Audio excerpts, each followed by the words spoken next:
Ladies and gentlemen, come all to the top 16 of APAC here on Cycle 3. Yes, we're already 3 cycles in, and we still haven't crowned a winner here. I am joined by BluePanda. Unfortunately, the other two have got Skyvalitis, and they're coming a bit later. BluePanda, this has been such an exciting series between 1 and 2. Are we pumped for Cycle 3? Oh, absolutely. I mean, getting to jump into Cycle 2 and seeing sort of how this region plays the game and you know how that hierarchy has sort of been establishing itself, and seeing that it isn't just that there isn't that one clear team that just blows everyone out of the water. There is a fairly high contention at the top end, so I'm excited. I mean, especially given, you know, HIBOO comes in, they're really putting these Chinese teams, which for the longest time have been seen as the most dominant forces in the region, through their paces.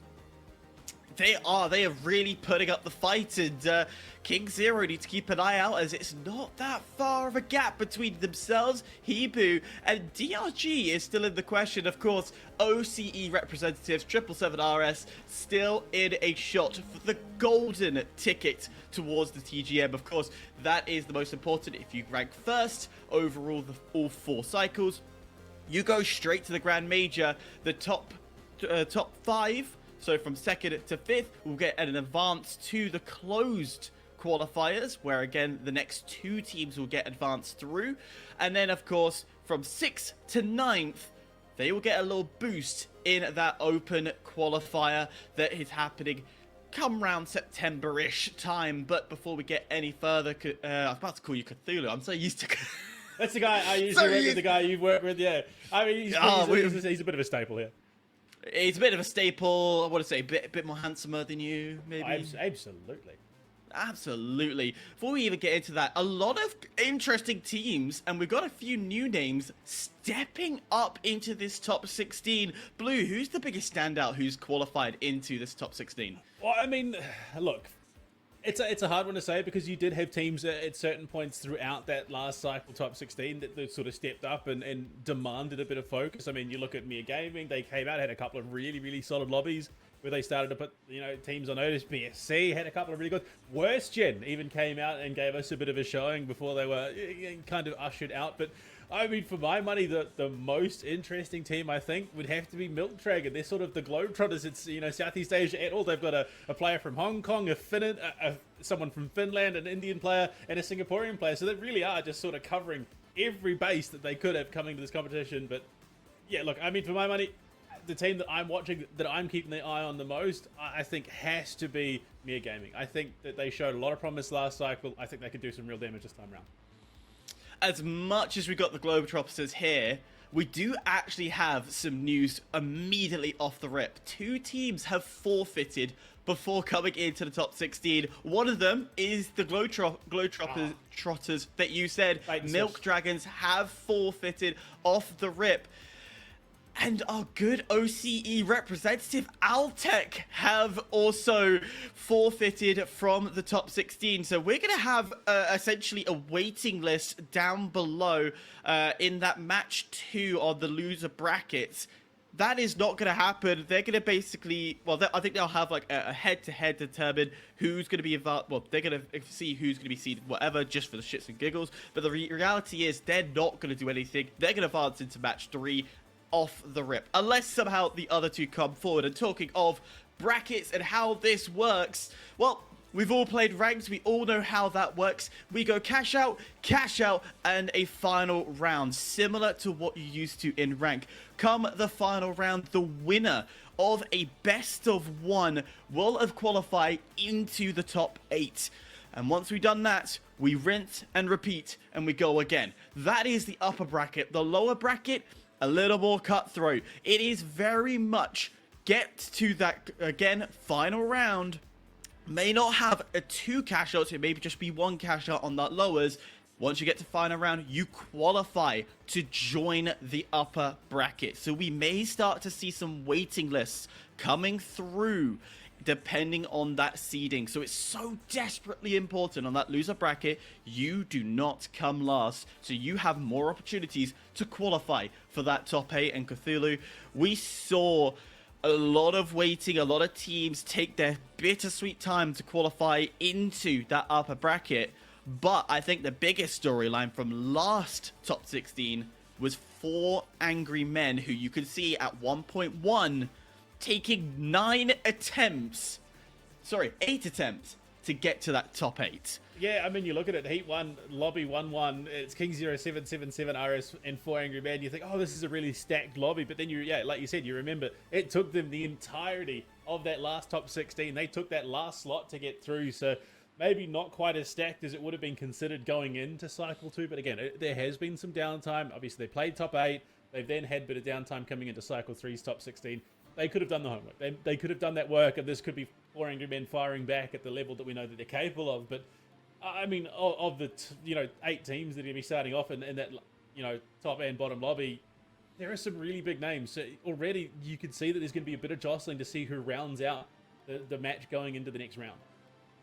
Of course, top 4, anyone who looked at my tweet, I'd probably say we're pretty much secure and safe when it comes to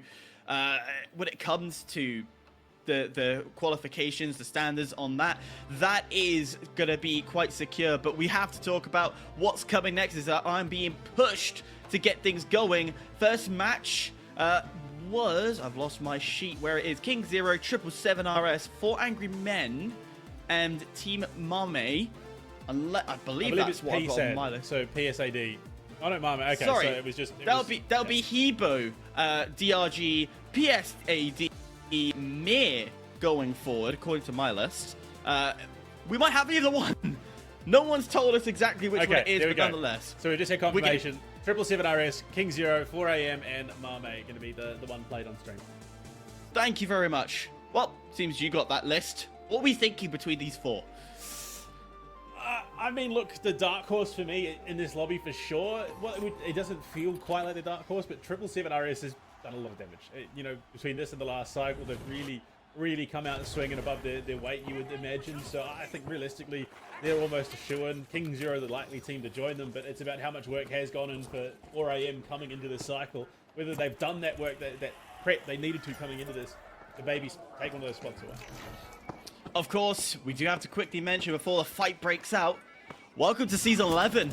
Brand new map, brand new ways, brand new weapon. Well, no brand new weapons. It is just a brand new mechanical reshift, which Mame are going to be the first to get the opening, and that's done by a fire mine, a pyro mine, opening things up. You don't see that every day in the lobby, but 777 RS are OCE representatives who are currently 4th in this entire cycle, quickly eliminated from the server. Yeah, and we are seeing a couple of switches coming through. Obviously, 4 angry men playing with some fresh names. Ghost still there, but Brave and Sick now joining the roster. Obviously, some changes need to be made coming into Cycle 3, and they're looking to feel a little bit more confident. But so far, it has been scrappy. 777 RS and KingZero both taken off the board. 4 angry men really making a bit of a mark here. We know last round that the cash outs are brilliant. 4 angry men, cash outs, they work really well. It was those final rounds that caused problems when they were facing under a more controlled environment. So I am not surprised off the rip that 4 angry men are going to get the ball rolling and be quick about it. So it's how can they keep that momentum going, as they've got their cash out in. At the same time, Mame also got their cash out in. 777 RS though, well, they want to fight Mame and see what they could do against the Japanese roster, who sat out for Cycle 2. Yeah, a bit of an unfortunate situation there, but actually with that KS23, which has seen a bit of love recently, so is rising in priority. Late one in the hands of YTR there, but unfortunately scouted out and clean. Big kills coming through, and seriously, we know how much damage this guy can do when he finds a flank angle. Very quick, very sharp, and just like the other side, KingZero gets taken down. Our seed #1. Our #1 team not having any luck at all.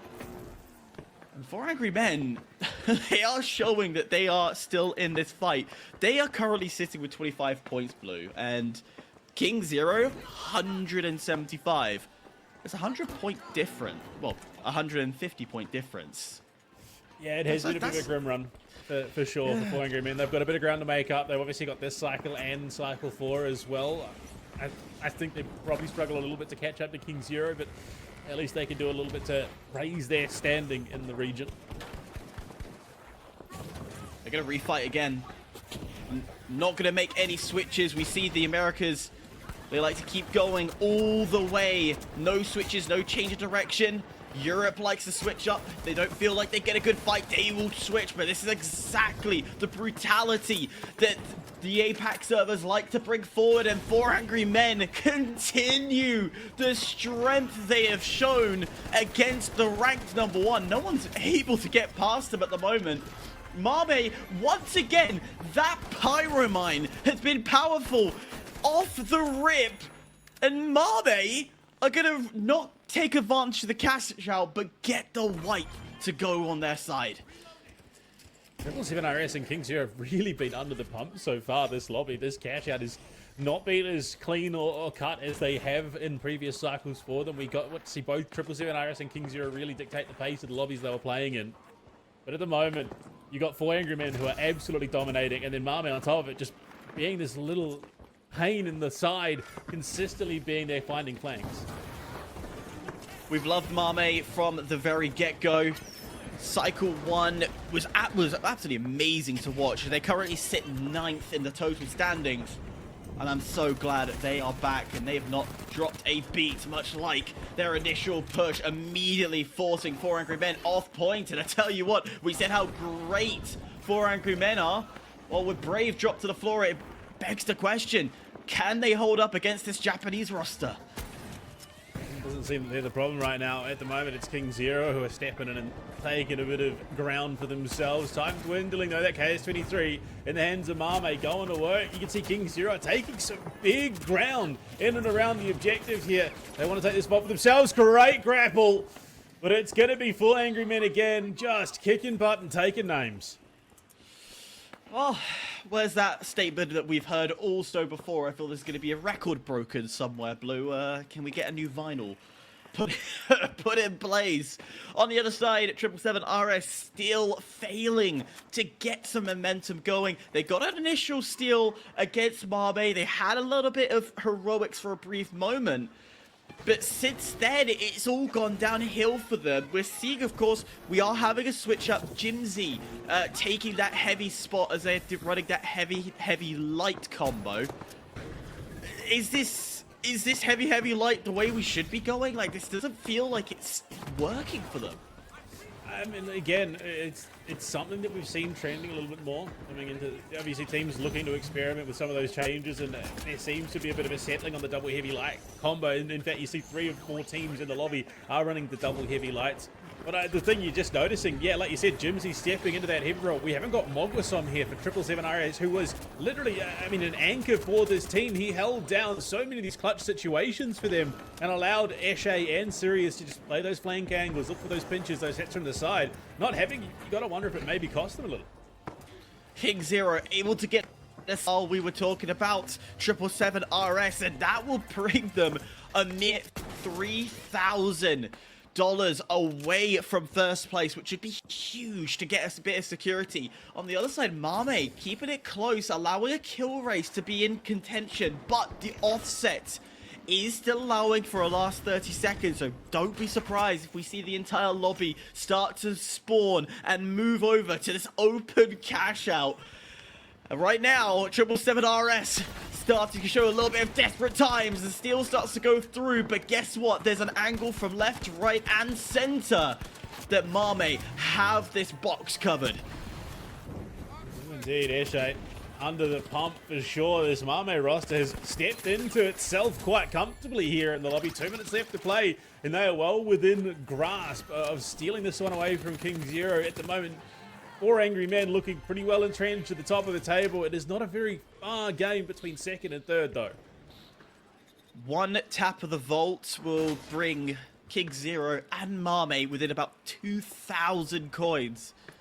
And they would be in a great kill race fight. It's still a lot of kills. You're looking at about, I'm going to do math here, about 6 kills to get yourself up to the same level. So 2 wipes and bag you golden. I wouldn't rule it out, but KingZero, they're wanting an immediate pressure as they have put the cash out in. Now, if you're Four Angry Men, you have this option. Do you take 6? Can you get control of it and put it into the same area? Or do you allow the split to go through and risk that retake to come through? Depends, I think, and maybe it's a case of just solidify their position for themselves at the moment, let the rest of the lobby just sort of scrap it out. Shots in onto Sirius from above with that M60 in the hands, it goes. I think for the most part, for Angry Men, quite happy to hold for the time being. They know that they're there, just sort of let things go, as it were. But fights continuing across the board as 777 RS reduced to just Jimsy right now. And it is going to be a late steal. 777 RS might just do this from behind. If they can get a good hold here, they would steal that spot away from 4 Angry Men. And all that work, all that effort that they put in might have been undone. 1 minute 30 left on the clock. 25 seconds now of regular time. A minute of overtime. And as much as we'd love to say that it's good and golden for 777 RS, still goes through for Mame. A double shield put down at that security. Can you ride the wave? Yes, you can. Anno says thank you very much. That's a steal that we wanted so dearly, as Jimsy will be the first to drop. Sirius also going to the floor, and it's down to Eshe alive for the OCE representatives. Steal on the other side as well is all going down. No, it's not even on the other side. It's on the same site. 4 Angry Men going for the steal, confirming and solidifying themselves as number ones in this server so far. And both teams who are on this point are looking, going, hey, what the hell just happened? We need to step up our game. Yeah, poor 777 RS. They were given a taste, a little bit of a sniff that maybe they could make it through, but then 4 Angry Men come in for the steal. But Eshe, I don't know if he's got the time here to take this one away, and it should be KingZero solidifying at least second. I don't think that Mame can get in with that full wipe. There's just not enough time to get across the map, and there you go. Locked in second at the minimum, and 4 Angry Men should be joining KingZero in the next round. I mean, a rough gig for sure for 777 RS. At least being in that upper bracket, they will secure themselves, and they will not have to worry of doing the lower bracket gauntlet. It just means a little bit of waiting and watching from the sidelines. But 4 Angry Men, oh damn! This is a much stronger start from them. This is what I was saying, you know, they've had time between last top 8 and coming into this top 16. They've made a couple of roster changes from the looks of it.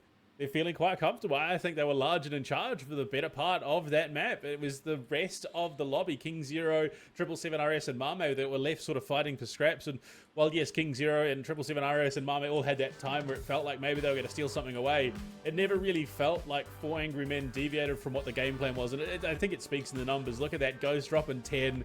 He's had a great game already. And then you bring in Hathaway, Brave, what do you want to call him, and Sick to the rest of this roster. They're looking fairly on the board. Yeah, strongly on the board. But I'd love to keep the hypes up, but I just want to remind ourselves a little bit of the facts from Cycle 2.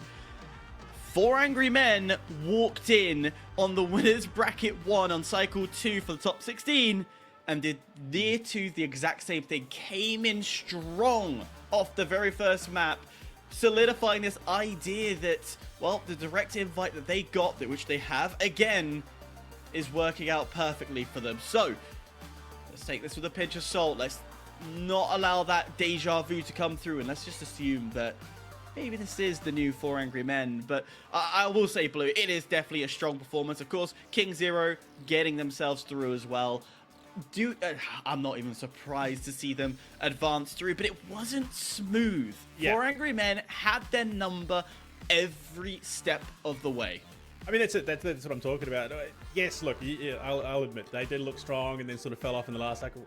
But they looked unfazed, is the word I'll choose to use. They didn't look like they were all that flustered here in the lobby. They looked like they were in command for the better part of the game. Even when they lost control of some of those, vaults, they then just worked their way back in and took it commandingly back in favor of themselves. And just consistently, just tearing apart positioning, holds from the other teams. It was systematic from 4 Angry Men. Now, that could, again, play devil's advocate, that could come apart at the seams later on in the day. But signs are looking good to start things off here. Very strong starts. We're about to hop on to a very short break while we wait for match 2 to finish up on the other sides of the servers. When we come back, we'll be looking into match 3 of the first winners bracket. And one step closer to finding who's going to take that top 8 seed 1 position. See you in a mo.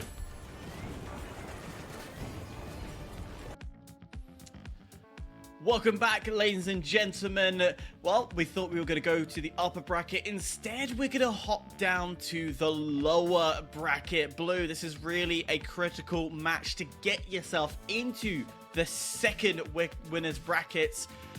Top 2 will advance to a final round, and then they will fight amongst each other. It's looking like an interesting lineup. Capybara Armada's WGZ, or worse, Gens, Skirmishers, and of course, our new team here, TABAHI, I would imagine. TABAHI. I'm glad I've got somebody who's local from the area. Yeah, so we've got the Indian roster, West Gen Z coming through, WGZ rather, coming through from last cycle. TABAHI, Pakistani roster coming through. We did have one last cycle, if I remember correctly, but I think this is a different one again. Skirmishers, Korean roster, it's Kamachi, Bibimbab, and I Love You. The potential, they got a couple other subs floating around. And then, of course, the Capybara Armada. Should be well known to the O scene. Some local boys, of course. And I mean, look, we're still getting that Oceanic representative, even if ALTAC unfortunately had to forfeit. I mean, you look at it, WGZ had a pretty decent run last cycle around Hyper. They actually really put some of those bigger teams through their paces. Look, they didn't take lobbies off them for sure, but they had a couple of decent wipes throughout the run of the tournament.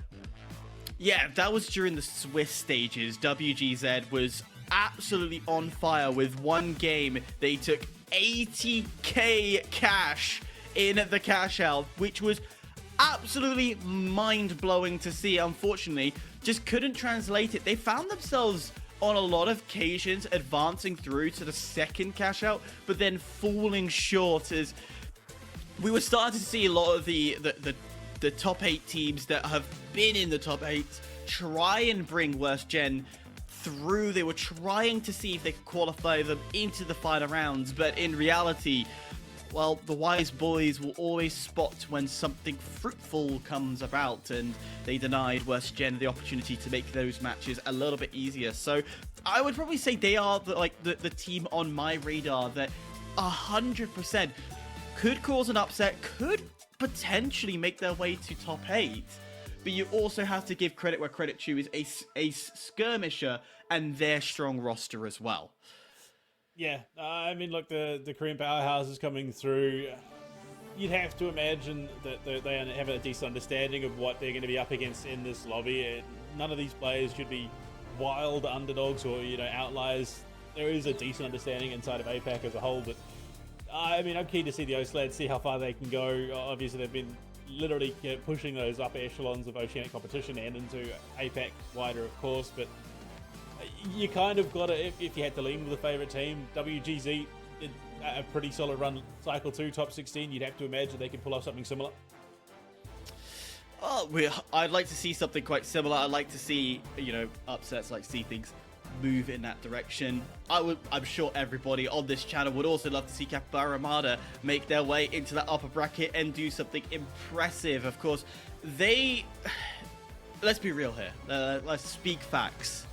They didn't actually qualify to top 16, thankfully, because of a forfeit that happened even before the 2 forfeits we were expecting today.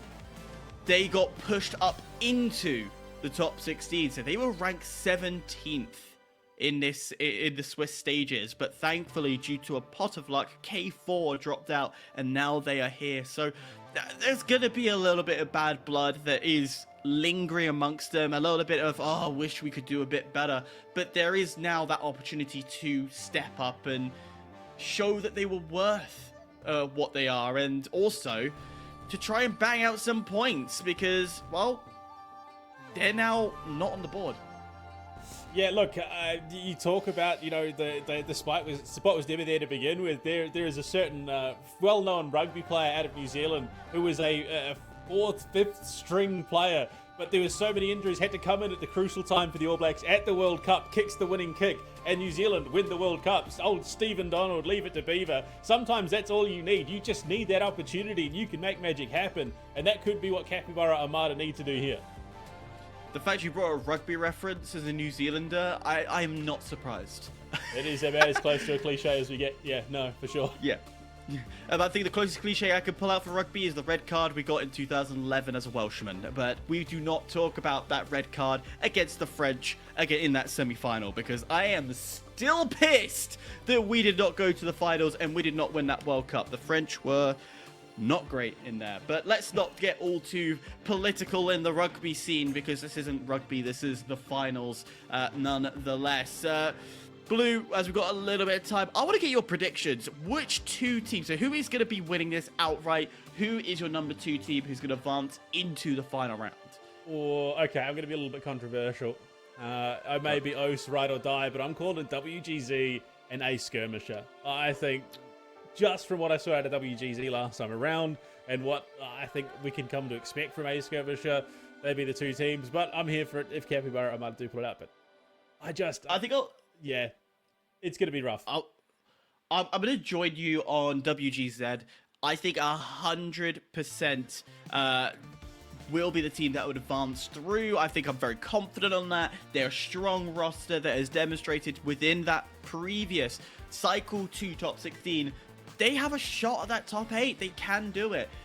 But I'm going to put my money on Capybara Armada, as production is reminding us that they did beat TABAHI on their 3v3 to give themselves a supposed higher seed. It's more just a fun match for themselves, just to keep their mindsets going. So that's why I'm leaning myself. I'm going to keep that OCE representation going, but I don't think they're going to get 1. I think they're going to crawl their way through into that number 2 slot to give themselves a chance to fight in those 3v3s.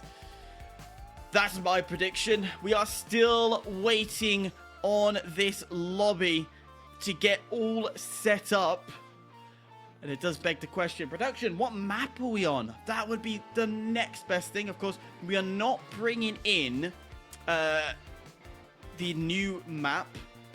I'm trying to remember the name of it. It's something Estates. Galaxy Estates. Galaxy Estates, that one. We are not bringing that in until Cycle 4. So just an FYI, everyone wondering, when are we having Galaxy Estates? That will not be brought in until Cycle 4. That's even if it will get added in. Discussions are happening left, right, and center. We're getting close, though, Blue. We are getting all so close. If you are TABAHI, who probably we've not given much love here, what do they need to do? Play for the third party, honestly. Just wait for your opportunity. Let the other teams do the hard work, scrap it out, and then when you see that opportunity, pounce. Get on in, steal away, a vault, whatever you can, and look to utilize the rest of the lobby to your advantage. Is the game plan, I think.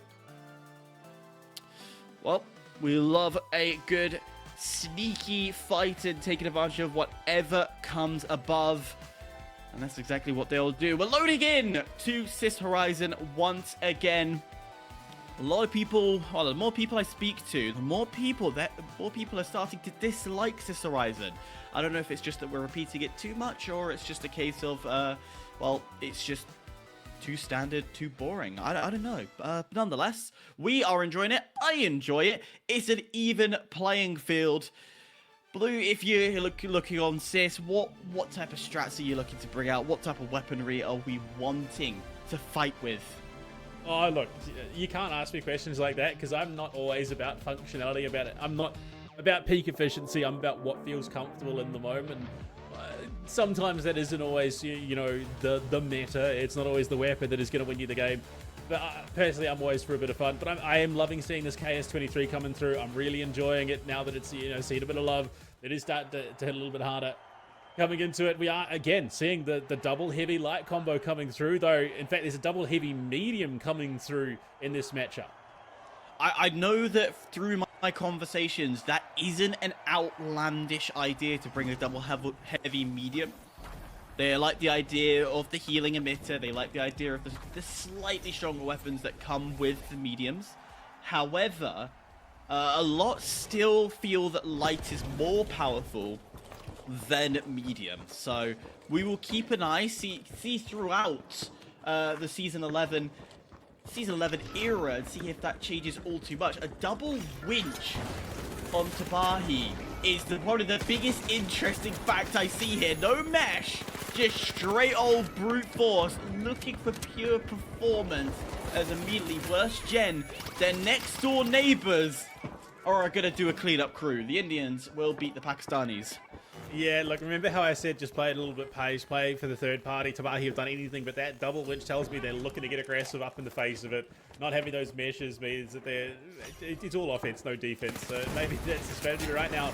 Ward does have an angle there, finds a great little kill with some help onto one of the members of Ace Skirmisher. You can see Ace and WGZ looking to get themselves on the board quick.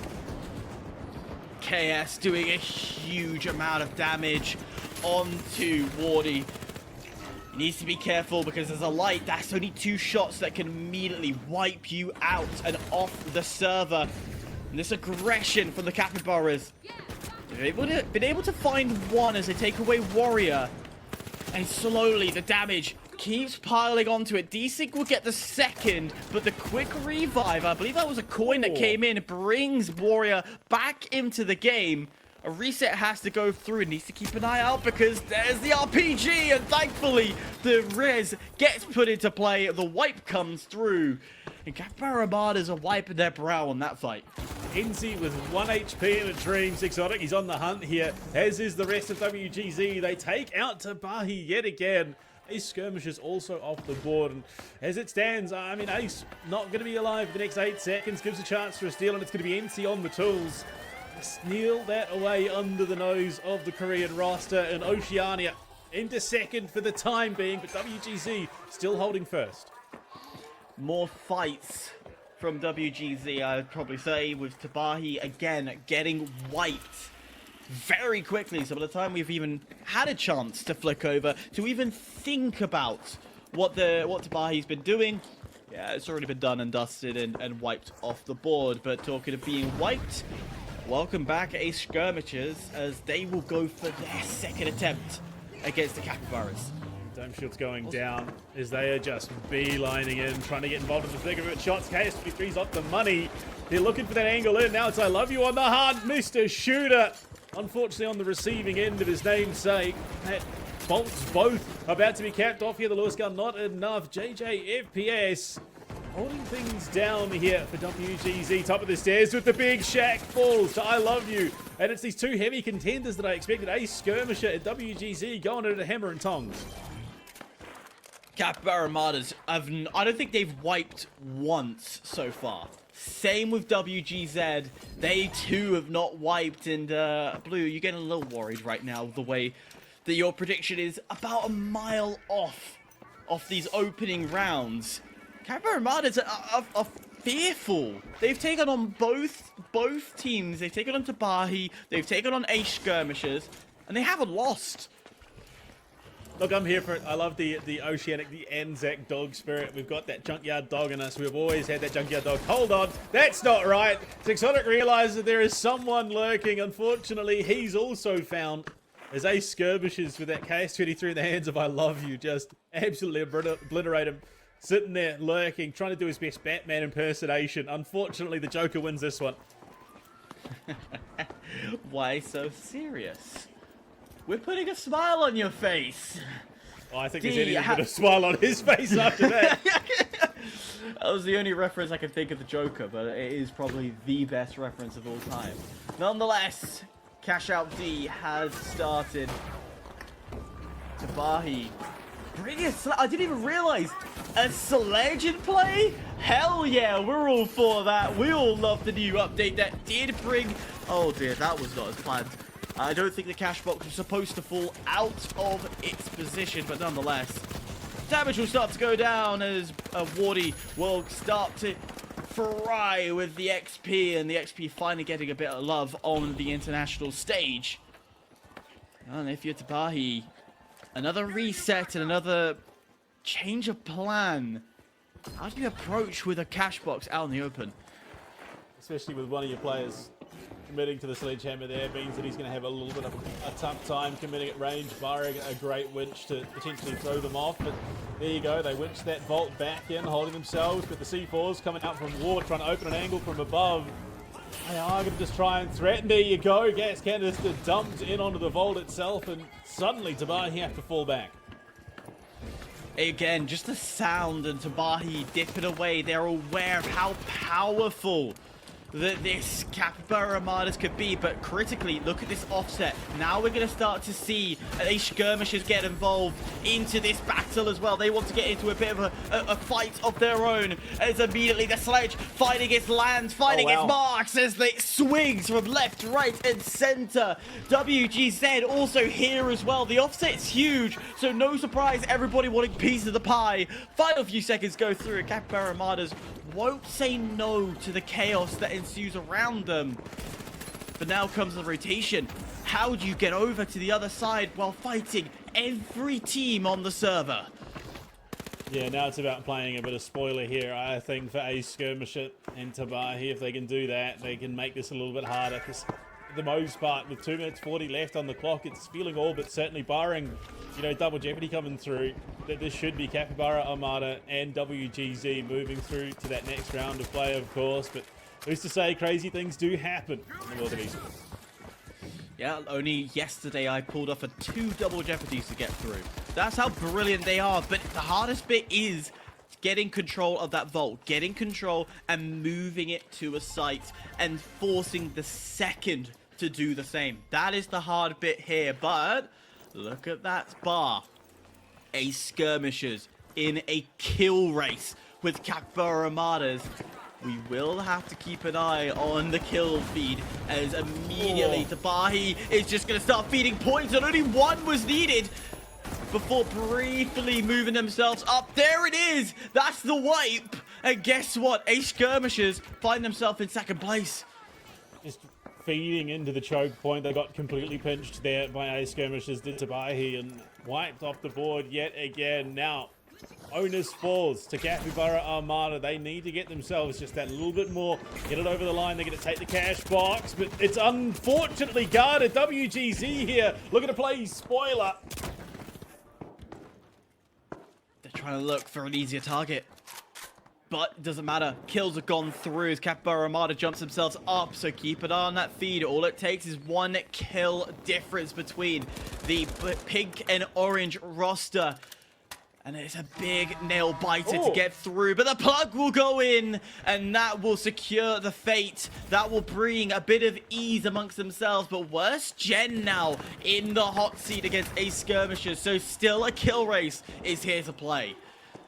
That's exactly it. WGZ, if they're smart, I think they go and contest Ace Skirmisher. But if they want to have a bit of fun, maybe they look to ruin Capybara Armada's day going to the later stages of this bracket. We have a bit of extra time, of course, to play with.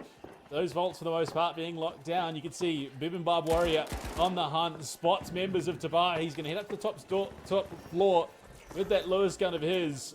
Big mag capacity, big damage capacity. Wants the full load there for him. TABAHI, the only team here that really are just playing for disruption, playing for a bit of chaos as the steel starts to go through. This really could be an upset if they can pull it off. They're going through the flames, but it isn't enough. Look at that gap difference. If I get my maths right here, we're looking at a 4-kill race. 4 kills. And Ace Skirmishers could jump up with a minute left on the clock. Every eye is looking towards Capybara Armada. All Capybara Armada needs to do here is not wipe, as they too are, 3 kills between Ace Skirmishers, 4 kills between Capybara Armadas. That is the difference between this top 3, assuming if TABAHI goes and steals, which they are trying to. They've been so desperate to make this happen. It would be a full kill race to decide the top 3. I think if Capybara Armada is smart, they just usher this through for TABAHI. They don't want anyone else getting a sniff onto that vault.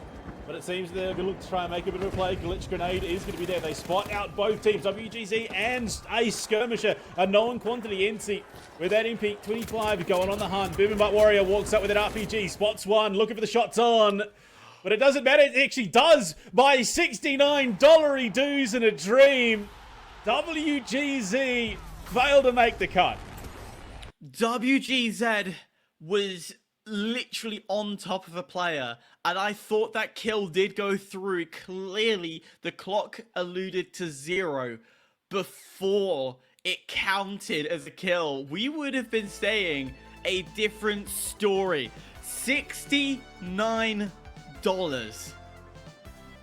All because of one wipe. I mean, the make or break, either elation or a nightmare. Sometimes it doesn't go your way, unfortunately. And it does go a Skirmisher's way this time around.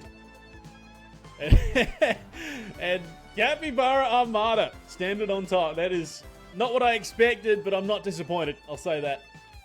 No, I'm not disappointed at all. So Capybara Armada and Ace Skirmishers will play in the background this time for their final spot to qualify up into the winner's bracket. A little PSA, though, onto the other side on that match 2 that we'd been waiting for with HIBOO, DRG, PSAD, and MIRGG. Well, the team that went through, PSAD and DRG, made it through. Of course, people are wondering, who is PSDA? Well, they have been a bit of a force to be reckoned with. They are the Thailand GOATs who went through undefeated into that Swiss stages. So again, welcome yet another region to this beautiful stage, and boy, did they come out swinging to go undefeated. Impressive to see. One final thought before we take a quick little break. Oh, Osh on top. We'll see. I'm keen to see if Capybara can keep this momentum rolling, because they did play a very aggressive game, going the heavy light. I did actually just miss that, realizing now. So it's double heavy lights for both Ace Skirmisher and WGZ, double heavy medium for TABAHI, but it was Capybara Armada that bucked that trend. Heavy light combo paying out for them in the end. That mobility doing them absolute bits. Well, we will be back in a short few. When we're back, we're going back to the upper bracket, where we will see who will qualify into that final round. Welcome back, ladies and gentlemen. We are on match, 3 for us as a stream, but it's match 2 for the winners brackets, as we are going to see KingZero, PSAD, 4 Angry Men, and DRG, a very strong Chinese influence in this lobby, spiced up with a little bit of Thai to finish it off. I've been informed that it was a strong game, and the scoreline does not scream it. Well, it does scream stronger than ever from PSAD Blue. $41,000, with DRG only able to produce 25,000. Yeah, that's kind of a statement game to be making coming into the opening of the top 16 in the first round against a team of that caliber.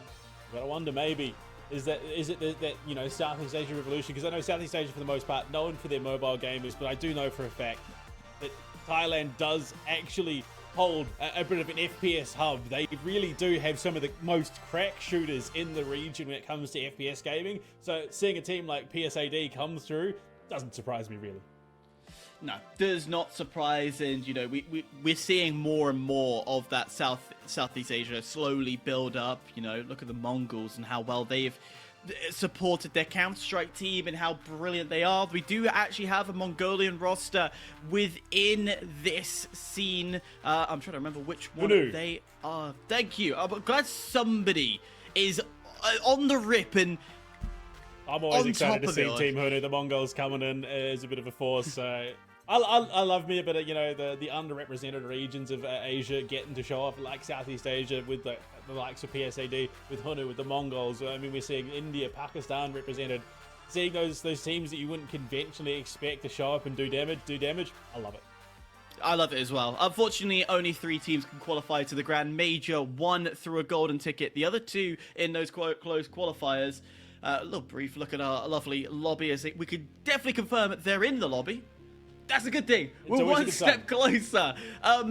Let's talk about these teams. Let's talk about our predictions going forward. Blue, who are you putting your money on to qualify through number 1 and number 2?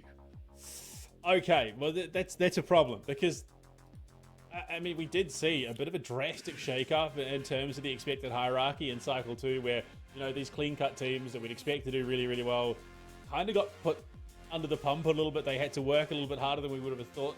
But I think in terms of looking at the paper record as a whole, I'm leaning towards DRG. I think has a decent chance. I think, honestly, with what we saw at a 4 Angry Men to start, I think they're going to be the one to get it done. I think they're the top dog coming out of this lobby.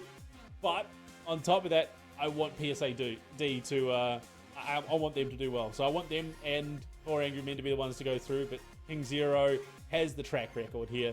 First in Cycle 1, second in Cycle 2. I think realistically, they are a team that cannot be ignored here. Neither can DRG. I just want to see a bit of an upset, if I'm being honest. I'm with you. I'm with you indeed. I think realistically, just from what we've seen off the rip, I'm actually putting my money on 4 Angry Men being that team that's going to take number 1.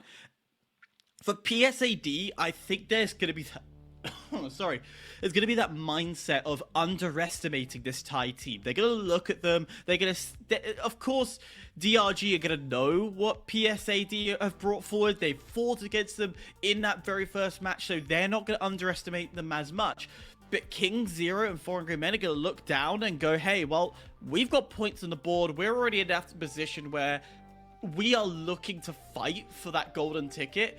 Who are these guys? Who are you? So I feel they're going to try and force them to come in, and in a sense, in those opportunities, allow this Thai roster to steal, to be in a chance to fight, which will be their downfall. I feel this is going to be a mistake that's going to come forward, unless they're listening to this, and then they're going to immediately go, hold our brakes, and go, we're going to bring them through. But I think realistically, PSAD and 4 Angry Men are going to be my 2 that's going to advance through towards that final round. We are getting closer to that lobby start. Any name here that really is a big standout for you? Wily Rice, I mean, easily. The guy is probably one of the best heavies I think we see in Asia Pacific. He just consistently holds it down for KingZero. He has been just such an anchor, keeping them grounded, keeping them relevant throughout the entire run of not just, you know, top 8 last time, but top 16 beyond that. But in saying that, 4 Angry Men coming in with a couple of fresh faces, that could be that catalyst, that difference that they need to really buck that trend. Plus, I mean, you can't go past Dim, the cowboy of Asia Pacific. The guy loves his revolver. He'll bring that out if he gets an opportunity. Howdy, cowboy, indeed. Well, we're starting to load into this match. KingZero, DRG, 4 Angry Men, and PSAD. I am so excited to get this one going. And, well, not a lot of roster changes amongst the Chinese side. They're keeping the same formula. I don't think anyone has actually changed it. It's still the same. Yuchi, Holly Rice, Aegon on KingZero, Dim, Boom, and Shui on DRG, and Ghost, Player, and Kia on 4 Angry Men. All 6 of them have stayed the same, but we do bring in 3 new names. What's the Okay, so Bomb is out for DRG at the moment, so they've got a player subbing in for him. But yeah, no, also on top of that, with 4 Angry Men's current rosters, they do have the player and Kia out for the time being. Sick and Brave are in, and they look pretty comfortable stepping into some fairly big shoes.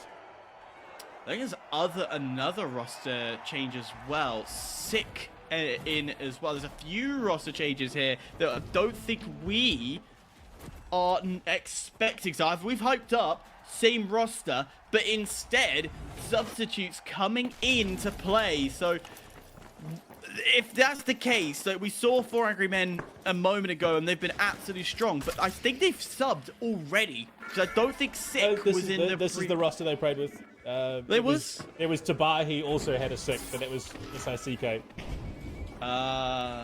That's why I'm getting confused. Well, Yuchi getting the first off the rip, first kill, taking out the first of 4 Angry Men, and I feel that's a little bit personal. A little bit personal after the last game that happened. Well, speaking of ribbies out, it's Brave. He finds himself on the short end as 4 Angry Men completely demolished by the Chinese powerhouses, their big brothers in KingZero. Just been confirmed, Brave, formerly known, wait for it, Hathaway, Brave is Hathaway, our crane operator from DRG, is back, baby. Let's bring him back. He is on the 4 Angry Men roster. Welcome back, Brave. I am so glad to see you here. And what a roster you put yourself on after a brilliant first match. But Sting, that silence misses the nullifier. Could have got themselves some easy money here, but instead we get punished, and PSAD, a few mistakes to open things up, not the start they were looking for. Yeah, PSAD just throw themselves into the meat grinder there, unfortunately lay themselves at the feet of this DRG roster. They're wiped off the board right now. Cash out being started up, DRG and 4 Angry Men looking to stack up the cash, while PSAD looking to get themselves just back into the map. A little bit of a setup. KingZero have time. They can position themselves where they feel comfortable, but this is a massive wraparound as 4 Angry Men go head on for the damage. A lockbolt in hand, looking for stalling. A slower gameplay from 4 Angry Men, so a change up in util from the last battle that they went against. And as again, bring down that pace, slow things down. KingZero controlling the pace throughout. It's the kind of the crux of the issue. We've seen how aggressive these Asia Pacific teams can be, how hyper accelerated they can be. So slow that pace down for Angry Men. Looking for that steal at the moment as we wait for confirmation. I think they were forced off it right now, and Sick on the hump of that KS23 puts the pump to Huali Rise, takes out the big heavy for this KingZero roster. And again, we see a bit of a shift up in the dynamic. Double heavy lights coming through for DRG and 4AM. Heavy double lights there, but it doesn't matter. 4 Angry Men gets involved in the thick of it, and they and KingZero take each other out of the fight. PSAD also coming in. They're going to steal under the nose. They're going to take full advantage. And at the last second, the Thai roster says, thank you very much, dear sir. You've done all the work. We'll come in for the cleanup crew. What a sneaky steal from PSAD. And the team that we somewhat discounted going into this lobby has been the one to take the lead here. DRG, we didn't quite give them the time of day, unfortunately. We said, 4 Angry Men, KingZero are going to be the ones to do it. And then DRG comes storming in and have got themselves what is currently a $2,000 lead, 8,000 over the third place team. They're holding quite comfortably. 50 points in the cycles is the difference between DRG and KingZero. So realistically, we should have never counted them out. So yeah, slap our wrists, tell us off. We are in trouble nonetheless. KingZero open things up as Shui will be the first to drop with their little encounter. KingZero just reminding them why they're number one, why they want that golden ticket so badly over DRG. A rivalry that is, well, it has stemmed since last year as both organizations made it to TGM26. Shots going out, Brave. Again, that MP, XP rather. They used to the every other game calling it the MP5, but XP25 definitely playing out, and so is that KS23. Every time you see it, it's also almost visceral the way these shots are connecting. Rotations opening up, of course. KS, absolute tank of a shotgun. Don't need to bring any breach charges, just bring your shotgun, bring in the play, and you're all good. But this is all just to try and manipulate this site, to try and find a way to force PSAD to move around a bit more, open up an opportunity to isolate a single player. Talking of isolation, Midstar, huge information here. He knows someone's above him. I believe actually was his teammate. I thought that was... no, I genuinely thought that was someone else. No, I got the colors wrong. I might be colorblind at the end of this. But DRG going for a steal with 4 on the box. Quickly backs away. Won't force a full rotation just yet. And a second attempt will go through. Home shield going down, trying to provide a bit of coverage here, but you can see jumping on in Midstar, big a bit of a nuisance. That KS23 miss shield out. He's taken so much damage. 35 HP in a dream. 2 members removed, courtesy of DRG.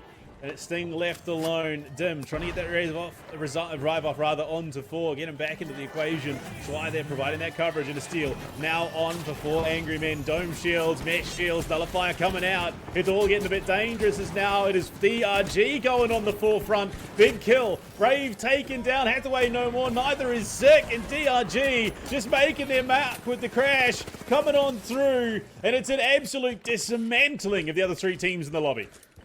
Yeah, PSAD won't mind though. They got that cash out. They will be happy, and they've just demonstrated that they're not just a cheese team that will steal from under your nose.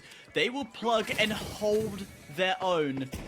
2:40 left of the clock, and just on the other side, KingZero will clean up on their cash out.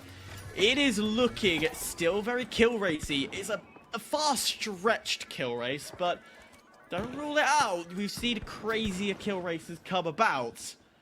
PSAD controls the entire lobby. The thing that's blown my mind, 4 angry men have been all but shut out of the lobby. 2 minutes to play. It would require double jeopardy, potentially a little bit more shenanigans. Schwei in a lot of trouble. Kills apiece. PSAD and DRG both lose 1. Now it's KingZero on the forefront. Looking to fight up into DRG right now. It was a 2v2. Now it is effectively a 2v2. Late to the party. KingZero finally get a 3rd member there, but only for Wily Rise to die. He's going to be defibbed back into the field of play. You can see right now it is just scrappy, it's messy, but DRG going to take the lead for the time being. They'll be happy with that. Jump up from 3rd all the way to 1st, but it's all about holding. Can they get that final piece of the puzzle done and dusted? Big question as well. Where is 6 going to go? Where's Vault 6? Is that going to be split, or are we going to force a double jeopardy situation? No. 4 angry men got control, and they jumped themselves up to 3rd into a kill race of their own. Will we stick with the current cash out at the moment? Charger slap being powerful for the first time. 4 will say thank you very much, but it's a trade back and forth. KingZero still hold power, still hold control as they will get the wipe. DRG has to reset and relearn. A dicey spot for them to be in. 15 seconds before they're back in the field of play, and that is plenty of time for a steal to come on through, especially now that suddenly 4 angry men are actually in with a real chance at making it through. It's one of the 2 teams here from this lobby, but right now Sting on a bit of a mission, trying to be a nuisance, trying to be that 3rd party, trying to keep PSAD up in the top 2 spots, but it's a gun from KingZero to get that steal on through. Make sure that they lock it down, but we'll back away for the time being. PSAD needs to be careful. The more 4 angry men go, if 4 angry men go into battle, they could lose everything. Talking of the 4 angry men battle, how about we see it right now as immediately DRG, they get that steal as well. You could see PSAD drop down as they try and drop this cash out. All 12 players in the lobby, and there you go. Vault is dropping. 4 angry men in position, but it's not going to be enough to get them up into that top 2.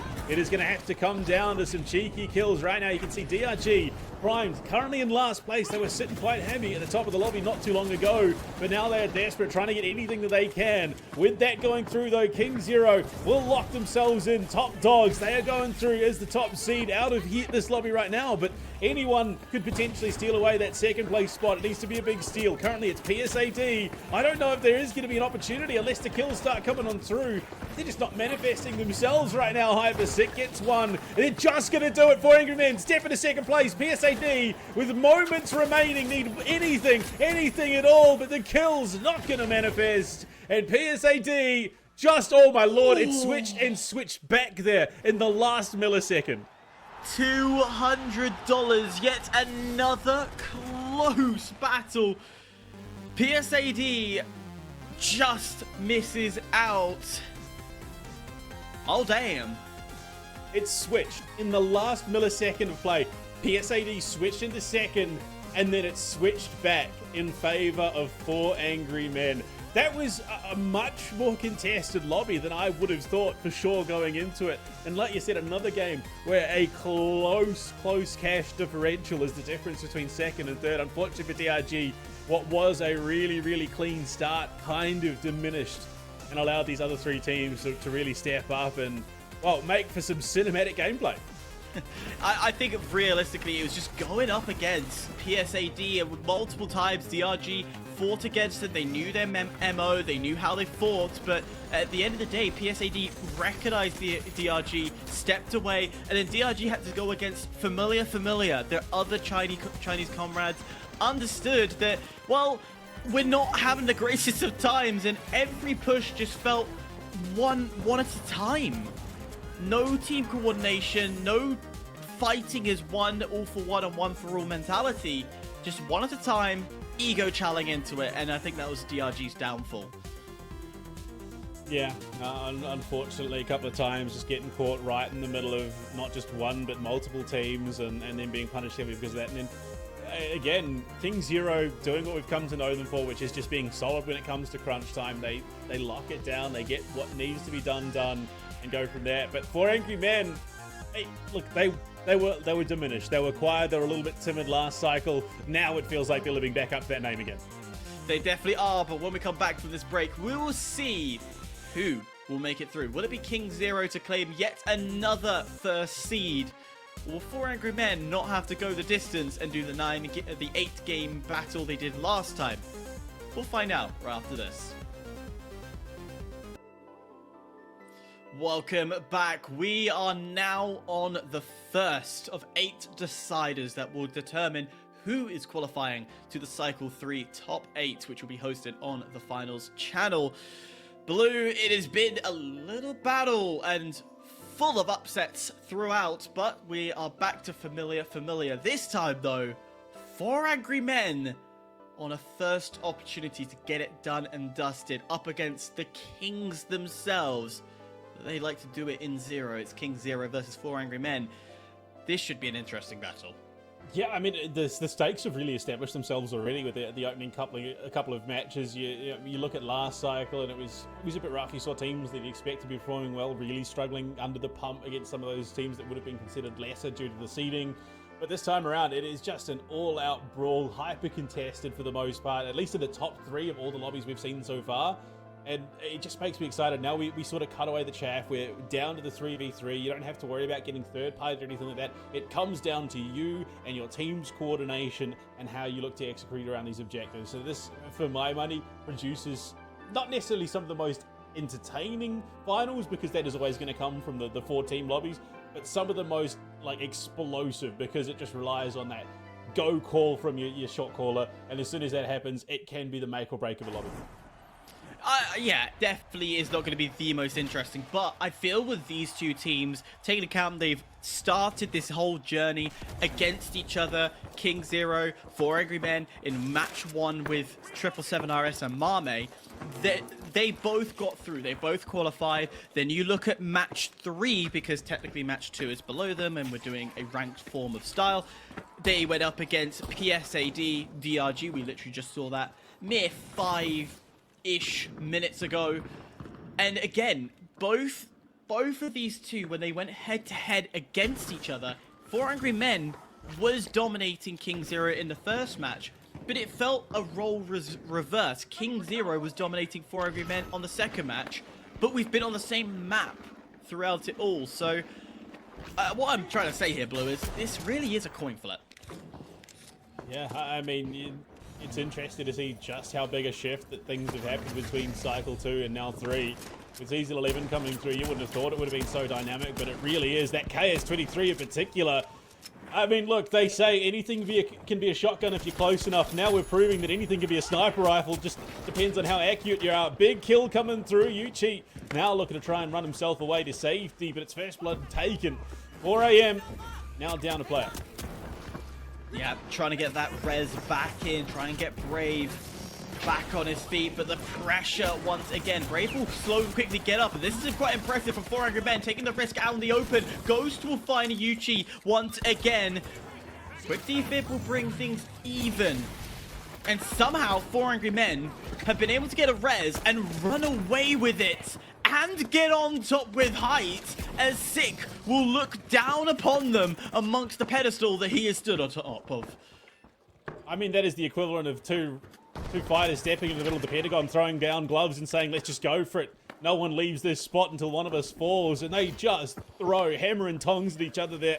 forced to limp away for the time being, because unfortunately that isn't going to be decided. 2 HP to Dream. Brave running desperately on his return to the finals place. KS23, both heavies going at it. 22 HP, but no, it's the revolver in the hands of Agan to close out the kill. Sick falls. KingZero now with the player advantage, but neither team has had free reign to start a cash out up yet. Both teams rotating around, moving between height and location. They are constantly keeping their head on a swivel, and the big question then starts, when do you start using your coins? When do you disengage from this fight as well? That's a question mark within itself, as Ghost continuously wanting to get up in their face. That M60, brilliant at shredding if you are close. And we said about coins, both sides coin in, and this fight, well, first of all, the vault hasn't been tapped, but the fight will continue. The vault's still there. Yeah, I mean, it's hard to say that either this is the most contested matchup I think we've seen in the 3v3 format between this and the last cycle. It's just the least, because one, yes, they are just shooting at each other non-stop, bullets flying down range, but neither team has been able to get access to the key objective on the map. It doesn't really matter so much about the kills, it then transitions into positioning, but right now teams are just fighting. With the fight, fully Rice able to pick off one as Ghost once again drops to the floor. The best shield, mass mesh shields, as a double heavy light will come through. Brave left alive. He's been dropping quite quick in these fights. Finally, are we going to see a wipe come through? 4 Angry Men, last to go! And they will get dropped. Finally, we get a break, and the vault can be tapped.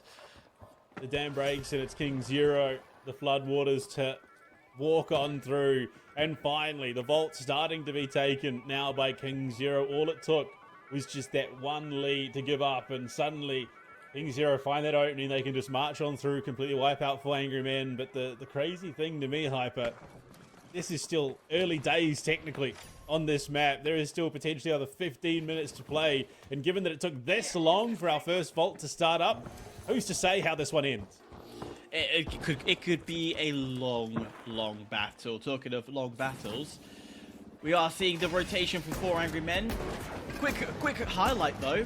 Heavy light from 4 Angry Men. KingZero sticking to traditional heavy, medium, light. So completely different composition and mindset going into it, as that initial steal unsuccessful, but the continuation is going to come from it, and the steal getting stalled out. 4 Angry Men thought they had a cheeky opportunity, isn't able to come through with it.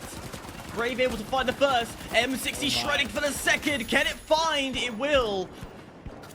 It's all 2v2, well 3v2 at the moment, as Yuchi gets back in the game. I mean, we're seeing such an interesting shift in dynamic with the changes coming through from Season 11. I mean, the XP25 is getting just crazy value today already, and in this lobby as well. The Data Reshaper is getting a lot of value to deal with some of those shields as well. This medium value for Agan, I mean, it's just in crazy amount that they're bringing onto the battlefield. You can see 4 Angry Men, they've got that control, looking to open some of these long angles as they steel themselves for that KingZero approach. A low setup. An idea to burst out on the same floor, not playing height. Slightly different mindset and mentality as immediately the chase comes on. I don't think Agan wanted to press that far forward. Matter of fact, I don't think they really wanted to press it to 4 Angry Men at all, as 4 Angry Men. So thank you very much, dear sir. That was a little too easy for our liking, and that's the cash out done and dusted. 4 Angry Men, qualification point. We've not said those words this early into a cycle. I mean, yeah, I mean, the game starts so cleanly for KingZero. They get vault control, and then 4 Angry Men just come through, steamroll, get a wipe onto them, and then hunker down and wait for that approach from KZ. And we saw this pretty consistently through Cycle 2 as well. The team that starts strong then tends to peter out and lose, and we've seen that again. Well, if that's the case, I think you may have just jinxed 4 Angry Men. Brave, well, I was about to say on his last health. Revolver finds its shot, so no more to be. Has to disengage, and 4 Angry Men, well, they're not going to be disappointed with losing this fight. Of course, you want to have vault control. You can then control the cash out that comes later on. You can also allow it to rotate and catch the mid-rotation. That's another strong position to find yourself, as Ghost will get dropped and Brave will get dropped again. KingZero waking up to that early loss. Yeah, maybe just a little bit of respect there by Kings, for Angry Men. KingZero is saying, well, actually, we've got to step it up a little bit here. But again, the value from this KS23 is just so massive for these heavies right now. We're seeing it time and time again. It hits so crazy hard. 12.5 minutes here to play as KingZero making some decent progress in the vault, but we can see 4 Angry Men starting their approach. Got to come in with a bit of explosion, much like they did on that first cash out. Now we're at the resident buildings. It's going to be a slow, methodical play. 4 Angry Men looking to go underneath this time. Need to get a goo barrel or some form of goo to block out that gap. And the stairwell, because immediately KingZero can apply that pressure. RPG lands. And Yuchi, with all the information in the world, not deciding to go for the attack just yet, and the steal starts to go through. It's 23 from above, Wily Rice holding things down. This anchor heavy for the team, but it's Braven from the side for Angry Men. That light of theirs just finding these key pinch positions time and time again. The gate threat as well. Looking to try and go and assist because suddenly it's all on to Sick. He's on the hunt. KS23, he's going at it against the entirety of KingZero, but the Gru Wall, the grenade keeps Wally Rice alive, rather. Yuchi down from below. Unfortunately, cannot stand up to the pressure, the temperance that is 4 Angry Men currently. It is Wally Rice alone with a great canister from above, but can he follow it up? RPG's there. He just needs to try and stop, but there you go. The dome shields as well. Can they disrupt? He's got the mesh, but now the full force of the Angry Men fall to the bottom floor and wipe him off the map. Blue, I think this is going to be huge news. It took them 8 attempts last time. They do it in 1. 4 Angry Men are not playing the long game anymore. They're wiping the slate clean, and they're coming in as our #1 seed. What a battle. And what a new 4 Angry Men. I'm liking this roster. Yeah, I mean, again, it's about doing that prep work, and 4 Angry Men have clearly done that going into that Cycle 3. They've got a couple of, well, I say fresh faces, but an old one as well coming into this roster, and they look revitalized. They look angry. They do, and as much as we joke about Hathaway now Brave and his crane action at TGM, let's be real, he is a fearful light. He is quick, he is smart, he kept the support going for Ghost and Sick every step of the way. I'm loving it. This is the only words I have. I'm loving this new formed 4 Angry Men roster. As for KingZero, they will go back to the beginning as we will reset once again and play it all again. This time, no Capybara Armadas. They actually lost out to Ace Skirmishers as they will qualify into that upper bracket, and now they have a chance to fight for that qualification position. Blue, unfortunate for the Armadas. It's going to be a bit more work for them. That is the quintessential APAC experience, of course. It's never going to be easy. You are going to have to fight for it bitterly until the very end, and they were going to learn it one way or another, so... Well, they've got the rest of the day to potentially bring something out here, but 4 Angry Men, my goodness, what a way to do it. Well, I tell you what, let's have a quick little break. Let's regain ourselves. Again, congratulations for 4 Angry Men for qualifying seeded 1 at top 8. When we come back, we go back to the beginning. We go back to cash outs. We go back to the best. Welcome back to the greatest game show in the world. That's right, of course, it is top 16 here in Asia Pacific for the finals, the road to the Grand Major. Cycle 3, gentlemen, 4 Angry Men. They go down to the wire in Cycle 2. This time around, there's no messing, there's no screwing around. Hyper, they get it done off rip. It's so glad to say that they're gonna get it done off rip. I genuinely hated to bring up the narrative. Oh, it's the team that struggled to get the qualification into the top 8. It is such a horrible reputation to have, but they have broken that curse. Done it in 8. Nah, they've done it in 1, and I love to see it. I love what they brought forward. This is a truly reformed roster. Amen, sir. Amen. Reformed only in players, not necessarily in reputation. They're keeping the anger. They haven't gone to therapy. They haven't gone to Angry Anonymous Cthulhu. They bring in their sub, Hathaway, now running under the name Brave, and then, of course, bringing in Sick, the newest player.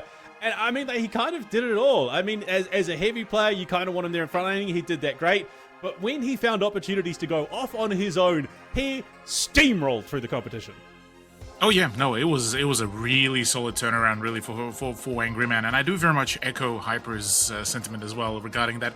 It feels nice to finally, see them finally qualify. They're still a decent team, and yeah, no, it's a good thing to see that we are seeing from cycle to cycle improvements, and pretty drastic improvements as well for the rosters like the 4 AM. So from here on, it opens up quite a hefty narrative between a bunch of the forfeits that happened at the beginning to now opening up the road for, well, now possibly the redemption for KZ. That's 1.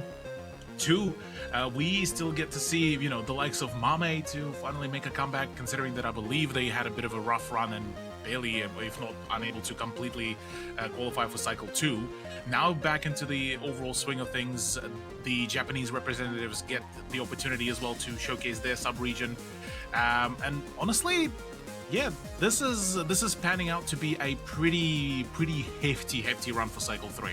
Well, for Angry Men, the haters, it's good news and bad news. Good news, we're not going to be talking about them for very much longer on the broadcast. Bad news, it's because they've already qualified. Going into Heat 2, of course, we see new names stepping into that upper bracket. Of course, KingZero, Mame, HIBOO still remaining, but it's Ace Skirmishers having beaten out Capybara Armada. They're going to be jumping up there into our 1-1 match, then down in 1-2. PSAD, DRG, 777RS, and MIRGG Gaming, of course. Hyper coming into this matchup. We did see this from KingZero last cycle. Remember, they do just fail to qualify in the opening heat. They then get it done. I believe it was Heat 2 that they then proceeded to qualify. But you look at the likes of HIBOO. They've come out. They had a phenomenal cycle 2. Yusal is an absolute beast on the heavy. This lobby is looking a little bit stacked. Unfortunately, not in favor of the newcomers Ace Skirmisher or Mame. Yeah, for Ace Skirmishers are going to be scratching their head going, oh, well, here we go again. But at least Ace Skirmishers know what HIBOO's like. They play against them in the Korean National League. They're very, very familiar. The one of the outliers is Mame. We said about how they weren't in Cycle 2. It wasn't even from not qualifying. They just didn't participate. They did not participate due to their own reasons. They come back and immediately set off a storm. They come and create a explosion through the Swiss. Okay, not as explosive immediately off the rip in that first winners bracket, but hey, this is the first round. You have to get some of the rust off and you come back into it. So I'm very intrigued, but more critically, the narrative here is number 1 and number 2 in the same lobby. HIBOO chasing KingZero. Yeah, and I mean, Cthulhu, we've had some crazy close cash outs so far. The differentials between second and third in one lobby being just $69 and the next $200. There is a clear and away front runner in all of these lobbies, but then it just becomes this chaotic race to see who joins them and progressing through the next round. Do you reckon that these new changes that come through have really shaken things up that drastically? I'd say they just shaken up things just about enough to force some of the changes and the shifts in momentum. The whole melee rework as well got us to already get to see some of the appearances of the melee usage in the lobbies, and that's ranging from the lights to mediums and to heavies as well. The sledgehammer gaming as well popping in at some point as well. So honestly, with all of that happening, plus the KS23 being buffed up as well, which look, it's always a pleasure to see some KS23 gaming. Honestly, it is shifting us to a much more sort of just get in there in your opponent's faces and get to the engagements, and that like you've highlighted, Blue, that very much impacts how close the scoreline begins, because for the newcomers to the stream as well and to the series, even when you do get the wipeouts, you do still manage to score just getting the frags, you score some money as well. So it's always good to get amongst the overall chaos, and certainly that really sets a very, very high octane action right from the get-go. And it was something that I'm gonna quickly jump in and build on what Cthulhu's saying, because the reworks also have changed up the abilities as well. We're seeing a lot of teams, and this has been talk that I initially was chatting to with the Americas, with the EMEA side. They were all saying that heavy loadouts are going to become more popular. The heavy has had such a massive buff, and we're starting to see this in the lobbies. We're starting to see teams running heavy light. Heavy medium is a question mark area, because medium is still not at the highest level. But I feel more critically, the teams who aren't shifting away from the double lights are going and opting off dash. Of course, dash only having 2 abilities behind it and running invis, because again, slowly through the end of season 10, we saw that invis was becoming more popular and gargling was becoming popular. So season 11 really has shifted everything towards this brawl mentality, as well as a stealth mentality. If you could surprise someone and create the trap in defense, you can attack them head on as an offense as well. So I feel that's something to note. Yeah, I mean, shifting from that hypermobility that we were seeing to now finding the perfect opportunity, finding that flank, and we've seen it already today. My lord, these flanks coming out and just completely dismantling holds, dismantling pushes, Cthulhu. And that trend seems to be the one that teams are following. We're consistently seeing 2, 3 heavy light teams. We've even seen a couple of heavy light teams. Do you reckon that we are going to start to see that become the staple? No more of the, just the standard heavy, medium, light, which we're seeing it traditionally now played to the 3v3.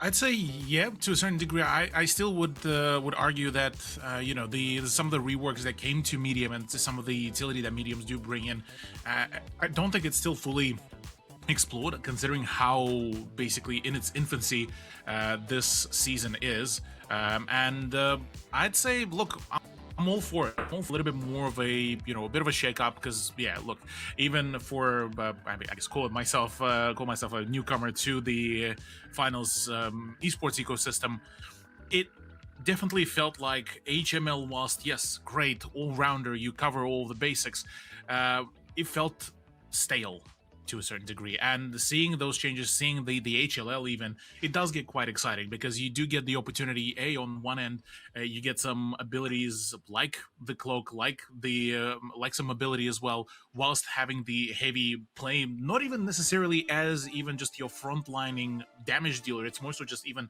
for support. And we even got to see that, a little bit more of an experimentation, even in Tier 2 OCE, for example, as well, where it wasn't necessarily, all about just, the damage output from all of them. You have the designated sort of the damage output, and the rest is up on support in one or the other capacity. So going into Fangwai City, I'm actually quite keen to see a little bit more mobility, like Hyper as well highlighted, a little bit more of the, I guess, the surprise play, and even maybe potentially third and fourth partying as well, and just an all-outright brawl, because with the current meta, I would argue that we could see a very, very full-on just contention for that one vault as well.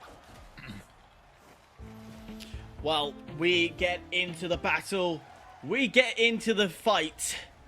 2 Koreans, a Japanese, and a Chinese. Off to the races the fine gentlemen go. It really is a true battle of pride and nation within APAC, and, well, we're here on a Chinese map. You would like to think that KingZero is going to feel comfortable on Fangwai. You'd think so, but, we'll see how things will really go from here. Already the LH1's starting to come on in pretty snappily. Not as much of a change in terms of the loadouts for the lights, apart from the introduction of, like you said, the cloak over the dashes, but the KS-23s do come in full. Yeah, they come in a lot stronger. We started to see them breathe in through the end of Season 10, and I tell you what, they are the most formidable shotgun of them all. And talking about formidable, that is a cheeky steal, not of the cash box, of the vault. Just yoinking away as KingZero are running to try and get this all the way over to A, all the way over to the memorial site. However, it's a very slow progress as KingZero are having to keep an eye on their rear as Mame has been applying the pressure left, right, and center. Looking at the overall utility setups as well, Hyper, just wanted to quickly get your thoughts on this. So far, KingZero and Skirmisher running double mesh shield as well for the heavies, whereas only a singular team is running actually the winch as well, which is absolutely kind of interesting to me, considering that could also be a bit of an early indicator for how the overall momentum is looking to pan out. Well, tell you what, momentum is looking good if you're KingZero. It's a 1v1 critical! But KingZero will say thank you very much. Mame will drop to the floor. I will add to that, yes, I have noticed a lot of domes, and it comes back to a Season 9 strategy of ball ruling, but I will come back to that as, again, the continuation of battle happens onto the other side. Ace Skirmishers will drop to the floor. Finally, a time to talk about it and breathe. Yes, Season 9, even though we didn't have much on the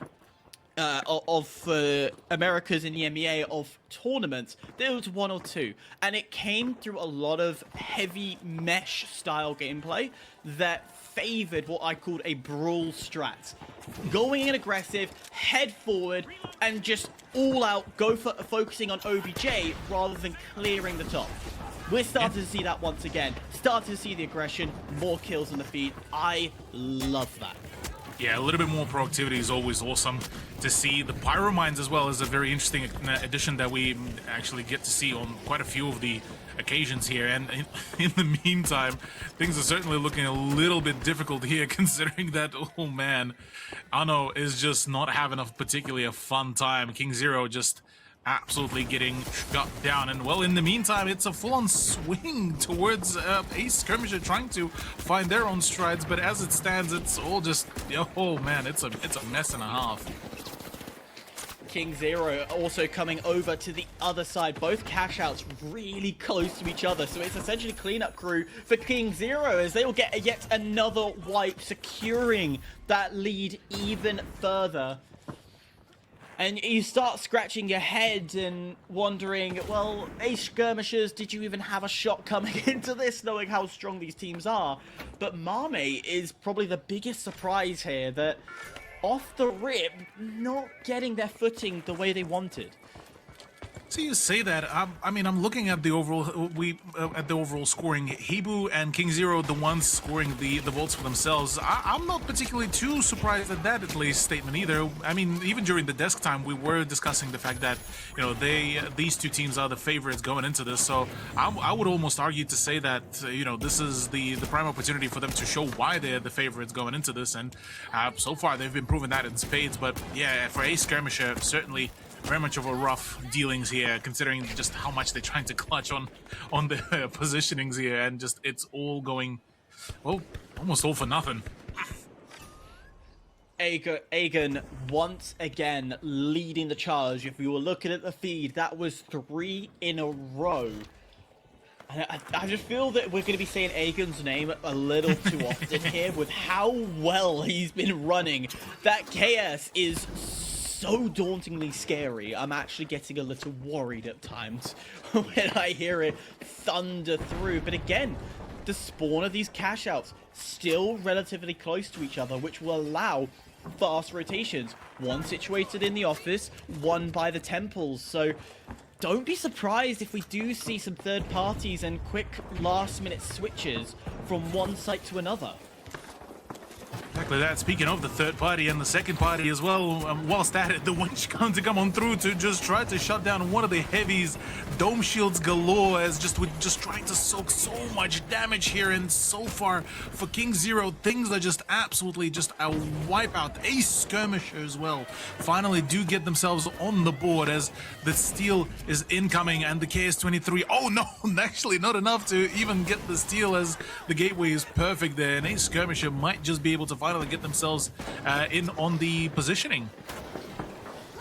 If this feeds the way it goes through, the two teams who had the poorest start into this map will bring themselves even again. Not close enough for kill races, though this has been the talk of topic throughout it all, but it definitely will be enough for a good fight. Surfing it down, HIBOO will say thank you very much for the steal as they'll jump to the top of the board, and now the Lewis gun has to do its job as a skirmisher. HIBOO just a fraction too late. HIBOO tips their fedora, says thank you very much, we will take that, and now can control the entirety of the game as they please. Meanwhile, Mame able to get their cash out and back in fight. Back in the fight they go, yeah. Gotta say, HIBOO so far feeling arguably the most comfortable, really, in terms of the overall pacing and where they are at in terms of the scoring as well. Latte, arguably, I believe, actually, the only heavy in the lobby rocking the SA-12 as well, with the winch, certainly feeling still very much all comfortable amidst all the newly surging favor towards the KS-23, the 4-gauge shotgun. And honestly, yeah, the damage output so far has been pretty steady. Now, coming towards the, I believe that was the bolt number 6, looking to get another gunfight, and this time it's just all over the place and just all over the positions. The slug just needs one to connect one more time, and oh man, that one is going to be lethal. The kick did not come through, and there's Latte, SA-12. Well, it's always been a favored weapon. It still is powerful, and we love to see that. Of course, HIBOO does not want this plug. They control the entirety of the game. They are happy with leading with just a fraction ahead of KingZero. Of no surprise. Actually, I say that, they are going to plug it in. KingZero actually seeing it out as HIBOO is dropped down to Busel, left alive. KingZero, I was going to say, KingZero having not the best of their maps, as a little bit of a pump back and forth, and Busel finally gets dropped to the floor. Yeah. It was a solid attempt for him to stay alive, but I think that's still maybe a little bit of the mentality from the previous season to try to at least stick it out, to try to sort of hold on out. But considering the fact that it is now a double heavy light combination, you're a little bit less nimble in comparison. So honestly, we can't fault him just yet. HIBOO, though, will need to ensure that the revives do come on out, considering that Triple O as well already is out of the coins. Busel just used up his last one, so things are a little bit dire here for HIBOO, and potentially that one last live here before the match ends. Things could get a little bit dicey for them, considering they are currently on the 3rd position. Last, well, under a minute to go. And that's including the overtime that we will have. Both cash outs still running. B out in the open. Mame are going to love this positioning. They can fight from afar. However, they're running low as Anno is left alive, and they've got to be careful. But you've got all the pressure.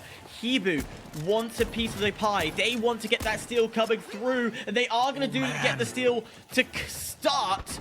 They just can't finish. Ace Skirmishers also looking around this area as well. They might need to think about rotating to the other side with 30 seconds left, as KingZero is having a free pass. Our number 1 team is not being contested at all. Mame, though, confirmed through, safe. KingZero, 18 seconds left, has to do a miracle hold now.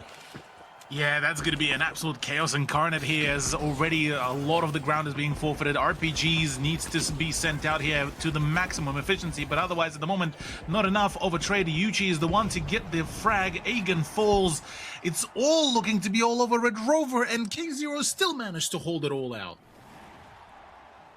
HIBOO, second time running, failing to get to the 2nd cash out, and in doing so, KingZero getting yet another free pathway, this time a little easier than their first 2 attempts. This doesn't feel like the number 1s are being targeted at all right now. Yeah, look, strolling through, maybe not quite the most accurate way of describing it, but definitely it seems to be the trend today, gentlemen. We are backing some of those trends that we saw coming out of Cycle 2, and not by a significant margin. I mean, KingZero obviously still here, quite happy, but we definitely saw things a little bit scrappy, a little bit more messy in Cycle 2. Things have tightened up a little bit. You look at it though, I mean, Cthulhu, HIBOO, slipping out there. Again, some of these teams that you'd think for sure are just going to be sitting there quite comfortably, just missing out by the slimmest of margins.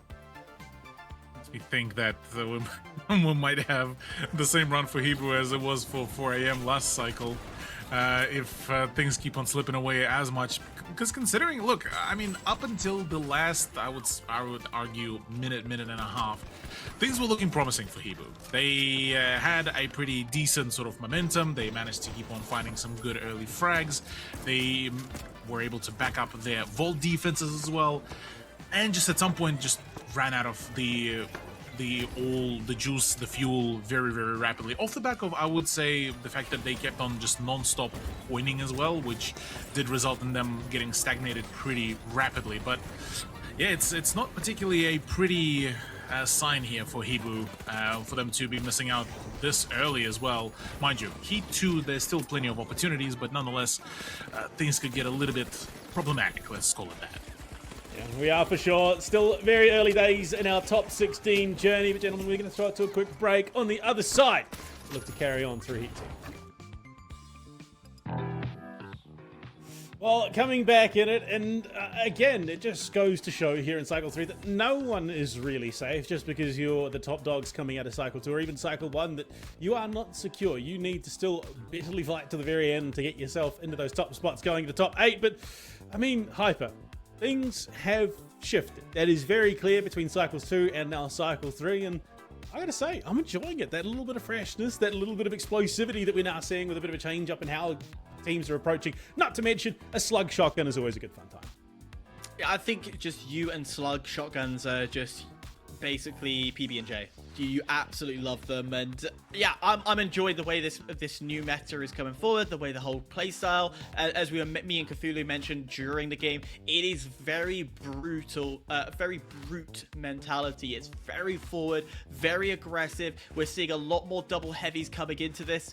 So with that in mind, we're seeing a lot of essentially, go in, see what damage we can do, and then think about positioning afterwards. And for me, I like that as a spectator. It is amazing. I'm sure all the coaches are ripping their hair out because it's not very strategical. But hey, we're an entertainment sport. I'm going to be pushing for it because that's what I want to see.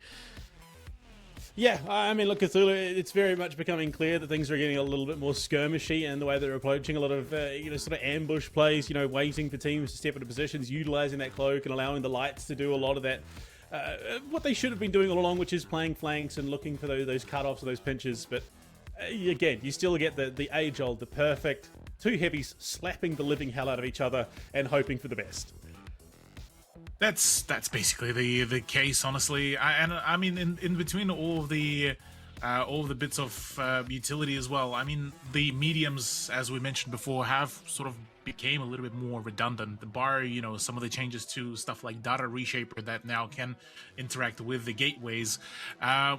For the most of it, most of the buffs really went towards either the lights or the heavies, whereas mediums sort of been left with what, an FK nerf, and then after that you are left with either the LH1 and the AKM. That's about basically it. So there's definitely a heavier lean towards something a little bit more beefy, but I definitely think that there's still plenty of opportunities to explore. And I think a bunch of the meta changes as well are still yet to come. So I think we are just right at the very beginning of all of the chaos, and that sort of very brute mentality, like Hyper mentioned as well, very much leans into that we go in so far for the lowest hanging fruit, and then once the meta starts shaping up, it's like, okay, right, we actually need to collectively use our brain cells and actually start coming up with something a little bit more spicy. Yeah, no, I mean, look, it's going to be interesting to see, sort of how the things shape out going deeper into this competitive cycle, of course, Hyperactive. But you look at the lobby that we're about to head into, incredibly stacked, incredibly capable.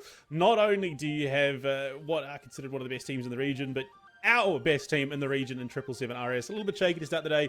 We're looking to come in strong. We look to head to Nozomi Citadel from the looks of things.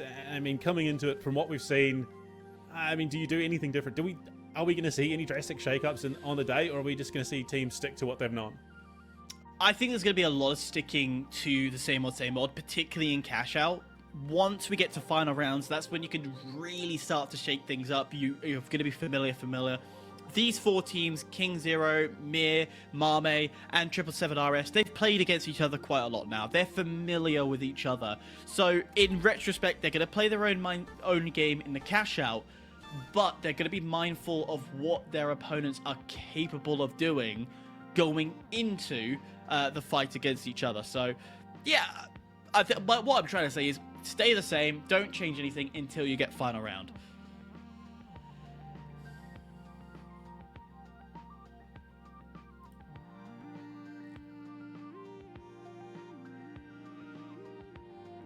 Well, moving into the fight, Cthulhu, hopefully you are still here.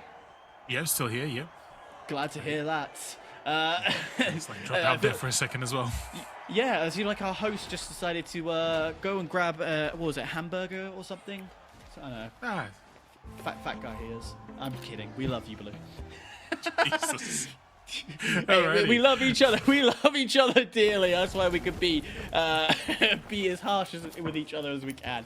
Nonetheless, here on the Zombie Citadel, a change up from map 1 to map 2. That can really change mindsets quite early on, can't it? Yeah, it's a pretty substantial change as well in the overall momentum that you can bring. The Zombie does bring out quite a fair few of the tighter, I guess, hallways as well to make the play off the back of, and already with the dome shields coming on out to try to, ooh, actually, I like the play with the winch there to just get a little bit more utility before any further engagements. It's a good opportunity here to try to make those plays happen, but oh man, as of now, for 777RS as well, things are looking a little bit dicey. So is for Mame, as YTR was just on the brink of death. Deep breath as you back away from that fight. 777RS, Magua-san in now. They're taking a little break from the previous time we saw them, but hey, we are happy the fact he's back. He is on the very front seat and ready to fight again. Reset has to come through, and I think I just saw Mame left alive. The winch not going to be doing the job that he was hoping for. Of course, the winch getting a massive nerf. Embark in their notes saying that they're looking to make it more of a tool to decrease the gap rather than a killing tool that it has been. Certainly does its job in that capacity, and certainly managed to decrease the distance between the utility and the player, but as of now, the distance between life and death is also being very rapidly decreased here, as 777RS very much struggling to stay alive. Serious, the man who has been experimenting with, medium and light roles now, has been pushed towards the light play. HHL is the name of the game for them, and Eshe back into the overall swing of things, looking to try to really set things up and running for the ANZ representatives. As of now, MIR, the roster that, honestly, I still have to say, MIR had a pretty solid performance back in Cycle 2. I'm very curious to see if they will be able to showcase the very similar thing as well going into Cycle 3.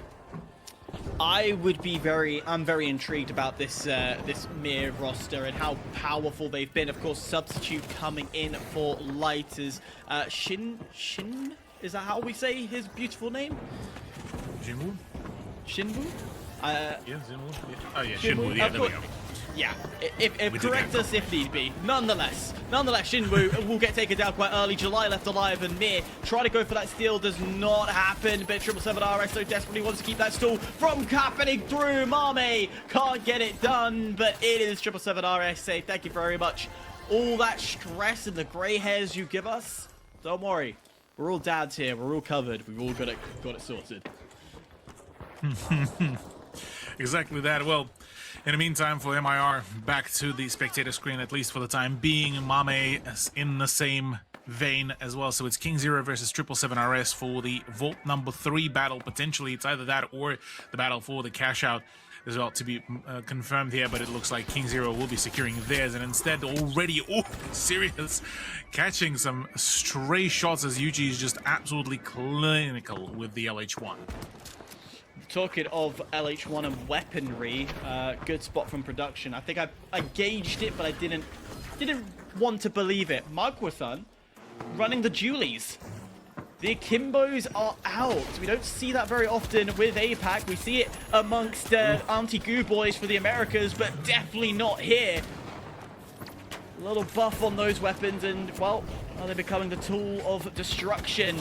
A chase down will be powerful. Charge and slam being deadly as per usual. Still going through, and KingZero not having the control they were looking for on this site. As guess who's done it? It's 777RS. Tips there for Fedora says thank you very much. We'll take control. Yeah, with KZ getting blitzed to the absolute, well, into despair, really. The overall setup for 777RS is actually not too bad. Mogwasom, oh my days, trying to just get himself out of the heat as rapidly as possible. And with so many explosives flying his way and right into his face, there's definitely going to be a whole lot more problems. Sirius needs to be very cautious about his positioning as well, because he's been caught off guard as well with his position. And without any heals, without the H-Infuser, things are looking very difficult here. Mogwasom, one man remaining, the charge to try to just get out of the problems. Certainly did allow him to stay alive for just a brief moment longer, but Sirius, after coining for the team, well, has to bail out, and well, that's that really. KingZero going for that steal, uncontested. 777RS nowhere near the fight, as they allowed the third-party chaos to all ensue through. Mame, there's it. By the way, I don't think we've pointed this out. Huge offset when it comes to these cash outs. So everyone's going to be focusing over to C, and they will focus over to Mame and go for that fight. But Mame also want a piece of the pie, because if they can get an easy steal over at C, hell, why not do that? Because you can. And that's exactly what they're going to look to do.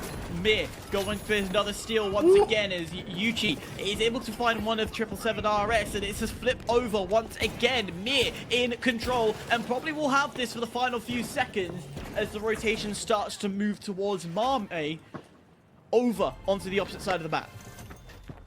Yeah, that's a big steal there as well. MIR very much nice and steady in terms of their appearance here on the map, and for each one of the vaults. On the side of KingZero, Yuchi basically has Sirius's number dialed in at every point in time. And for Sirius, things are definitely not the most exciting, considering that for quite a few of the rotations so far across the map, and that LH1 has been his and his demise in a very rapid progression. I heard a text coming through from you. Was that you confirming that one of these teams are getting through? Pardon? I heard a text coming through your phone. I was like, oh, don't worry, the joke is long gone. Nonetheless, close kill race from all four teams. This could swing either way if the steals don't go through. Talking of steals, how about Mir going for a cheeky steal? The winch being perfect as Mame will try and take him off. And unfortunately will sacrifice his own life. But Mir still on top of this cash out. Still have a possible chance to do what they need to. While that's going on, 777RS not bothering with that fight. They're not wanting a piece of this pie. They want the piece of the other pie as they set overtime for an additional 11 seconds on the opposite side. It's a kill race for sure, and I feel we say that every time walking into these games. Exactly that, yeah, and specifically in this lobby as well, I feel like the impact of this is going to be quite even heavier, really, considering all four teams were able to secure themselves at least a vault. And now, like you said, yeah, the kill race is going to be very much on. Some more scoring to be done. Mogwasom with the Twin Deagles coming on through, and, well, certainly they ring out the victory, at least in that prospect, but still quite a fair bit of time that they need to hold on to the vault to try to set things up, and I believe that might be actually the final one, unless Mame are able to bank that one in, and in fact they will be. So look, now one would hope, at least if you are a 777RS fan, you would hope to see a little bit more, or rather less of a heat to come their way. But otherwise, oh man, HUNNU is in a world of trouble here. Trying to run away mid-shield is just enough to soak in just that fraction of a damage, but unfortunately for him, not enough to save him. KingZero jumped to the top. They're going to be happy with that, but there's something called the 20-second rule, and that's exactly what MIRGG are looking to do. Pounce on the very weak, very damaged, and lack of util KingZero, but that rule seems to not apply immediately. July's dropped down. HUNNU also getting dropped. Yangdun left standing. And MIRGG, who tried to be cheeky, tried to be forceful, well, you've got to be polite and patient, has not worked out for them. And now it's just a shooting range for KingZero to finish it up. 777RS looking safe. They will confirm themselves through to the next round. The question is, who's going to join them? Big opportunity here. Julio Rice is actually not really having particularly a good time here, as he nearly got caught off guard with by Sirius.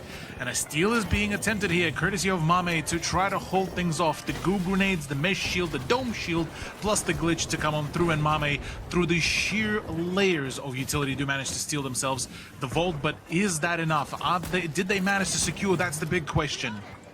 They were able to get the steal, but the problem is they're going to get restolen again, but they will keep the pressure on because every team is around here. Mame absolutely shredding in the feed. KingZero down to Yuchi left alive. July's left alive on MIRGG. Eshe left alive on 777RS. It's a 1v1v1v1, but it doesn't matter. It's going to be Mame and 777RS. Our usual familiars are not going through, and I'm somehow falling off the camera. Sometimes that's just the way it goes, but I mean, Chaos Incarnate again seems to be sort of that trend, and these new changes making for some more interesting and dynamic battlefields. Cthulhu, I'm loving it.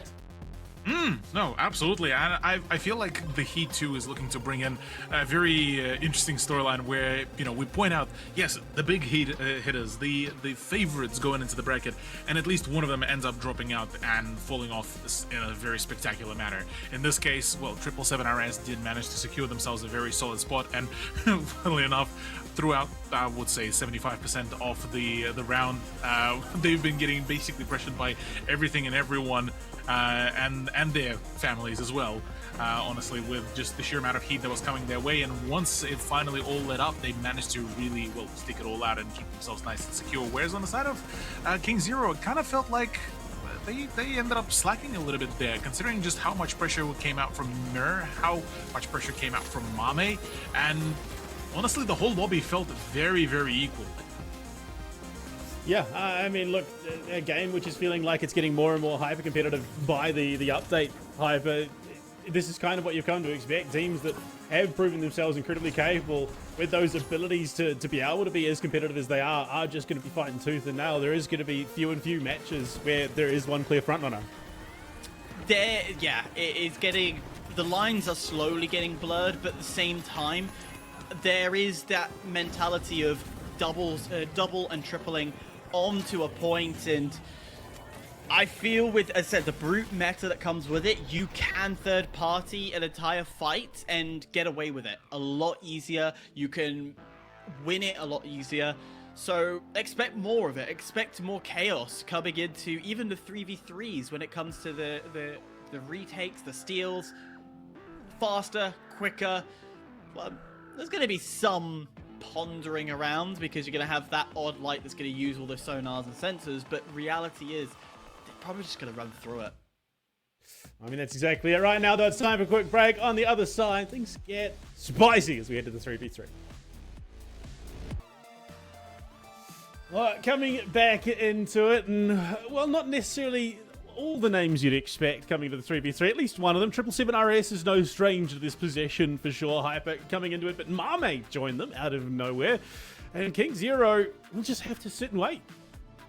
Yeah, a major upset not to see KingZero, but at the same time, I think I kind of highlighted a little, well, I say highlighted, I hinted towards the idea that KingZero is going to have a target on their back. They're seeded #1 right now. They are ranked #1 in both 1 and 2 cycles, and it's combined total. So, yeah, I'm not surprised that everyone's going to look at KingZero and find a way to dethrone them, particularly if you're HIBOO, 777RS, and DRG. If you could somehow deny KingZero from getting through, it would be a godsend. or at least seed them lower. Make your matches easier, make your lives easier to qualify in that top 8 come that next week. So I'm not surprised, but at the same time, I think it's unexpected. Yeah, well, look, I mean, look, it is one of those games for sure, Cthulhu. We've seen this already, that any team can sort of step up in the moment and find that opening and utilize it to progress further than maybe was anticipated for them. And here in Heat 2, it's going to be either 777 RS or Mame.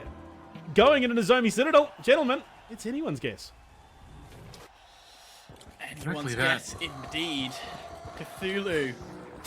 I really couldn't put a finger on who could win this one. This is probably going to be the most even fight we're going to see for a while. Yeah, I'd definitely have to agree with you on this one, Hyper, considering that, yeah, Mame so far managed to actually show some really excellent setup and really excellent play.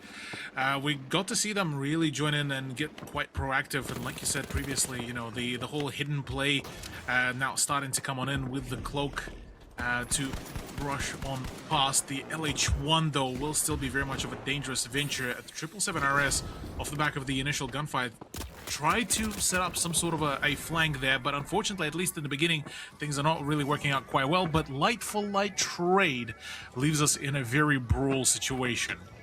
Very brawl heavy. Bring out the big guns. Make it so the fisticuffs come out and every explosive under the sun. If you can get a heal or get a res, then you might get an upper hand with the rotation and information that comes with it. But instead, Mame just looking to see if they can force 777 RS off height. As both sides are going to coin in their lights. They're going to come back to a full brutal fight as Mame will eventually get dropped as Esche RPG lands perfectly. And the cleanup crew starts to come through. YTR left alive, gets dropped down, and 777 RS opening things up. That's a trade. YTR and Sirius just traded as well, 1-for-1 against each other. Perfect turnaround there, really, for 777 RS. As, well, with minimal losses now, they have the control over the first box. B Vault is the choice for the playfield, and I mean, considering the positioning of it, there's definitely quite a lot of the situations and positions that really can be played in a very up close and personal. Still up with the Akimbos as well for Mogwasom, looking to really, well, bring in a little bit of a, I guess, call it the spice into the KS23 meta, it seems. Just add a little spice to it. A little bit of that 50 AE goodness. 777 RS. Nice setup. Really awkward stealing position as we're seeing Mame struggling to actually get the whole thing started. So hats off to them for finding out a way to make it easier for them, but harder for others. It's on the stairs, YTR able to find a little bit of angle as Mogwason pushed a little too aggressively. Thankfully, is able to get out of there in time. YTR's YTR's been hyper aggressive this game. Oh, look, you have to respect the play there with the LH1, considering that it has been a very potent tool in the right hands, and if you do end up landing the headshots, it works really, really well. But oh man, between that and just getting caught off guard and straight with a KS23 around the corner, that's not the best situation ever. Mame do manage to force that engagement out of the way, and the MP5 in the meantime does ring out to try to at least force some movement to happen. But as it stands, the Vault is still in the hands of, well, 777 RS, not potentially for long, but another bit of disruption to come on through, and Sirius is doing a phenomenal job at just being that thorn in the sides. Akimbo Deagles coming on through, the kicks, the shots are there. It's not enough as well either to bring out the barricades, and has to jump off. Mogwason was gone. But Sirius and Esche are back into the play. The fire continues to keep on burning, and actually I don't think the steal is actually going to happen at all. I don't think so as well, because look at the height. Esche has got a bit of an upper hand here. He can look upon it all as the steal tried to go through. Esche down to 1 bar, decides, yep, I'm going to take my life and allow the reset to come through. 777 RS. OCE representatives about to go through. That's one cash out away. But this is Mame. They put up one hell of a fight, and I don't think this fight is over just yet. Yeah, I mean, remembering Team Mogwasom back in Cycle 1 as well, they managed to secure themselves the, I believe it was off the back of the Heat 1, they managed to secure themselves the top 8 position as well. And honestly, it was a pretty solid solid turnaround. So if they manage to secure it here in Heat 2, look, I mean, I don't oppose to that at all. They have the potential, they have the ability, and I mean, doing it with the double akimbo, the akimbo deagles, that would be a one flashy way to do so as well. Otherwise, for Mame, they have a pretty decent idea about how to play, but yeah, with YTR being very, very aggressive, and I would argue as well, the lack of the dashes is certainly throwing a bit of a spanner in the works, but oh my god. Oh, please tell me either of them see each other, because that would be absolutely huge here. Staring into each other's souls, but YTR will get the upper hand and says thank you very much. I guess someone did see somebody, for sure. You're talking about I think it was the cloak that just ran out. I think it was as well. You said about Team Magwasan and their performance is like one. I'll come back to that in a brief moment. It's the Deagles again. The Kimbos doing their job, and Magwasan will drop. Eshe left alive, and yeah, this will probably be just do some damage, see what you can do, and take the wipe yourself. Or hey, why not get one as Sirius is back in as Eshe dances around one of the Mame players. He's able to get that revive back in.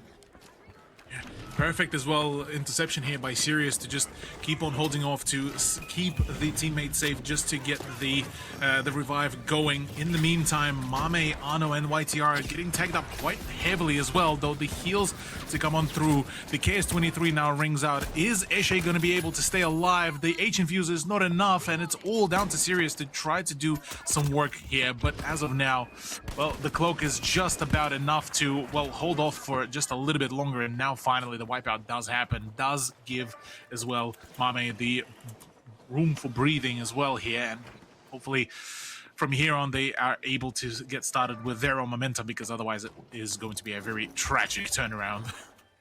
It would be. Recap for both of these teams, both competed in Cycle 1.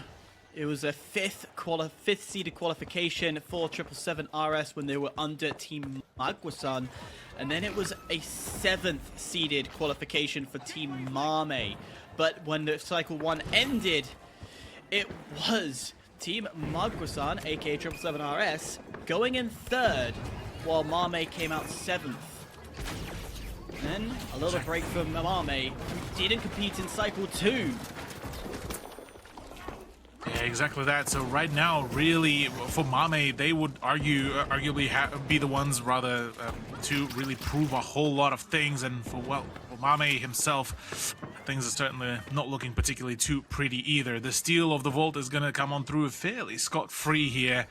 And back into the, control of the pacing. I believe there's just about enough time for maybe 2, definitely for one more attack.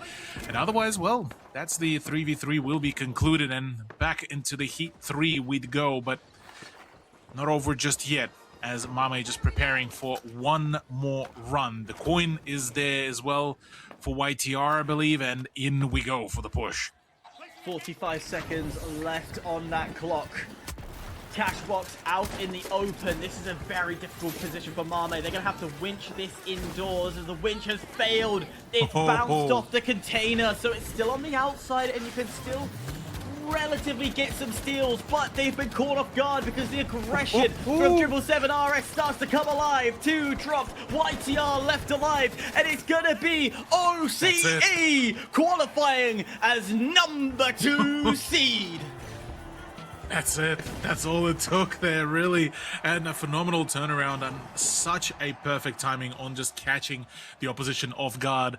Mogwasom to sink in so much damage, forcing Mame players to really start panicking and start backing away. And that's the way the cookie crumbles.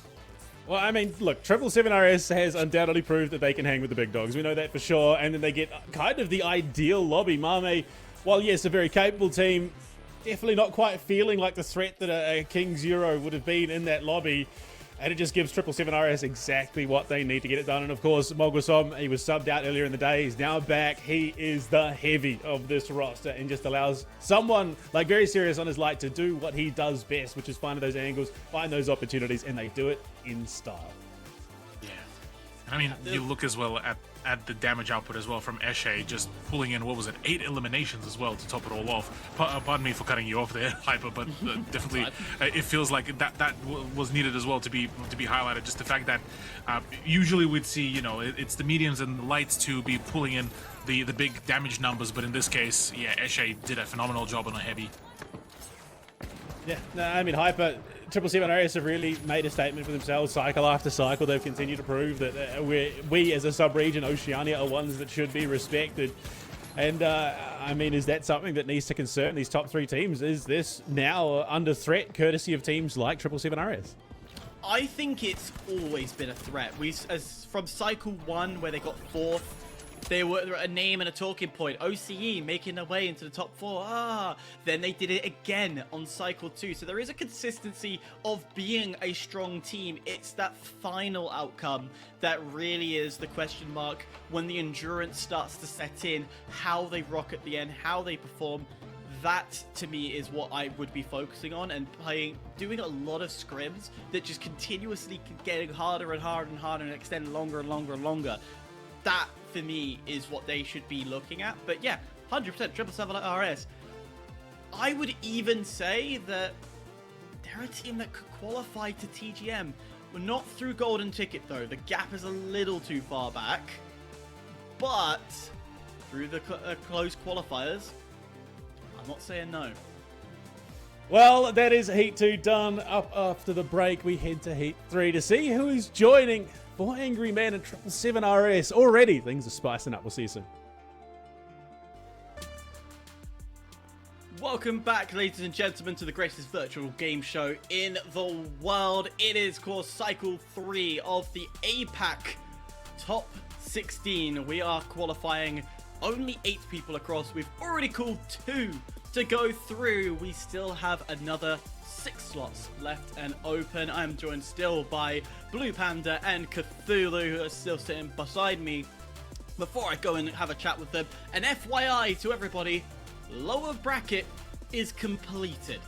It has already been done and sorted, so we are solely focused on that upper bracket and immediately bringing those teams up into the relatively categories, as 2 of the teams have forfeited, of course, as you've been seeing down at the corner. I think I'm pointing in the right corner. Nope, that corner.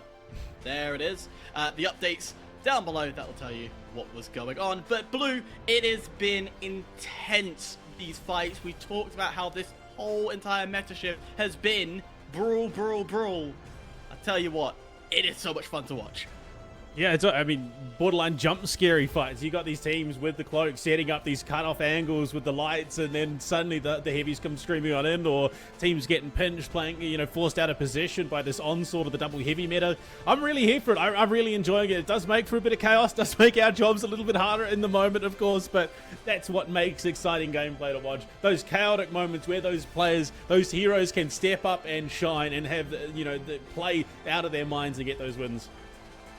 Well, we are loading into Fortune Stadium. Cthulhu and Blue, I'll let you take this away.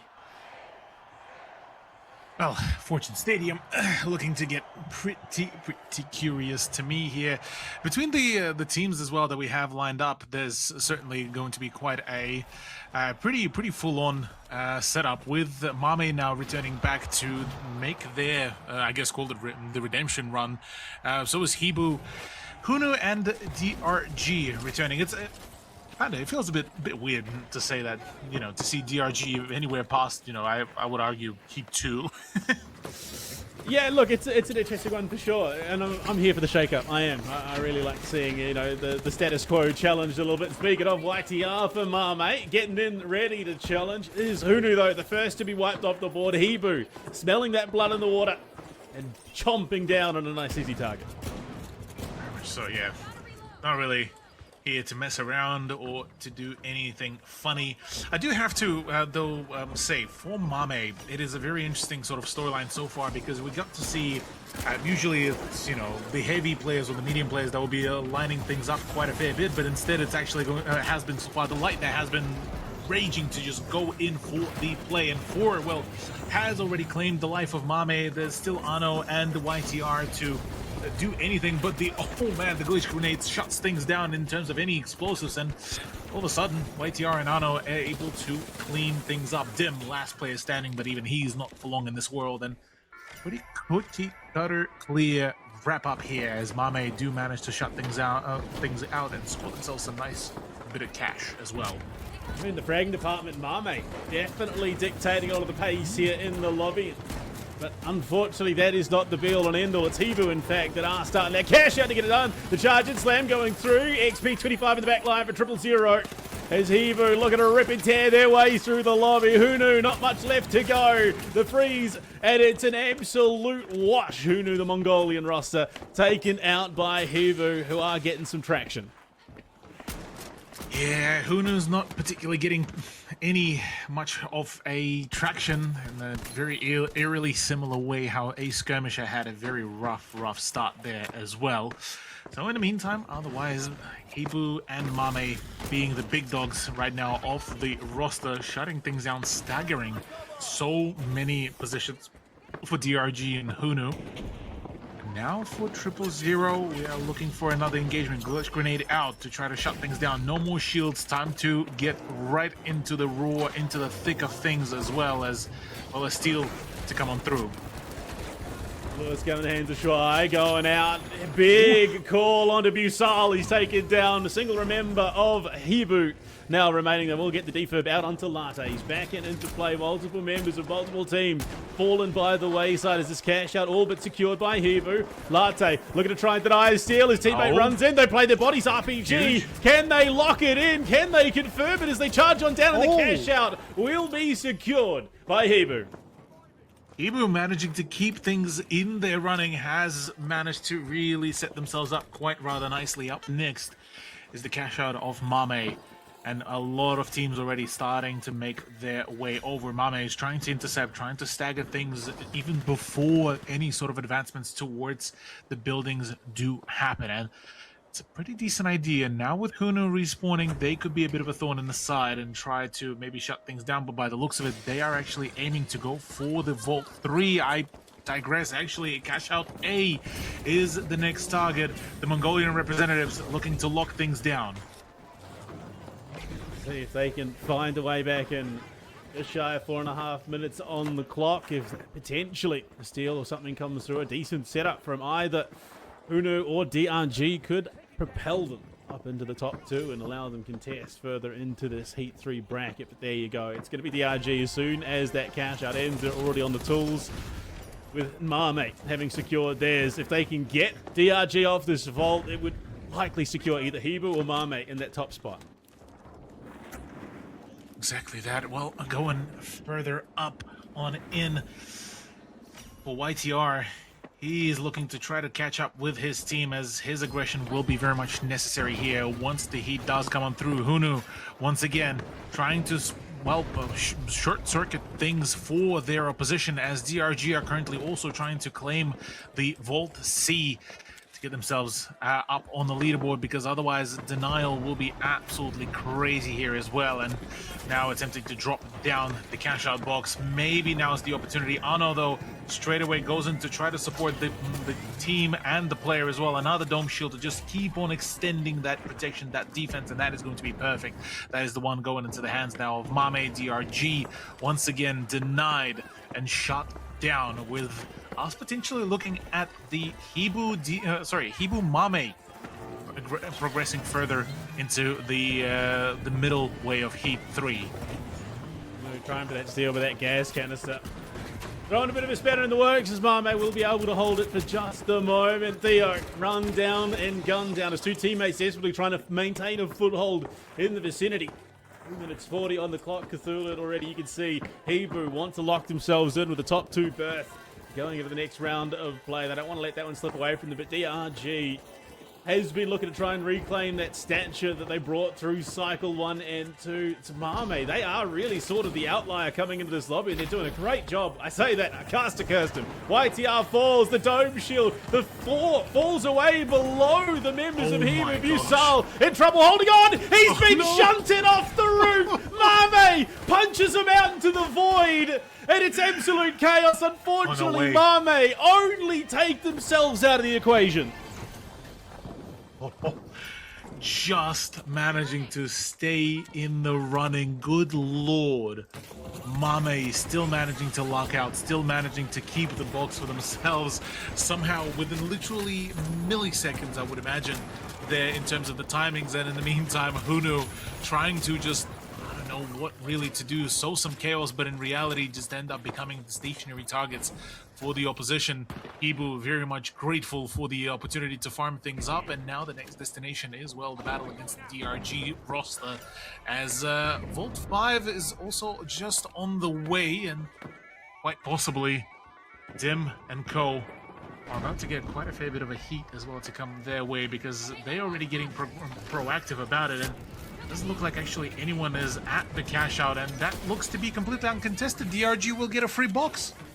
Well, they are going to do just that. Great little steal for themselves. They propel themselves up into second place. Now HIBOO looking to play catch up. 2 minutes on the clock as the double jeopardy, in fact, going to be starting up. It's cheeky. It's a very cheeky play here from DRG. This would all but solidify them and put that onus all onto HIBOO to try and claw their way back up on in. Dart and Theo in a world of hurt right now. Shui, it's actually forced to take himself out with the mine, unfortunately. So a 2 for 2 between HUNNU and DRG, but the cash out secured. 45,000 in the bank for DRG.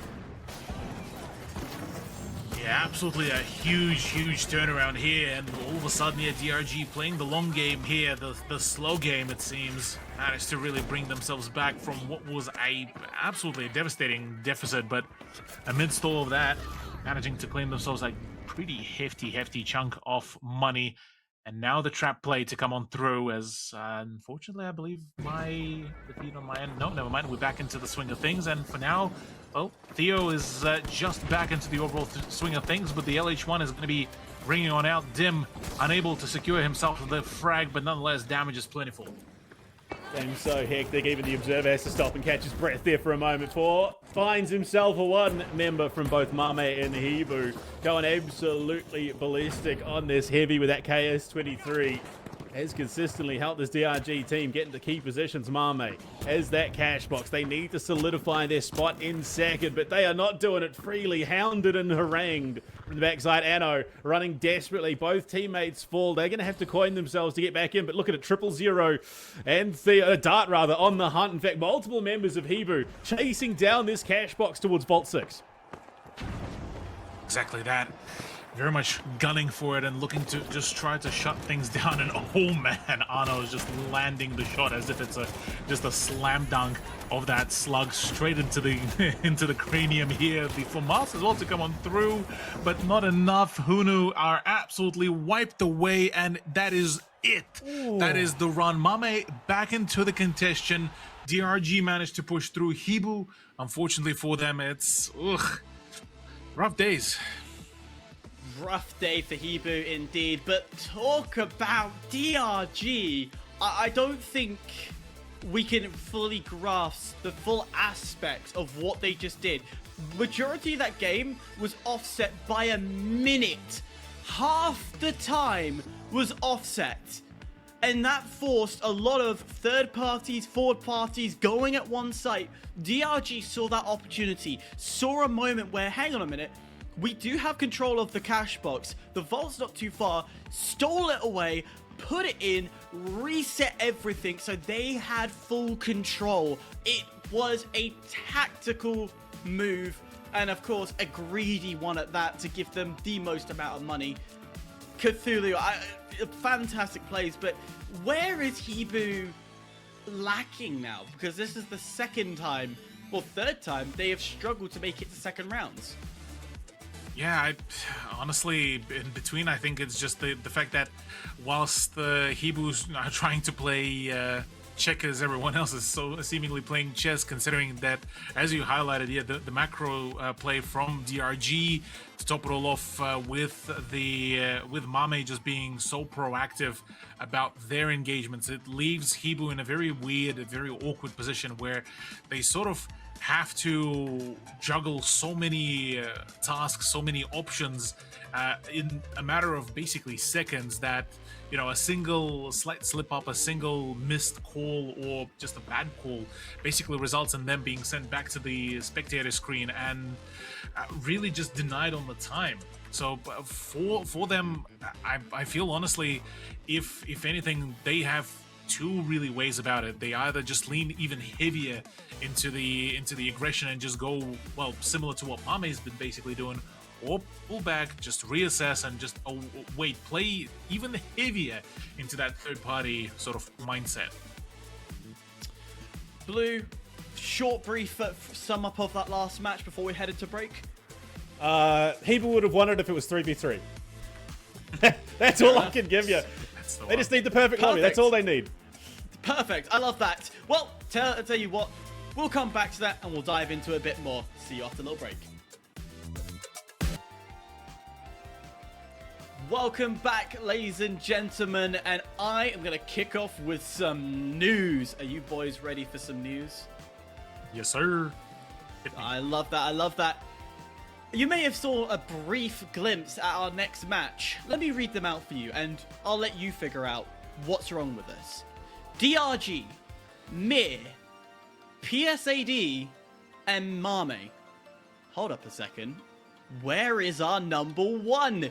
Yes, KingZero was dead last in cash out. They did not make it through. $70,400, and then Ace Skirmishers at $23,008.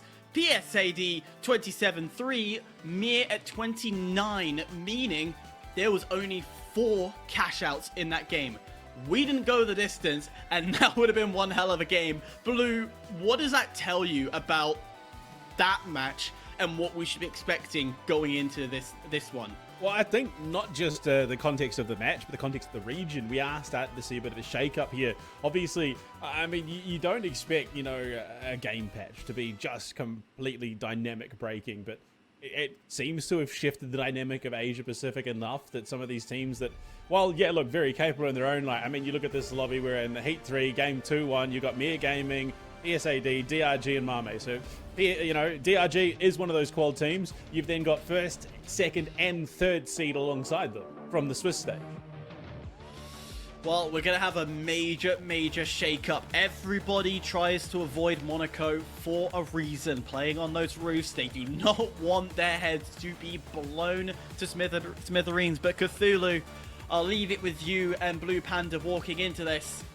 We should have some fun here in Monaco. Yeah, honestly, Monaco would be...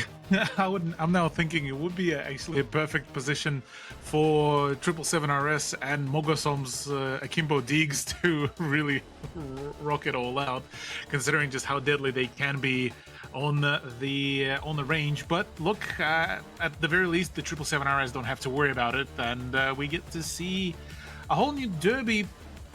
Look, I'm a bit shooketh. That KZ apparently having the 4 AM effect at the moment on them. Yeah, I think when 4 AM's already found success, who someone else is going to be, you know, whether it's Sacrificial Lamb or the Stumbler, the Bumbler, whatever it may be. Unfortunately for KZ, they are not done. They will just have to wait for a little bit longer. I mean, look, if I'm being perfectly honest, it's anyone's guess, really. That is just the nature of the competition that we see at the moment. And heading to Monaco, MIRGG, DRG, Mame, PSAD have all proved today that they could be heading into the next round, into that 3 versus 3, because they're all just crazy good. And I just realized 3 stacks of HHL and then 1 stack of HML that we get to see. And that is going to be MIRGG, I believe, rocking the HML.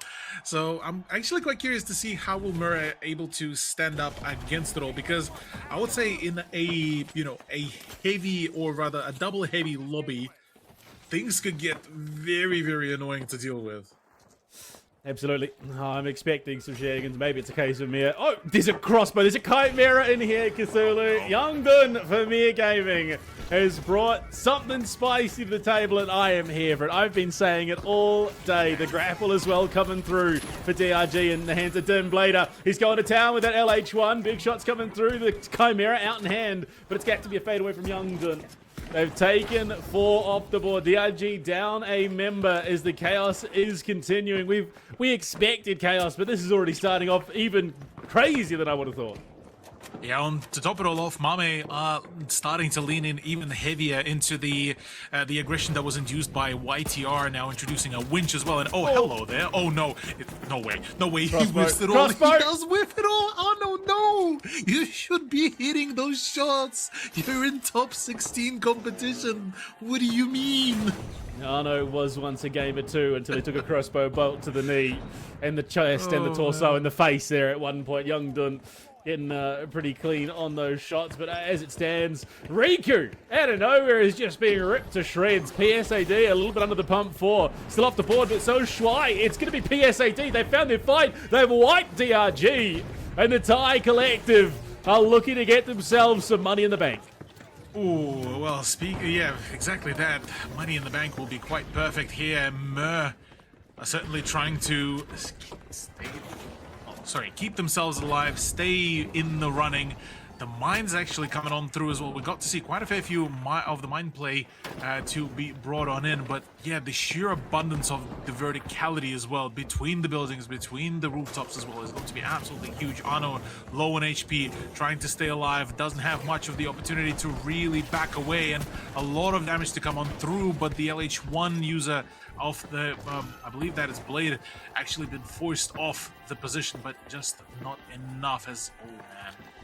He still has so many ways to just absolutely ruin the day here for either Mame or PSAD. Oh my god, that KS12 just hits so hard. It's crazy. It feels visceral. Oh, the Chimera's popping up again. Youngdon looking for another fight. He fades away, gets the kick off the roof to safety. And it's July to come in and clean up. Things going horrifically there for Mame. A bit sideways, a bit askew, a bit skew whip, as you'd say. The revive comes through, but it's out of the frying pan into the fire. Rev off, +1, -2. Oh boy, alrighty. We're continuing here the overall pace of it all as DRG Dim trying to land his shots. He's stuck between a rock and a hard place as at the moment as well, being the lone survivor. And with PSAD right on his tail as well, this could be absolutely deadly for him, but manages to back out just at the right time. DRG back into the overall swing of things. All the teams have respawned, but Dim, well, he decides, you know what, I'm gonna take a break. Yeah, a little bit rough. Oh, that Chimera again in the hands of Youngdon is getting a lot of traction. He's finding a lot of work, not seen often, but seen to great effect so far. Oh, Riku, buddy, he's his own worst enemy. He finds a kill, it's himself, unfortunately, with that RPG. So things going a bit dicey for PSAD. They're still in front. They've got themselves the cash that they need. They just need to hold this position. Healing beam out to try and maintain some longevity in this fight. As Mir looking to get involved here around Vault 3. But it's explosions galore, shots galore. The healing through. The revive now onto Riku. He's back in the thick of it, but now the Lewis gun in the hand to Shuai. He's hunting down on the first floor. Finds his one onto Mir. They get 2 off the board, in fact. Losing 1. Shuai back. Blader hitting some big shots with the L1. Can he find more? No, it's a full wipe onto Mir Gaming. Courtesy of DRG.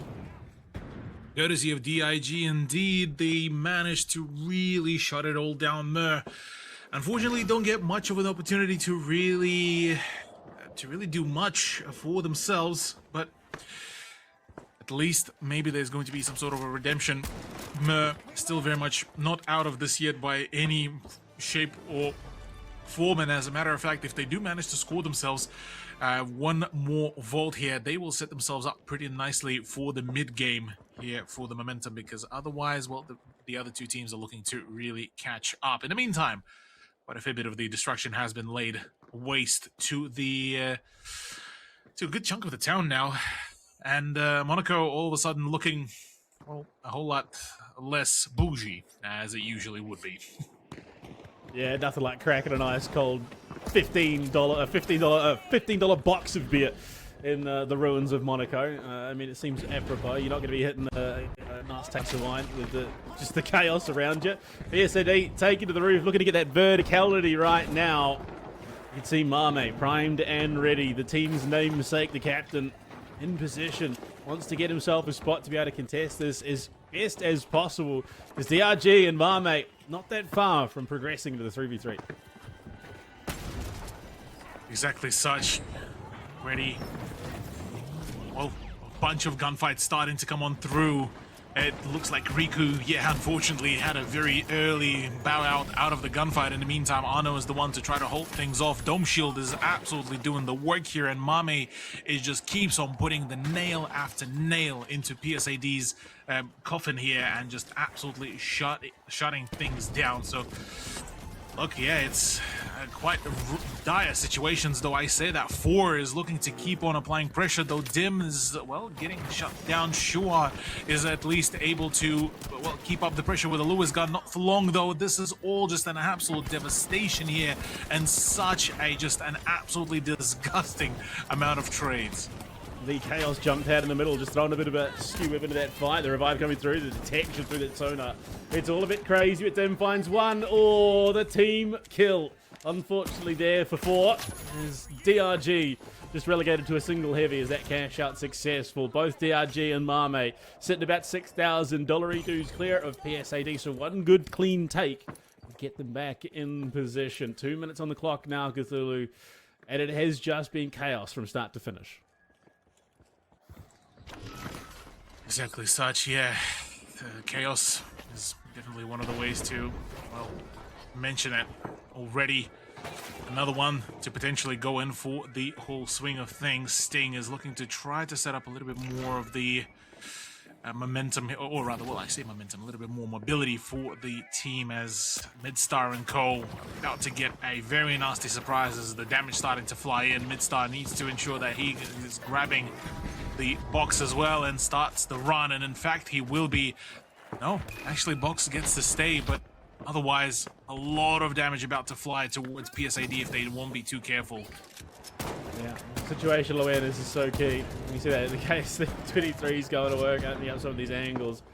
Mid-stop finds a duel with HUNNU, you'd imagine, given the health bars. Taking a bit of chip damage there, but no way to shy away from it. Big shots coming on through. Now 4 trying desperately to get himself away. That shield goes up, but he's got 10 HP and a dream. Unfortunately, it looks like it's about to turn a nightmare, but Mame getting wiped off the board as the team comes in clutch. Mame's gone. It's all DRG as a clean wipe comes through. 2 players now remaining. The heals to boot. Schwai is going to be revived, but it's Mir Gaming, rather, that are in trouble against PSAD, and both vaults currently being contested. One going to go the way of DRG, the other, it would seem, goes the way of... okay, it was PSAD. They both found themselves a way to retain that lead. Well, PSAD at least able to really bring themselves back after what was a bit of a string of unfortunate events.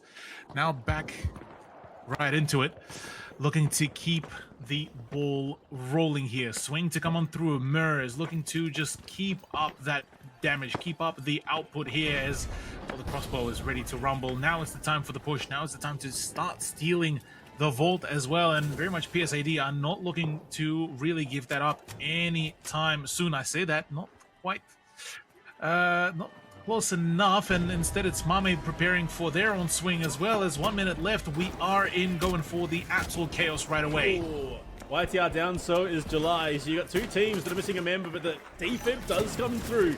Mir Gaming back to full numbers. I say that immediately. It's 10 out of 10. Midstar finds Blader, but it's a traded kill. 1 apiece, but the health bar's blinking for Mir Gaming right now. Young did in July, not long for the world. Midstar will find it, and it's going to be a wipe onto Mir Gaming. 2 members remain as the steal might just go through here, but it's Mame charging on to contest and steal the box away from Mir Gaming. They're going to look to lock it down. PSAD contesting. Can they stop the steal? They are going to be able to. Mir denied as Mame will keep that charge on through. Ooh. Back on the board. It's Mir Gaming wipe. They're not going to be able to influence PSAD looking for the steal, but it's HUNNU. Shuts it down. Absolutely looking to lock this in, and PSAD might just be denied at the front door. They can't get the steal, and it will be DRG and Mame.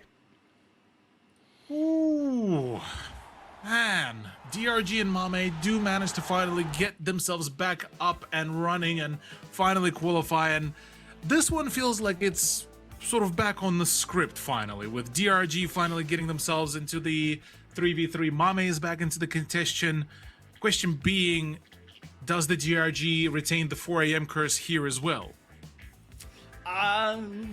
Good question in itself. I honestly, I don't think DRG played that game very well.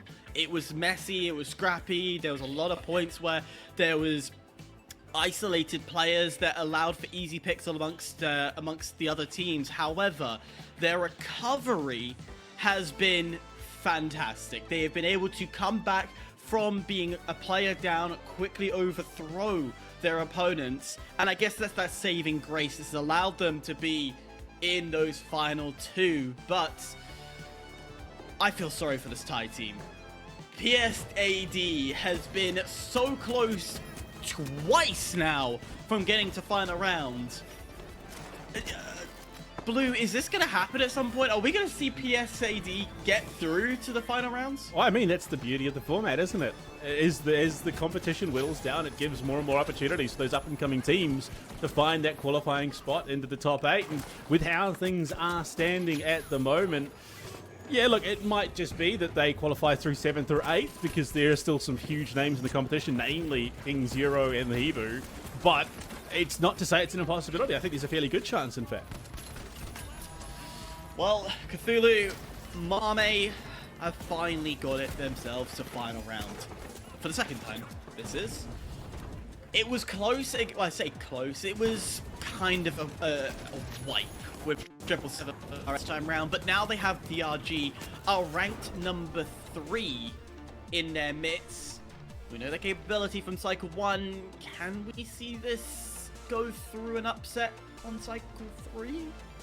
See, after just all the things that so far happened leading up to the end of Heat 3, and the way how just Cycle 3 in general has been panning out, I'm actually putting Mame as the favorites going into the final. Because not only we got to see an absolute shake-up of the overall momentum across all of the teams, not only we got to see, you know, a complete, upside down switch of the meta as well. On the side of Mame, they have been looking more decisive than ever in terms of what they are doing. They look like they have already 1 or 2 plans ahead for their performance. So going into this one, I genuinely think that, considering that 777 RS managed to really wipe them out and shut down, Mame are coming into this very much spurred up after what was a pretty upsetting turnaround in the last 3v3. Whereas DRG, I have a feeling they will once again repeat the fate of 4 AM here, at least just for Heat 3, with just the fact that they haven't been as clean, at least to me. Mame felt so much more just the right amount of decisiveness to what they are bringing to the table. I agree with you 100% wholeheartedly. I think Mame is smoother, cleaner. They are just more coordinated when they fight, rather than DRG, which is looking a bit scrappy and individual skill going up. And don't get me wrong, DRG's a good team, don't get me wrong on that. They are strong. But BluePanda, do you agree? Do you think this is Mame's game to win?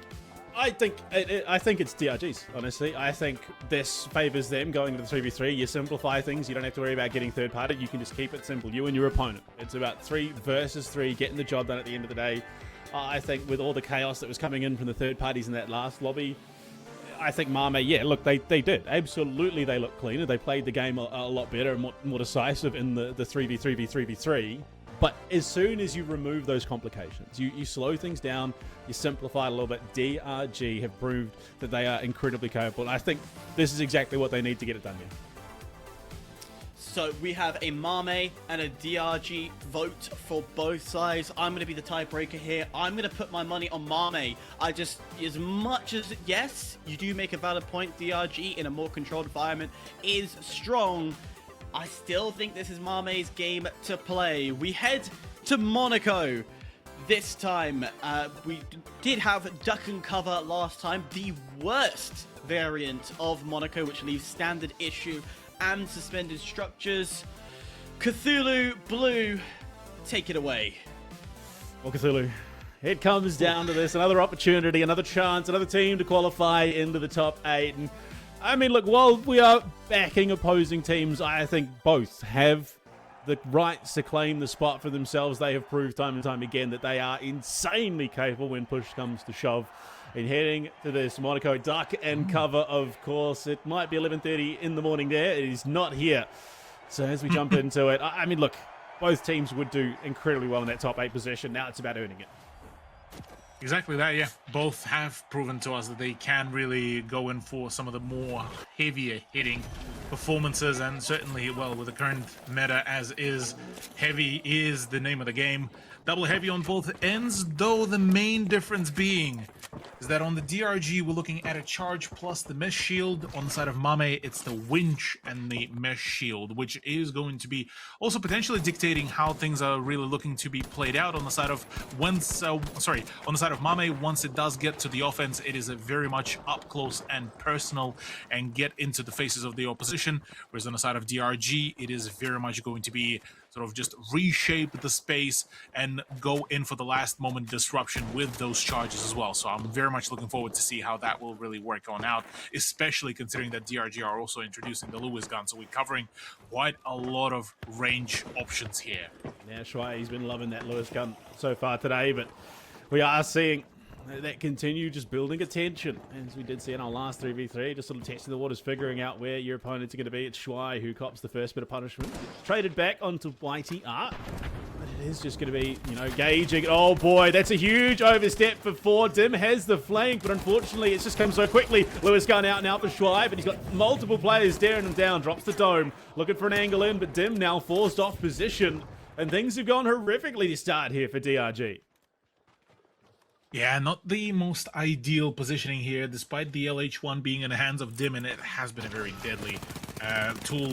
It's definitely going to be a very difficult time to really make any sort of play happen. YTR, though, I'm liking his proactivity as well about just trying to apply some more pressure. That mesh shield, though, is going to be nullifying quite a lot of damage and will be forcing some of the movement, but Dim, okay, now starting to put a little bit more damage. Now there's the swap around. YTR going on the flank as well, as the two heavies are trying to take a little bit more heat here. It looks like the light will be trying to put in quite a fair bit of damage as the slug just comes on through. That 4 gauge is nothing to scoff at, Panda. Yeah, you're sitting there thinking, you know, why is there a magpie swooping me right now? But it's a KS-23 slug, about the same size, in all honesty. Barricade going down. KS-23 goes to work with a dome shield. Just going to be utilized there to keep Mame in play. But Dim, again, it's about these flank positions that the lights can find. Has pinched in from the back. Unfortunately, all targets now no longer showing themselves as the verticality. They're favoring DRG for the most part, but neither team able to pull that trigger, so to speak. Oh, I say that, the crash and slam, dump it on in the thick of things. The KS-12 goes huge for DRG. 2 big kills for 4. He's traded out by YTR, but it's a heavy and a light versus the single light. Is there any chance of getting teammates back into play? No, he's looking for the revive, and it's a full wipe. I think a tacky wipe there from Mame. Yeah, Mame certainly got absolutely bamboozled there, and one could even say somebody loaded the Zvezda round into one of those KSs by the way how Mame were blindsided amidst that whole gunfight. And look, yeah, already quite a heavy setup. Double mines, the C4s. It is going to be a very bad day for whoever decides to try to go in for the initial steal without clearing out any of the utility. And otherwise, DRG, okay, managed to really set themselves up pretty steadily, though I say that it took quite a fair bit of time for them to actually get that set up. So if Mame were a little bit more decisive about their swings, it could have been a completely different storyline. But Shuai instead is coping a lot of that damage. That mesh shield is doing so much work right now to just keep on blocking out the damage and the pain. But as I say that, YTR just one step away from death. That's exactly it. Absolute chaos already, and that damn breaks. Unfortunately, the trend we've consistently been seeing is the team that strikes first in the 3v3 finals tends to lose out. The reverse sweep more often than not comes on through, and it seems that Mame is on for the steal right now. He is just going to miss out, be forced off for the time being, chased down by Schwei, that Lewis gun of his. It rings out, heavy shot after heavy shot, mesh shield, as they try and beat down the poor members of Mame. YTR, I hope and a prayer it's a 1v1 now, as multiple members of each team wiped. YTR picks up one, gets back through the gate. Schwei, does he know? Does he have an inkling? He's dropped down, and it's another wipe for DRG. Oh man, DRG managing to score this at the most just wow of a moment. And Mame, look, they'll be beating themselves because that was a perfect opportunity to get the revive and to try to overpower Shui before the rest of the team would be able to really come back. But no, not meant to happen just yet. And now back into one more attempt, and they'll have to do it very rapidly because otherwise things could get very, very problematic very soon, as they will be back at the stalemate. But this time with the point advantage going towards DRG. Yeah, it's not every day that you see the three different classes played in the 3v3. You got Dim on the light, 4 on the heavy, and Shui playing Hunter. That's what the H stands for. It's not heavy.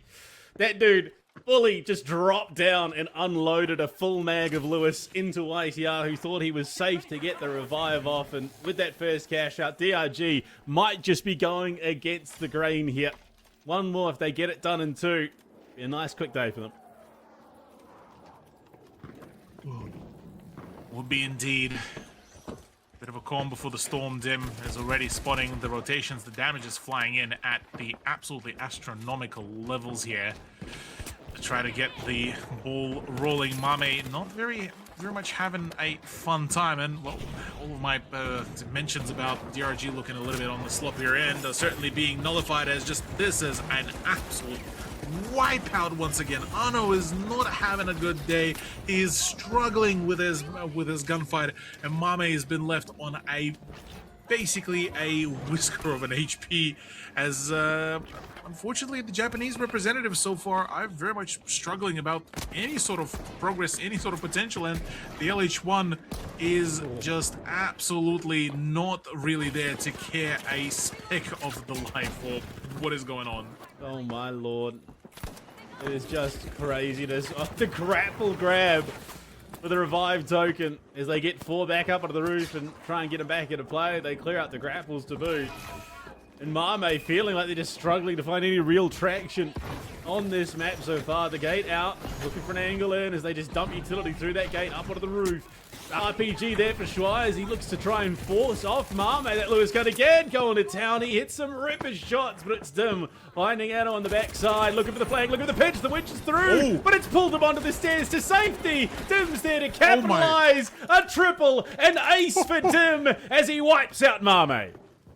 Holy cannoli. Okay, alrighty. Mame are chalked, for the lack of a better word. The performance so far has been very much problematic for them in terms of what can they do, how they can really even start scoring for themselves, because this is already a difficult time really for them to find any sort of resolution, and they are unable to find their own even momentum. They look like they have a good idea about the aggression, but anything past the aggression of the cash out looks like it just brings even more problems. The glitch grenade once again disables the shields, and all of a sudden they are so flustered that we are yet to see a one coherent, well, gunfight to come out from Mame. Well, the steal was attempted. Mame, yeah, like you said, really just have not had a foothold on the map whatsoever. Luckily, they've dissuaded DRG from going to steal. It's going to be started up now. It's a little bit crazy. It's a little bit chaotic, and I think that's working for DRG as they do secure. Somehow, Dim just eats it there, grapples up to his death. A little bit of skeet shooting maybe in Mame's spare time because he was hitting shots mid-air. Yeah, nothing like a bit of, duck hunt as well to be brought on out, though it's a bit of an overkill of a gun for the duck hunting, but nonetheless, cash out is attempted to be stolen here as Mame, unfortunately, fortunately, do manage to actually steal themselves the the vault. So we are potentially looking at a 1-all scoreline, potentially, before we move on to the third cash out. Though DRG have the ability here to bring the absolutely mess of a shutdown, and Dim would be the one to really, well, lead and frontline the way. Lewis gun in the hands of Shuai as well. No slouch when it comes to the sustained fire. 10 minutes on the clock. It may be a case that we don't need that. Shot's going through from range. The XP25 of YTR, but he's bitten in the back as he tries to run. His teammates also being hunted by the Lewis gun. And it's going to be a quick kill. YTR down. That's your light. That's your mobility. That's your nuisance. The flank pinch potential. But a steal attempt now as DRG get themselves in. And on the tail end of this vault, this could be all slipping away from Mame. As they get in the thick of it. Ah, no, gone. That's a wipe. And that should be DRG through to top 8. Okay, right. Well, at the very least, it's good to know that the 4 AM curse is no more. DRG do manage to set themselves up on the third position to bring on in for the seeding, but what a game, honestly, from such a absolutely stall out of a beginning for that 3v3 into just a non-stop meat grinder, honestly, courtesy of the DRG roster.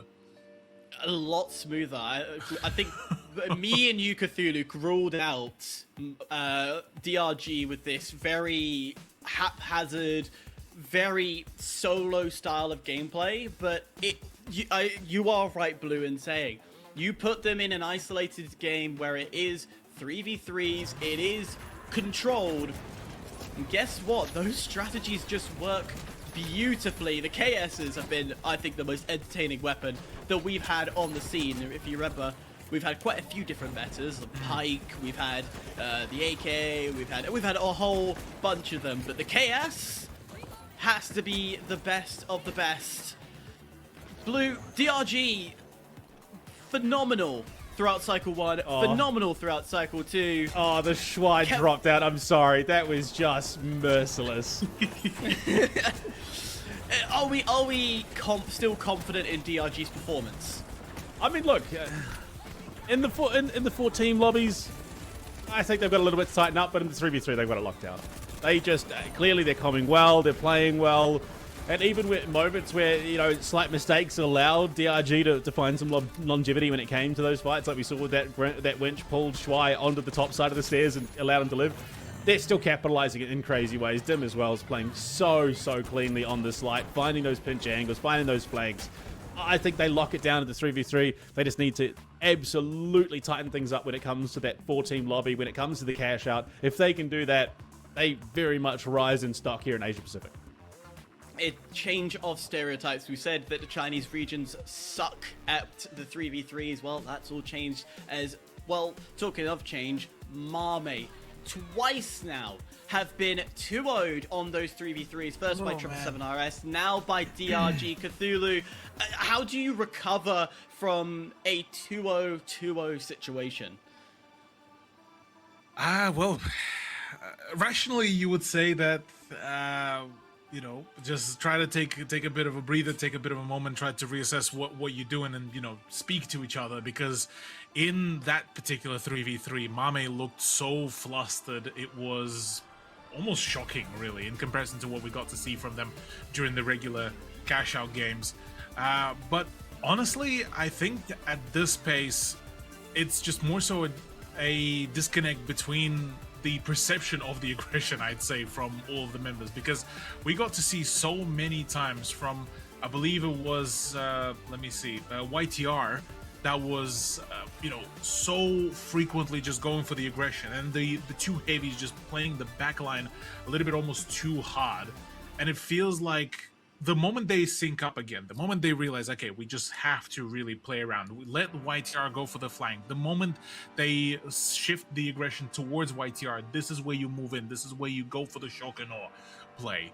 And they have that formula, they have the ingredients for it. They just, for some reason, forgotten how to cook and for how long to cook it. And it caused such a ripple effect of a failure for them that there's not really much of a return for them once you go into that tilt town.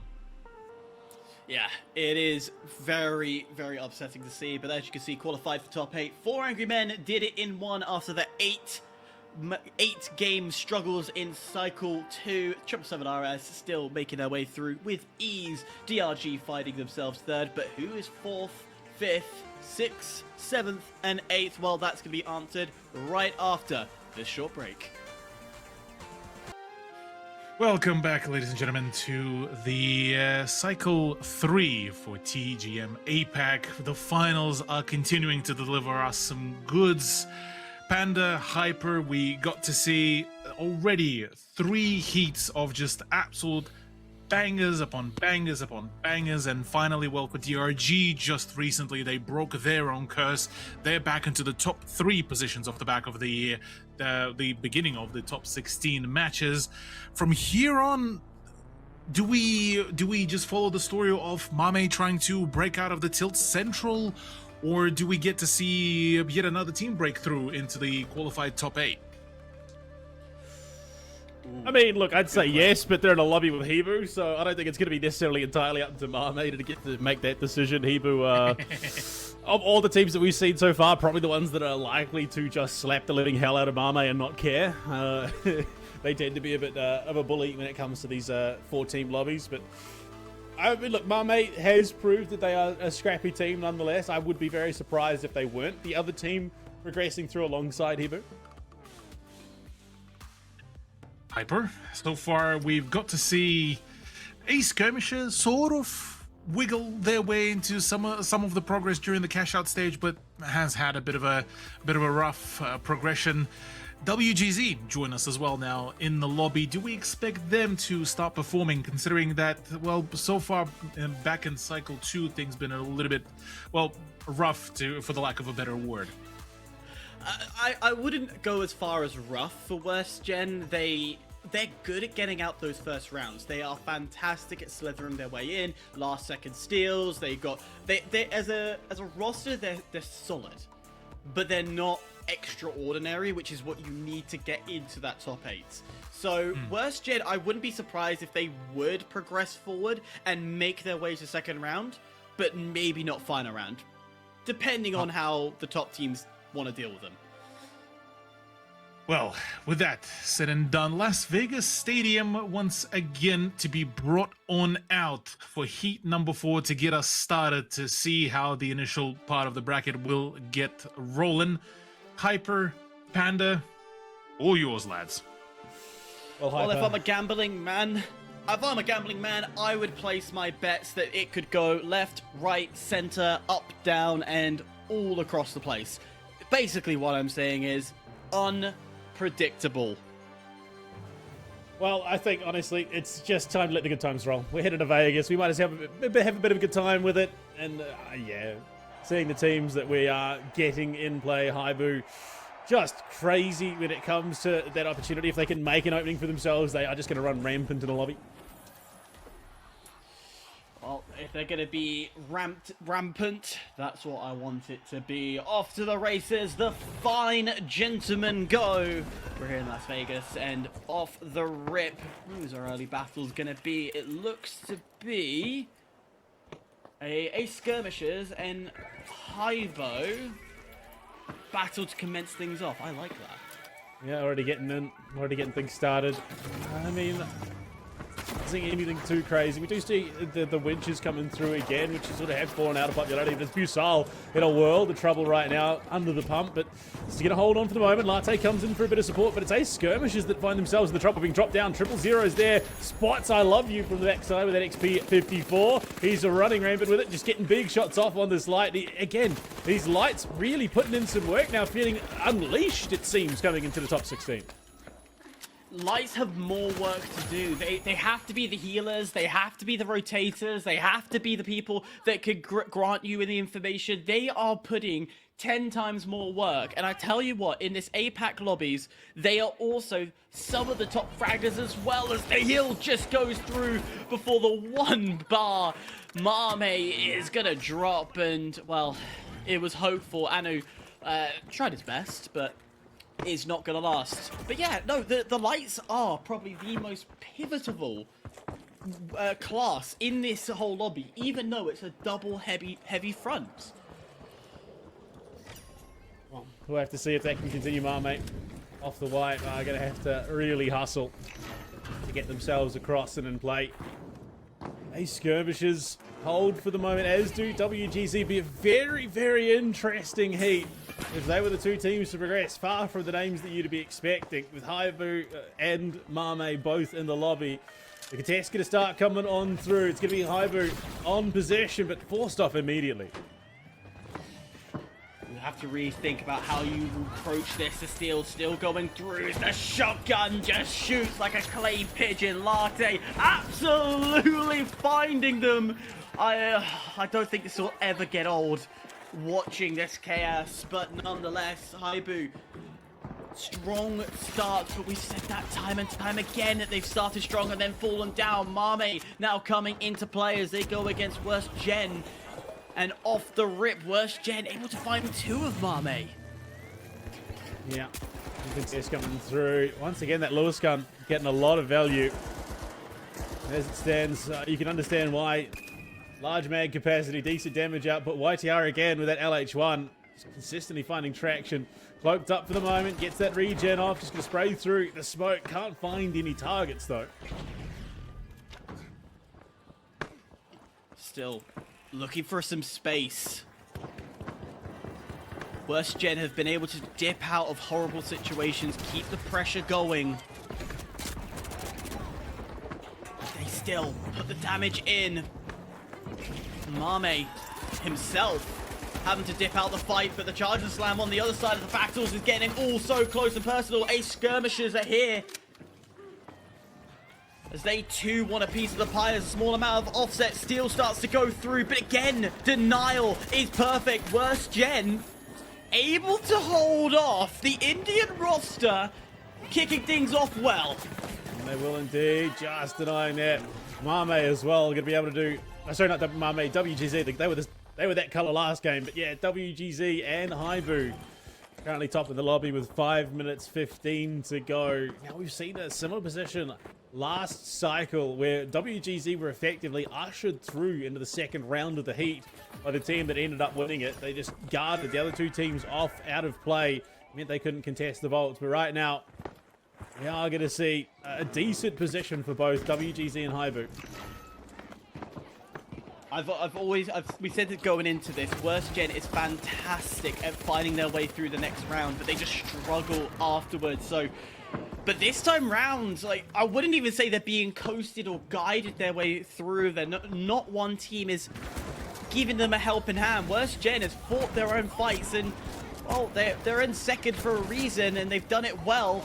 Meanwhile, Mame, this round has been an absolute struggle for them, finally getting something on the board.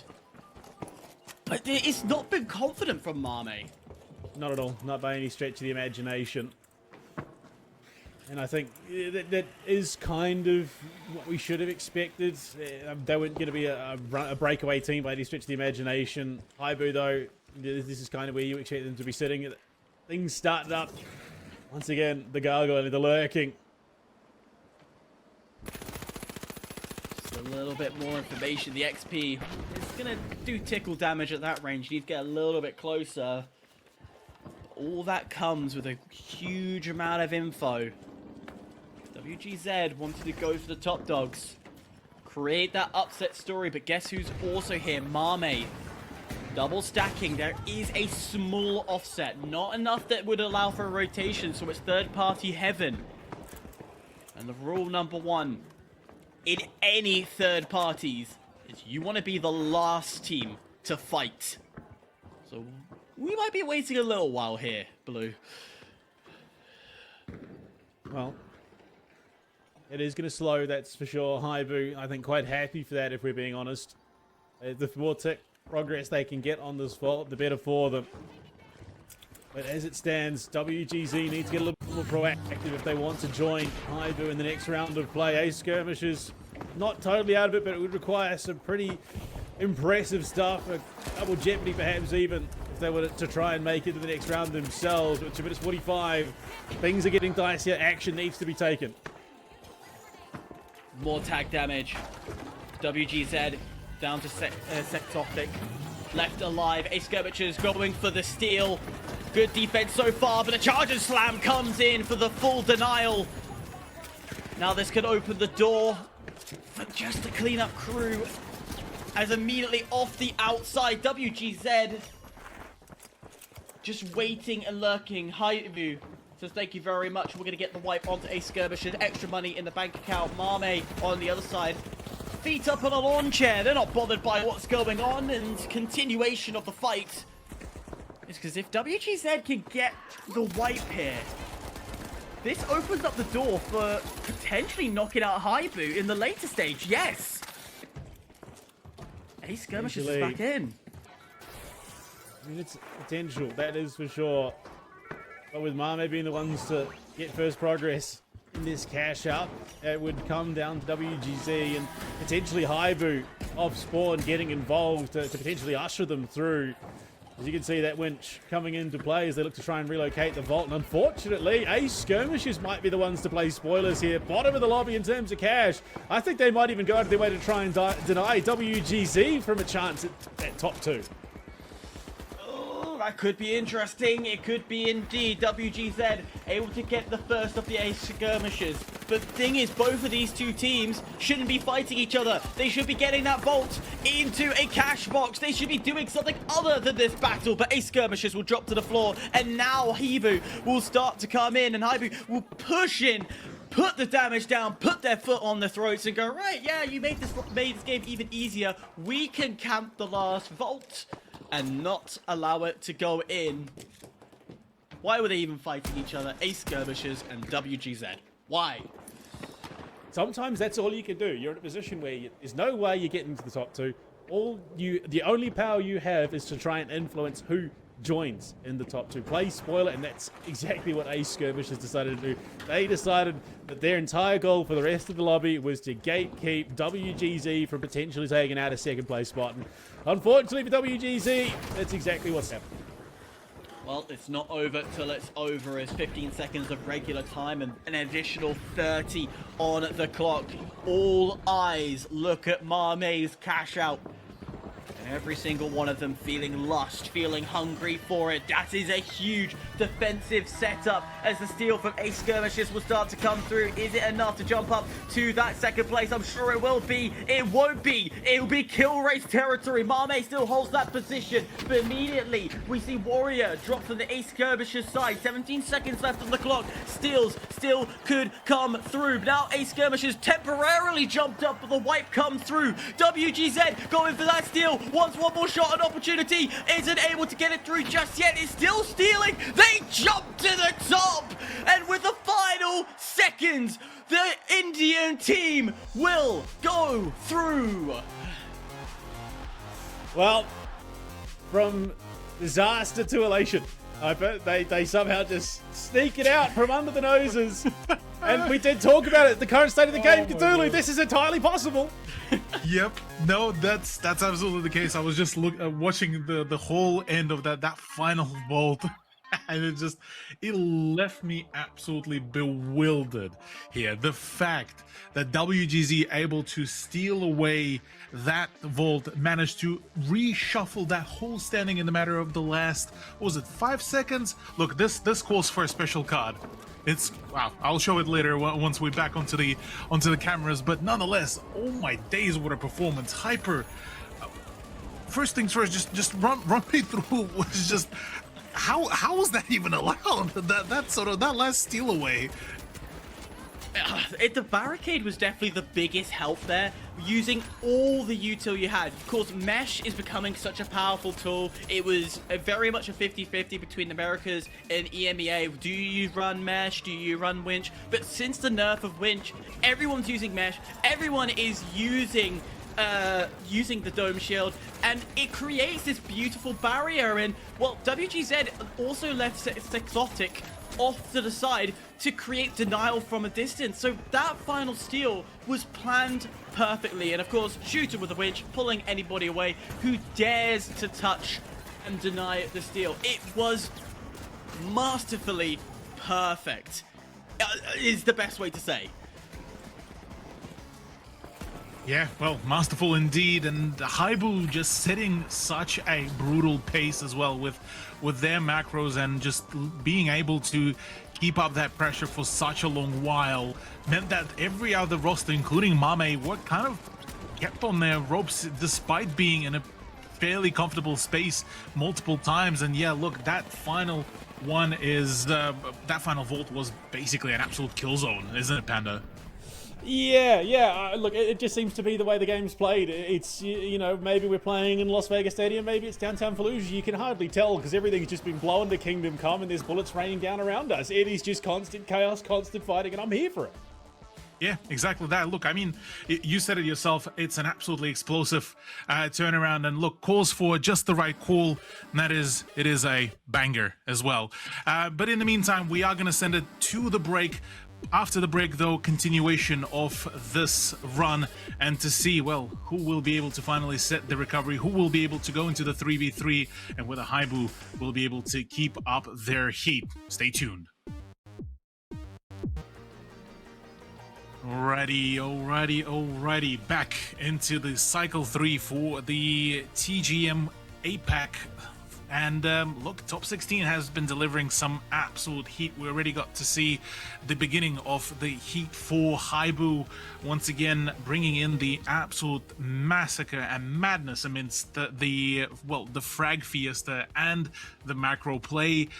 And out of nowhere, in the last few seconds of that first matchup of Cash Out, WGZ managing to make their move and snap out a second place for themselves, or actually, I believe, better yet, I believe it was the first place by the end of it. Yeah, the first place, yeah, by the end of it. So, look, Hyper, your thoughts now. We go into the second Cash Out, PSAD, as well as KingZero joining us this time for the lobby.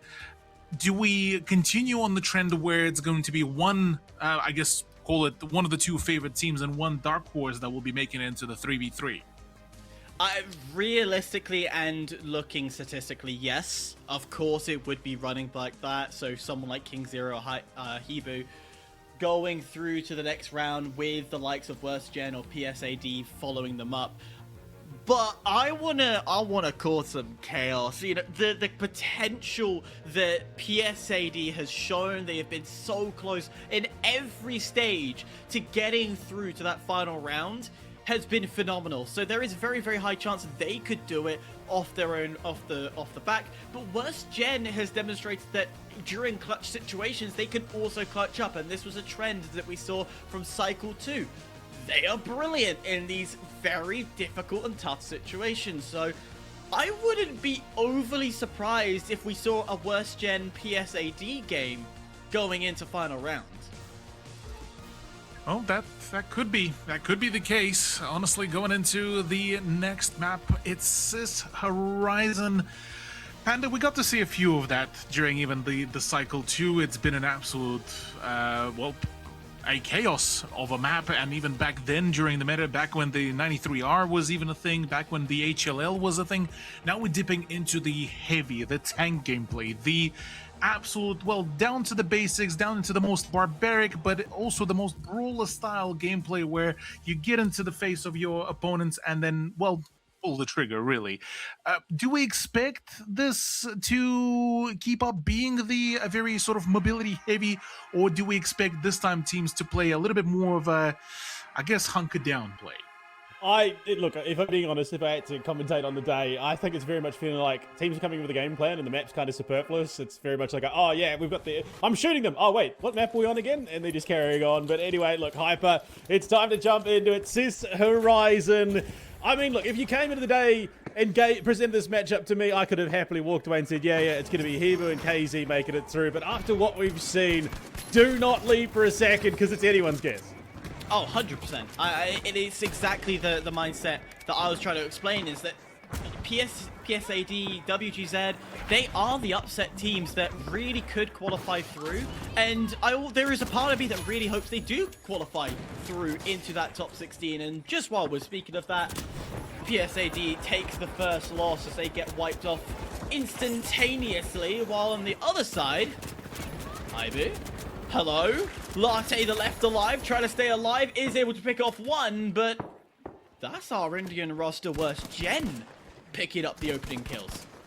Yeah, full wipe on the HIBOO, not necessarily what you would expect, but again, I did say, really, the status quo has been shaken. There is no clear front runner anymore. I think with 4 AM, 777RS already having progressed through, as well as DIG, it's sort of anyone's game. The status of KingZero and HIBOO slipped a little bit. They've got onus on them to regain it here, and that's prime opportunity for two teams like PSAD and WGZ to really capitalize. Essentially, what we're saying is the top 5 is what should go through, and then everything below is up for question. As Yuchi able to get quite a nice pick early on from the rotation. So the gateway, I don't know if that was dropped down from the lights, but we ain't gonna say no to denying KingZero from crossing. Sorry, from HIBOO from crossing. Let's see how effective it is. I mean, two teams as, veteran as HIBOO and KingZero should know how to right that ship and sort of capitalize. You look at the likes of Yuchi and Qualifier and KingZero, they're just crazy capable when it comes, push comes to shove. And HIBOO, you look at Busal, Latte, 000, a gun as well. He's going to be the one ringing out. In fact, it's these two teams, HIBOO and KingZero, that find themselves at odds rather than PSAD and WGZ, and that could be what ultimately seals their fates. Very much, and in the inside and the mindset of PSAD and WGZ, you are saying to yourself, hey, I'm facing against the team that has a great opportunity. Where was that nullify? That was incredible distance to pull that one off, stopping Yuki from getting the...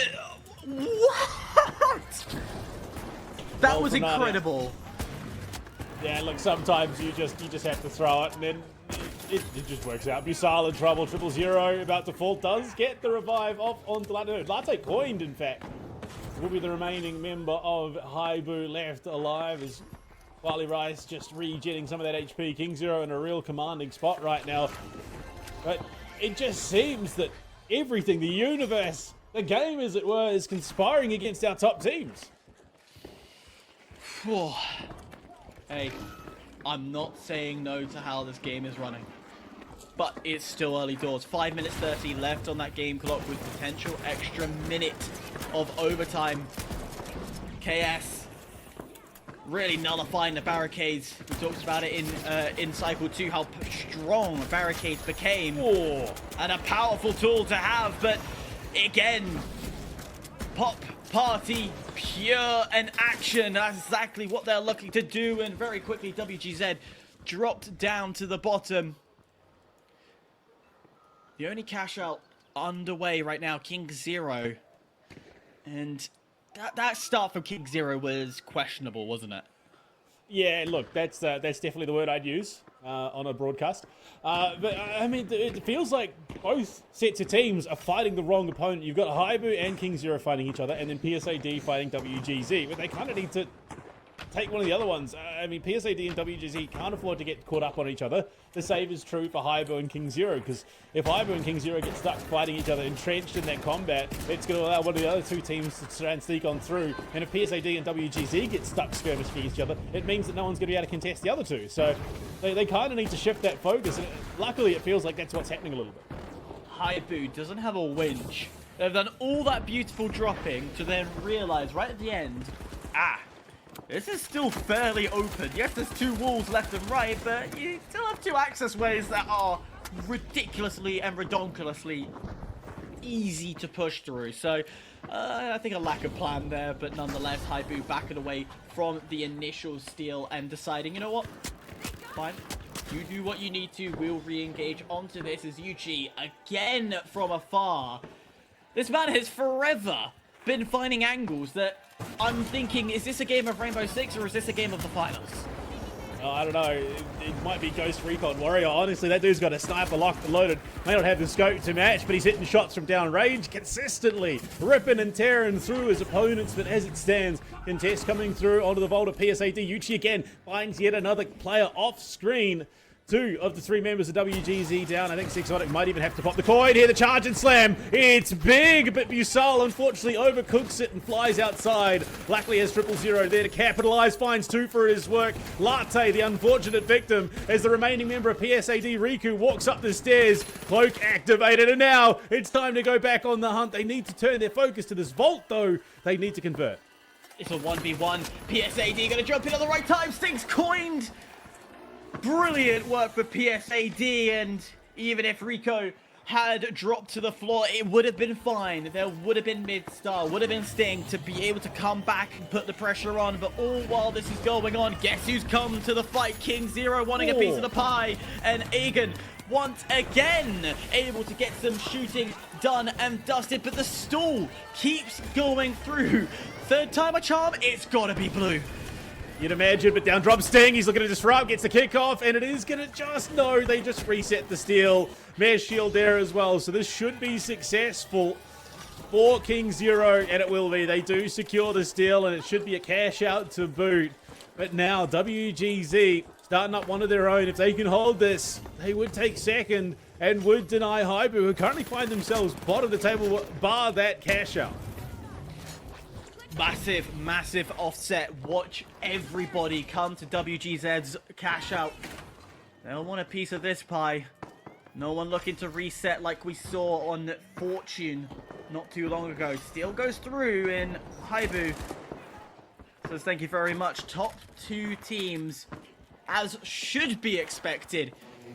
Number 1 and number 2 in accordance to their current ranking as well. What did WGZ do last time? Blue, we saw what they did on Las Vegas. So they can do it again. Another cash out initiated there by PSAD.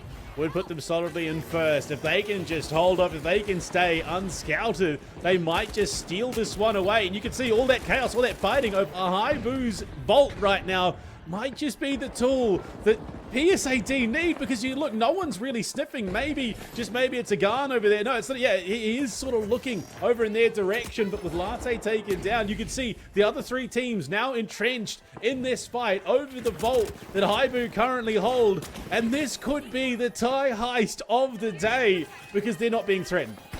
You talk about heist, how about the fact that WGZ just gained control? They're still not out.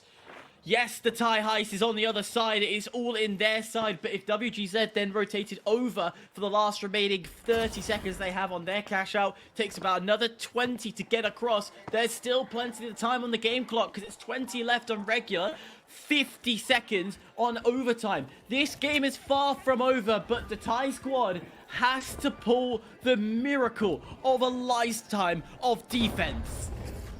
Absolutely. I mean, WGZ rather. WGZ, I think, just out of the money of the top two, unless they can get the steal for themselves. I think PSAD may have just done enough to secure themselves a position, barring a steal from either HIBOO or WGZ. It is going to come down to the absolute chaos. Quali Rice at a world of hurt. Takes so much punishment there. Shots from downrange. You can see WGZ also being hounded and harangued on their way through. Triple0 is there, drops down from above, looking to be a bit of a threat there with the rest of the team. Spots WGZ getting shots on, but it's big damage. Two members of HIBOO now gone. One member from KingZero. And it might be WGZ in the position they need to be. Dome shield dropped, opening that wall, spots the player. They know that there's someone trying to contest this right now. They need to open a line of sight, and they've done just that. WGZ being denied. PSAD might just carry this one on through. The tie crew might just make it to the next round of play, and they will, alongside KingZero. Finally, absolutely finally, after third time of asking, do they find their way into that final round? They are celebrating hard, but they're having to go against the number one team in this current cycle. KingZero, they got off scotch-free, didn't they? Oh yeah, they certainly did. That was a pretty steady turnaround there, really, for KZ. But look, yeah, gotta say, this was a pretty huge result for WGZ. Though they've tried their best, and arguably, I'm the most shocked about the fact that out of all of the four teams, it's HIBOO that kind of got bullied there amidst the whole matchup. Panda, run me through that one, because it felt like such a whiplash effect in comparison to what we got to see from them earlier. Well, I mean, look, I think it again. We're just following that trend of nothing is guaranteed, everything is earned. You know, you have to put in the work to get it done, and PSAD has definitely done that today. My lord, have they done that today. Poor HIBOO, going from the winners of Cycle 2 to now where they find themselves just sort of relegated to the sidelines yet again for another opportunity. But it is just the current state of the game where it is just chaos, constant chaos. We saw that 3 teams caught fighting over the 1 vault that was in the hands of WGZ, allowed PSAD so much time just sitting there with their cash out progressing, and all they had to do was trust that the chaos would continue and then exploit it. Oh, that's the one. Now going into the 3v3, Hyper. The PSAD versus the KZ. Now this one feels arguably like the most distinct sort of David versus Goliath of a matchup. We got to see that PSAD is able to at least hold on to their own momentum amidst the overall, I guess, chaos. Do we expect them to actually perform in a similar way here in the 3v3, or is this more so of a case of they get now a lesson to learn that you don't really try to bite the lion here? Okay, yes, you don't bite off KingZero, but I'm just gonna describe the scenes on the outside and how I feel it's what's gonna happen here, right? Bear with me. It's gonna make sense in a second. EWC's happening right now. We know that's happening. Load of games happening. David versus Goliath. Thieves beat NRG. The current champions. Thieves with the underdogs. Never gonna happen. Bang. That happened. United in Apex wasn't going to win. Somehow comes out of nowhere and wins. Another David versus Goliath. 100 Thieves have been knocked out. The ranked number 2 from the Call of Duty League has been knocked out on David versus Goliath matches. David versus Goliath is gonna be that David will win. And it is so... The vision of just seeing PSAD beating KingZero just feels right with what's happening everywhere. It just makes sense. And I'm sure you now are understanding where I'm coming from. If the universe is screaming that these big teams are gonna fall, it's gonna be now. It's gonna be PSAD taking out... I hate to say it, but to buck your trend, the All Blacks are beating the pants off Ireland right now, so it's not happening everywhere. In esports. And plus it's the Irish, what do you expect? Come on, they're the most up and down team in rugby. Oof.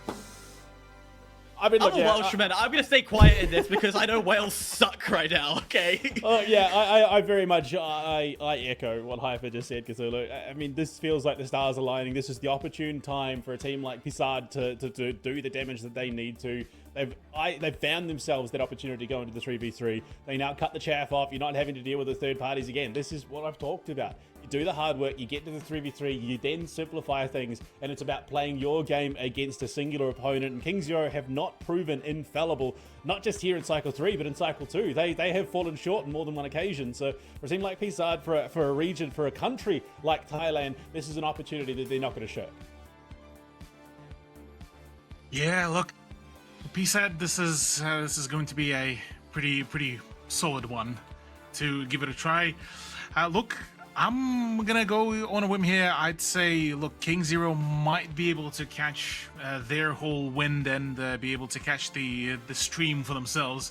Yuchi has been pretty stable as well in terms of the performance as well. And look, unless something goes horribly wrong, unless PSAD finds the way to just keep on singling out KingZero, I feel like this might be a bit more of a straightforward of a matchup. Looking at let's take a look. Do we have the maps so far? Not yet. No maps, at least predictions yet. What would be, in your opinion, Hyper, the better choice in terms of the map here from between the two rosters? Well, it's going to be the same map. It will be. Yeah, because when we continue from the cash out into final round, the first map will always be a continuation of the previous one. For those at home who are not aware, that is the format that we are running. But in terms of Sis and the way that PSAD and KingZero have been playing, it very much is. You look at how PSAD's been playing. They play slower than KingZero. KingZero are quite a fast-paced, methodical team, while PSAD likes to take their time. They play very, I would like to describe European. And that, for me, is like a boost of confidence, because in my eyes, and this is a big statement, I think Europe's winning this TGM with the way they're playing against NA and APAC. So, if PSAD's playing in that similar matter, I'm for it. I'm for that mentality. Boo, caster bias, boo. Hey. I'm speaking from working in all three areas, okay? But yes, let's go Europe. Whoa, let's go. Well, I would imagine that you'd find not as much of a support in the chat, at least on this part of the world, Hyper. But Panda, Sis Horizon, something that has been sort of on and off an appearance in this cycle as well as the last cycle. Is this gonna change really things, or do we reckon just send it for and see how PSAD will be able to just keep on stringing their own run? Well, I mean, the thing that I really enjoyed about that last lobby is it kind of forced the hand of all of those teams. Now, unfortunately, it's not a 4-team lobby, it's just a 2v2. But in terms of positioning, where you could set the vaults up in the way that you could change the verticality of the map, it forced teams to get their hands dirty, get in the thick of things. You couldn't play some of those longer vertical angles. You couldn't set up lines of sight. You actually had to get in the thick of it because things just demolished in specific ways that meant that you had to get in under things. And well, you can't sort of be standoffish. You have to be proactive. Proactive, you have to indeed. And well, we finally got there. Who is crowned the 4th seed? That is the question that we are all asking. Is it going to be Thai or is it going to be Chinese? Either way, both the food, absolutely yummy. But in terms of the players, well, that's going to be an interesting choice in itself. Blue, I think this is way too close than it looks on paper. Absolutely. I mean, again, coming into the day, you look at that last lobby, you look at this lobby, I could have walked away and be like, yeah, KingZero and HIBOO, absolutely, just walk away with it. There's no point in watching. I'll come back when it's done. But then you look at this game, it's bizarre. They're in alongside the KingZero. They really just put the screws to both HIBOO and KingZero in that last lobby. So it just goes to show that it never really follows the one's model of play. Right now, you can see that KS-23, the pocket rocket, so to speak, is it's just effective over such a crazy range, the slug shotgun. Yuchi opting for dash, even though a major nerf on that ability, dropping from 3 to 2 dashes. But one thing we have noticed: Sting, no heals, no heals on that. Going for Nullifier and Glitch.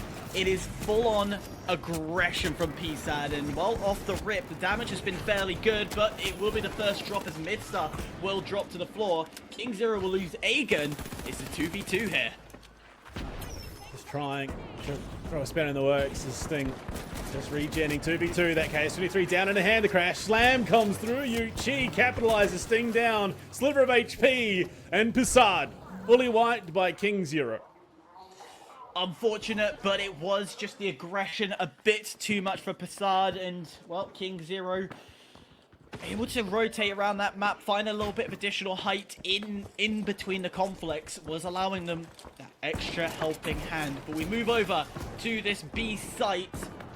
No team running winch, not the easiest way to maneuver this cash out. Not saying that it is impossible, it'll just be harder for others. 7-minute regain in position. PSAD looking to try and influence the map. And all big shots on coming through here. Yuchi finds himself onto the flank, but is forced to get himself the hell out of dodge. PSAD looks to punish, and they know full well that there is someone lurking where they should not be. It's traded back, but Wally Rise in a world of trouble down to the 1v1. We've been here before, but it was HIBOO Ushuai that drops in and capitalizes, but the revive coming through from Agan. Oh no! Riku's found him, but the revive comes through. The Cash Slam finds the one back. It's still a 1v1. This could come down to coins, but you can see Yuchi runs himself away, trying to get himself clear. And all the while, that cash out is still progressing. Would have heard the dome shield go down, and now that just adds insult to injury. You can do a steal and cover mentality as the seal will go through. It gets dropped down, so not helpful. Half the time done, and PSAD not doing a bad job at trying to reclutch and regain this cash out. KingZero, one last stall has been perfect again. Timing it to the 0.1 of a second. Another steal. Aggression, just focusing on OBJ, allowing KingZero to use all their util as the nullifier lands. Still successful, and now they need to escape. Unfortunately, it's just cycling player in by player in. Unfortunately, it's working against KingZero here. 2 versus 2. Agan, Wally Rise versus Riku and Sting. And those KS-23s going to work. It's heavy versus heavy light. Running now desperately as Riku tries to get away. And unfortunately, Agan desperately trying to get the reload off, but it's Wally Rise. They're looking for the steal. The mesh shield out. Drop it on down. Sting the light. Can he disrupt? It's just chaos. It's chaos. And they've just done enough. PSAD have stolen the cash out there. Denied the chance at a steal away from KingZero. And the Thai team finds themselves one cash out away from top 8. Oh, you said it there, Blue. One cash out. A safety net of two times they can lose. And then they have to restart again. But here, they are one cash out away of getting it done and dusted. This is exactly what they want to see. However, they will stay for map control. They will have cover over A and C, which now means KingZero has to push into PSAD and go for the attack, which, well, in a lot of cases have been quite successful in other regions. But here, when APAC's attacking and rotating, the attacking team always loses. Yeah. It's been an interesting one. I mean, we did see that, yeah, consistently last week, or last top 16 rather, where the team that got the initial point would then lose to a reverse sweep. But this time around, it's be the team that gets the initial point that then doubles down and wins it cleanly 2-0. It's really anyone's guess just how this will close out. PSAD have been playing a phenomenal game so far. Vault dropped out, and you can see Riku just walking himself out of danger under the hail of fire from KingZero. Yuchi playing this really good off position. If you're PSAD, you've got to recognize that that light is doing reconnaissance work galore. If they don't keep their head on the swivel, it could be dangerous. That cash box, though, dropped all the way to ground floor. There's no way of stalling, no way of denying via drops. Double shield goes down, but the glitch grenade just completely eliminates both the util. Feels like a waste, but now they can go with full aggression instead. Yuchi down low. Hully Rise down to 1 bar. Has to play for life. Isn't able to do anything from it. But the Electron is able to slay their way through. And KingZero will breathe as they will find themselves coming into this final push. About 30 seconds left for PSAD to get a steal. Yeah, I mean, it's not impossible. The timing not quite working the way I think KingZero would like. There is going to be still a window where PSAD can get themselves in, but those mines are going to make it troublesome. Gas canister as well, just for good measure. You can see PSAD beelining towards C. They want to contest this cash out. If they can get it done in 2, all the better. Gate through, looking for the verticality, trying to come in from above. This is prime territory for a steal, but they need to get proactive again, as has been the case the entire map. Drop it down, dome shield. Looking for a cheeky steal attempt, but they're in the wings. Player outside the dome shield. They're looking to stick it out. Pros don't fake. Unfortunately, mines still explode. And PSAD, it was a valiant effort, all for naught. KingZero tie it up. Hail Mary doesn't land the way you want it. We're going the distance. The first final round in this top 16 that is going the distance. KingZero have met their match. I wouldn't say they're fully flustered, but they are fully aware of the capability of this Thai roster. The demons coming into this lobby. PSAD, very much living up to the name, have really stuck the screws to KingZero here. It has been far from a comfortable run. But one more separates these Thai players from a shot at top 18. KingZero just need to hold. It will start KingZero's side. An attack once again that PSAD needs to do. It's a hopeful dream. Advance and beat out KingZero for 4th seed would be beautiful. There's still many other opportunities. There's still another 4 heats after this. If you can get it done here and now, it would be gorgeous and beautiful. Right now, a lot of noise from PSAD, and KingZero is going to know exactly where they are. A lot of terraforming, as it were. Midstar and Riku, unfortunately punished quite heavily for it. Dome shield down as that KS23 rings out yet again. Midstar just needs to hold line. Walirise taking some punishment on the fadeaway. They're just shooting through these mass shields. It's all getting a bit chaos. The charger slam to come through. Neither team the healthiest, but it's going to be Riku to fall first. Walirise on the tools. LH1 there for Yuchi, not going to find its mark. Swings a corner. That's an LH1. That's some big damage now to the light as he fades away with the gate. Goes up top even. Just throwing a bit of mind games into the play. They need to get the revive off. Sting sitting there.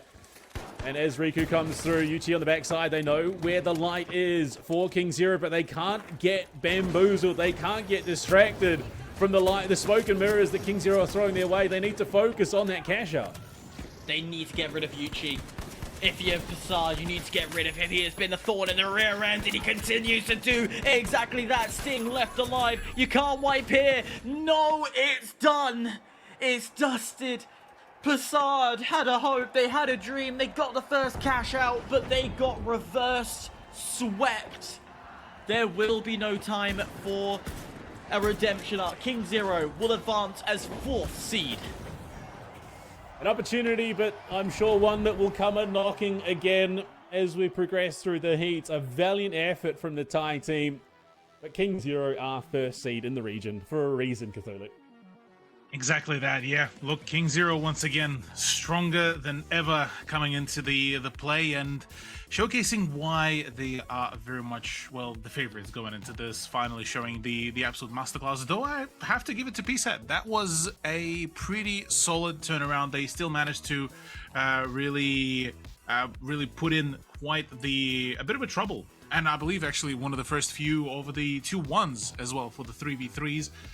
So honestly, a solid turnaround, and honestly, it sets a bit of a precedent to sort of look at this more so with, hey, how do we, go from there? Because now they've got to show us, now that they are able to really, well, keep up in the big leagues. And the question being is, how do they really just patch that up? Because they have a very brief moment of time to really, reconsider some of their moves and changes. And from here, it's, well, the world is their oyster, honestly. Yeah. So I was going to say, I agree. They've shown they've got what it takes to hang with the big dogs. Unfortunately, they just got wiped one too many times there in the face of KingZero, who are just incredibly capable and experienced roster here in the region. So I'd be very surprised if PSAD don't make it through in one of the remaining heats. I think that they've got everything that they need to make that happen. I'll second that. 100% second that. There is no doubt in my mind that PSAD doesn't make it into top 8. They've got a bit of redemption. They want to come back. They want to definitely show that they're capable in this tournament. And I wouldn't be surprised if we see them. And this is going to be a stretch here. I wouldn't be surprised if they are able to get top 5 come the end of Cycle 4, assuming they compete in Cycle 4 as well. That could certainly be the case. But look, with that, that's another heat all done and dusted. Now we get to, well, cool off before we get back to cooking. And after that, well, Heat 5 as we just crossing now the part of halfway point to get, well, Cycle 3 concluded as well. So for now, don't go too far away. After a bit of a break, we'll continue with some more goodness, some more action, and, well, potentially the continuation of story for either Mame or PSAD. Well, coming back from the break, and we see some usual suspects have qualified through the top 8, and some that are still hanging around, whether it's for fun or because they just like being here in the top 16. Who's to really say? I know Hype is doing his best to try and get away from us at the moment as well, but whatever the case may be, I'm hoping it'll remedy itself. Cthulhu coming into it. Yeah, look, some usual suspects have made it through. Some only just scraping through in the form of KingZero, but some of these new names, I mean, PSAD, new for me, not necessarily the scene, but the Thai Demons really putting the #1 seed through its paces in that last 3v3. Oh, absolutely. Absolutely. They're getting the opportunity to really, throw in quite a fair bit of a spanner in the work there. And the fact just how aggressive and how proactive they got on some of these positions was actually pretty formidable. Now going into the next set of cash outs, the lineup is absolutely mental. I mean, we got Capybara Armada, PSAD, HUNNU, and Mame as well. So amidst it all, this is looking to be an absolutely just a slogfest of a matchup. But on the other end, Mame has a great opportunity to really send the message here. Yeah, look, interesting. I mean, not necessarily the kind of lobby you'd expect on this stage of the bracket, but it's certainly the one we've got, and there are some real fun teams that could come into this and really make it an interesting one. Having crossed the halfway mark, obviously we start to get away from your top 4, top 5 seeds and see how some of those new up-and-comers really can perform when given that opportunity. But Hyper, it's time. We're on to Banal. Back in a Heat 5. Woo-wee! We love a good Banal. Some people love it, some people hate it. I'm for the love because, let's be real, it's Banal and it's also one of my best maps that I can actually play. But nonetheless, it is surprising. As somebody who's got the worst aim out of probably the 3 of us, it is still very good. But hold up. Pause. Pause! Did I just see a bow? I saw a bow. That is awesome. Okay, yeah, no, Bo is definitely going to be making things a whole lot more curious here. Already, C4 is being long-armed right then and there. Midstar is looking to try to get amongst it all. PSAD looking to get quite proactive as Capybara Armada, unfortunately, not having particularly the most fun time. Dart is trying his absolute damn best to just keep up the damage, and that is a lot of chunk damage going away. Sting, well, he'll be feeling that sting as well, and, well, he doesn't get to stick around for too long, but nonetheless, HUNNU out of the equation, courtesy of the KS-23, and, there was 4, and now there's 2 for the time being, until the respawns happen. Yeah, I'm not massively against the bow, because if you can hit your shots, the bow is an impactful weapon, but the key bit here is you have to hit your shots. It's like taking a pike or the repeater and then having no sights, nothing like that, except for your crosshairs in the middle. That is all you're playing with. Oh, and also a slight drop-off after a few, it's like 50 meters, if that, 20 meters. It's a difficult weapon, but damage galore. Mame, they are holding on to this point, and Capybara Armada, our good old OCE representatives, wanting to show what they're capable of with this push. Problem is, it's a massive gap in the way, and that makes life just a little bit hard.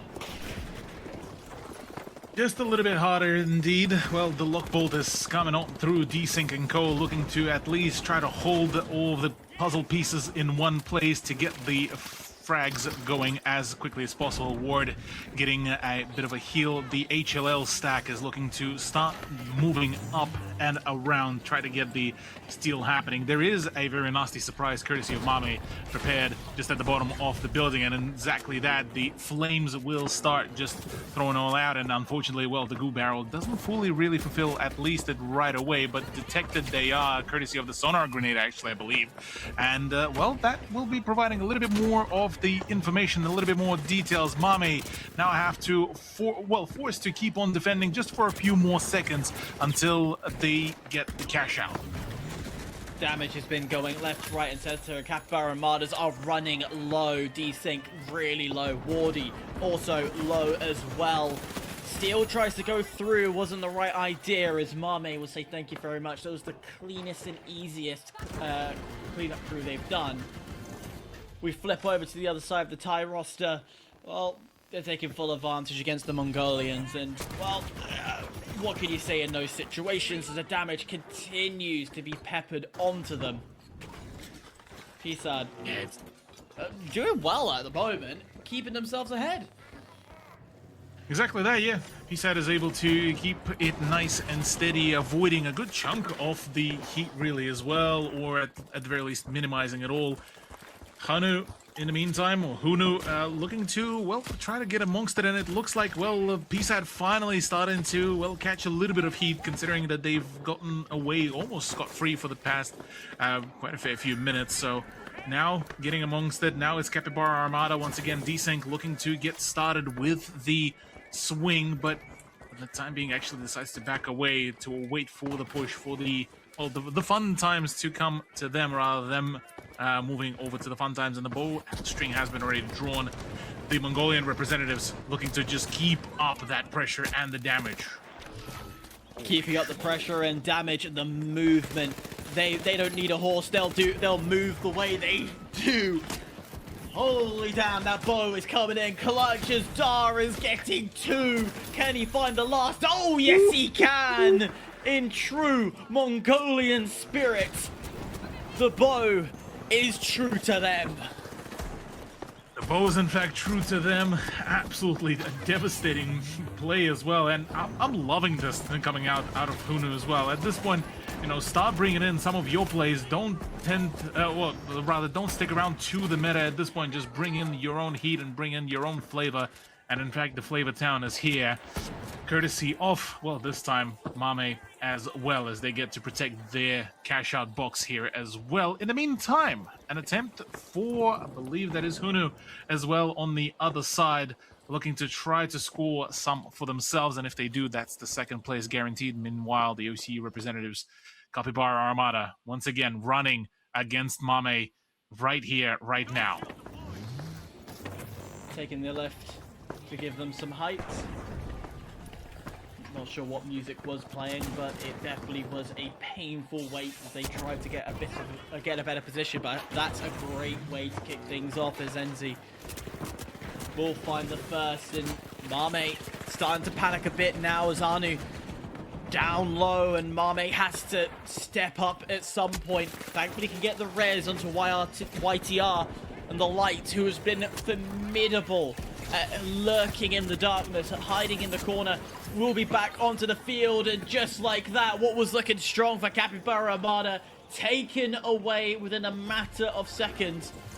Meanwhile, I see yet another bow kill as Dar is still putting arrows into PSAD.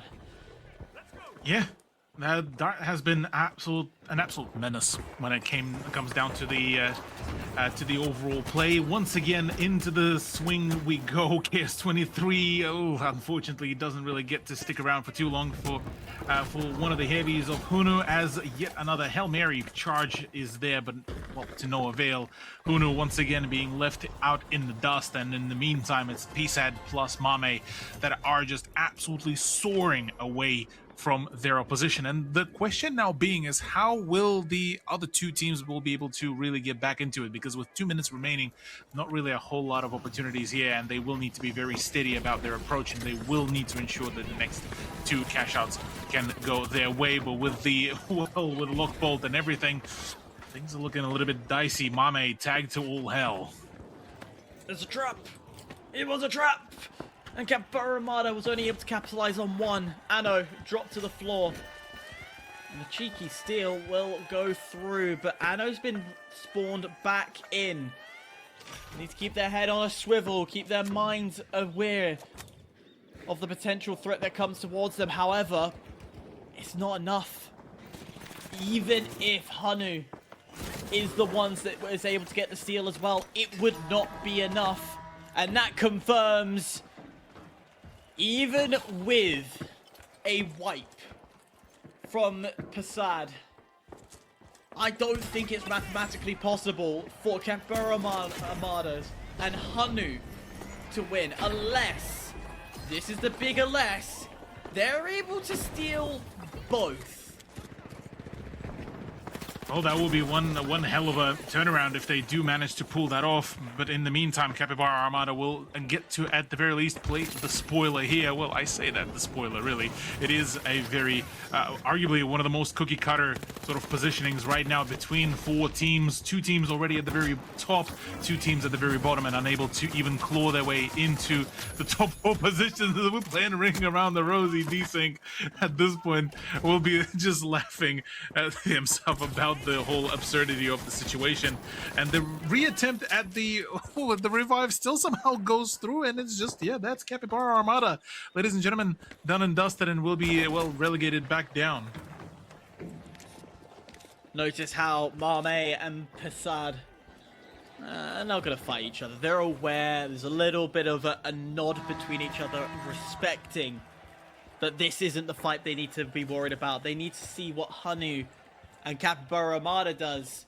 That will confirm anything, but the fact that the cash out is done for HUNNU, if I'm Capybara Armada, and I'm gonna be straight with you, I would help HUNNU get through. That is true. There's definitely a big opportunity here for the Capybara Armada to really at least help HUNNU here to just play the spoiler as, yeah, this is the perfect opportunity here. Maybe, just maybe, this could be the play, but nonetheless, detected they are, and oh man, Dart is just absolutely going crazy. Mame falls. It's all down to Anno as well to try to do anything here, and with another player done, that is dusted, well, HUNNU unfortunately unable to really make do of anything there, and well, we get a very clear distinction between the 2 teams that qualify. Close, but no cigar. Unfortunately, the bow wasn't quite up to snuff at the end of the day. Who knew? But moving forward, as you'd expect, PSAD coming in, they were primed an opportunity to qualify for top 8. They then missed out. You'd imagine they didn't take that frustration, that anger, and take it into their next lobby, which, I mean, Hyper, I think you'd be well-pressed to say that they didn't, because they looked on point. Yeah, absolutely solid. I didn't see anything shaken from them, even though they took a quite devastating blow previously. But hey, they kept cool, they kept calm, they played the right strategy, they split at the right moment as well at the very end. PSAD is this strong roster that I'm looking at going, hey, they might be the next team to qualify. They may be that roster that goes through into that top 8. But they still have a few big names to work their way through. One of them is in that lobby, Mame. Again, a quiet game from them, not overextending themselves, keeping themselves relatively out the way of the bow and arrow, but still, solid work. Yeah, I mean, Cthulhu, though, the question has to be asked, can we really consider this PSAD roster a dark horse team? Given that they qualified as first seed out of the Swiss stages, they clearly know what they need to be doing in the game. They're playing it incredibly well. The only time they're really stumbling is against those top seed invited teams. Look, yeah, well, the further we do go into this cycle, the lesser that statement actually has any sort of weight. Yeah, you are very much correct here, Panda.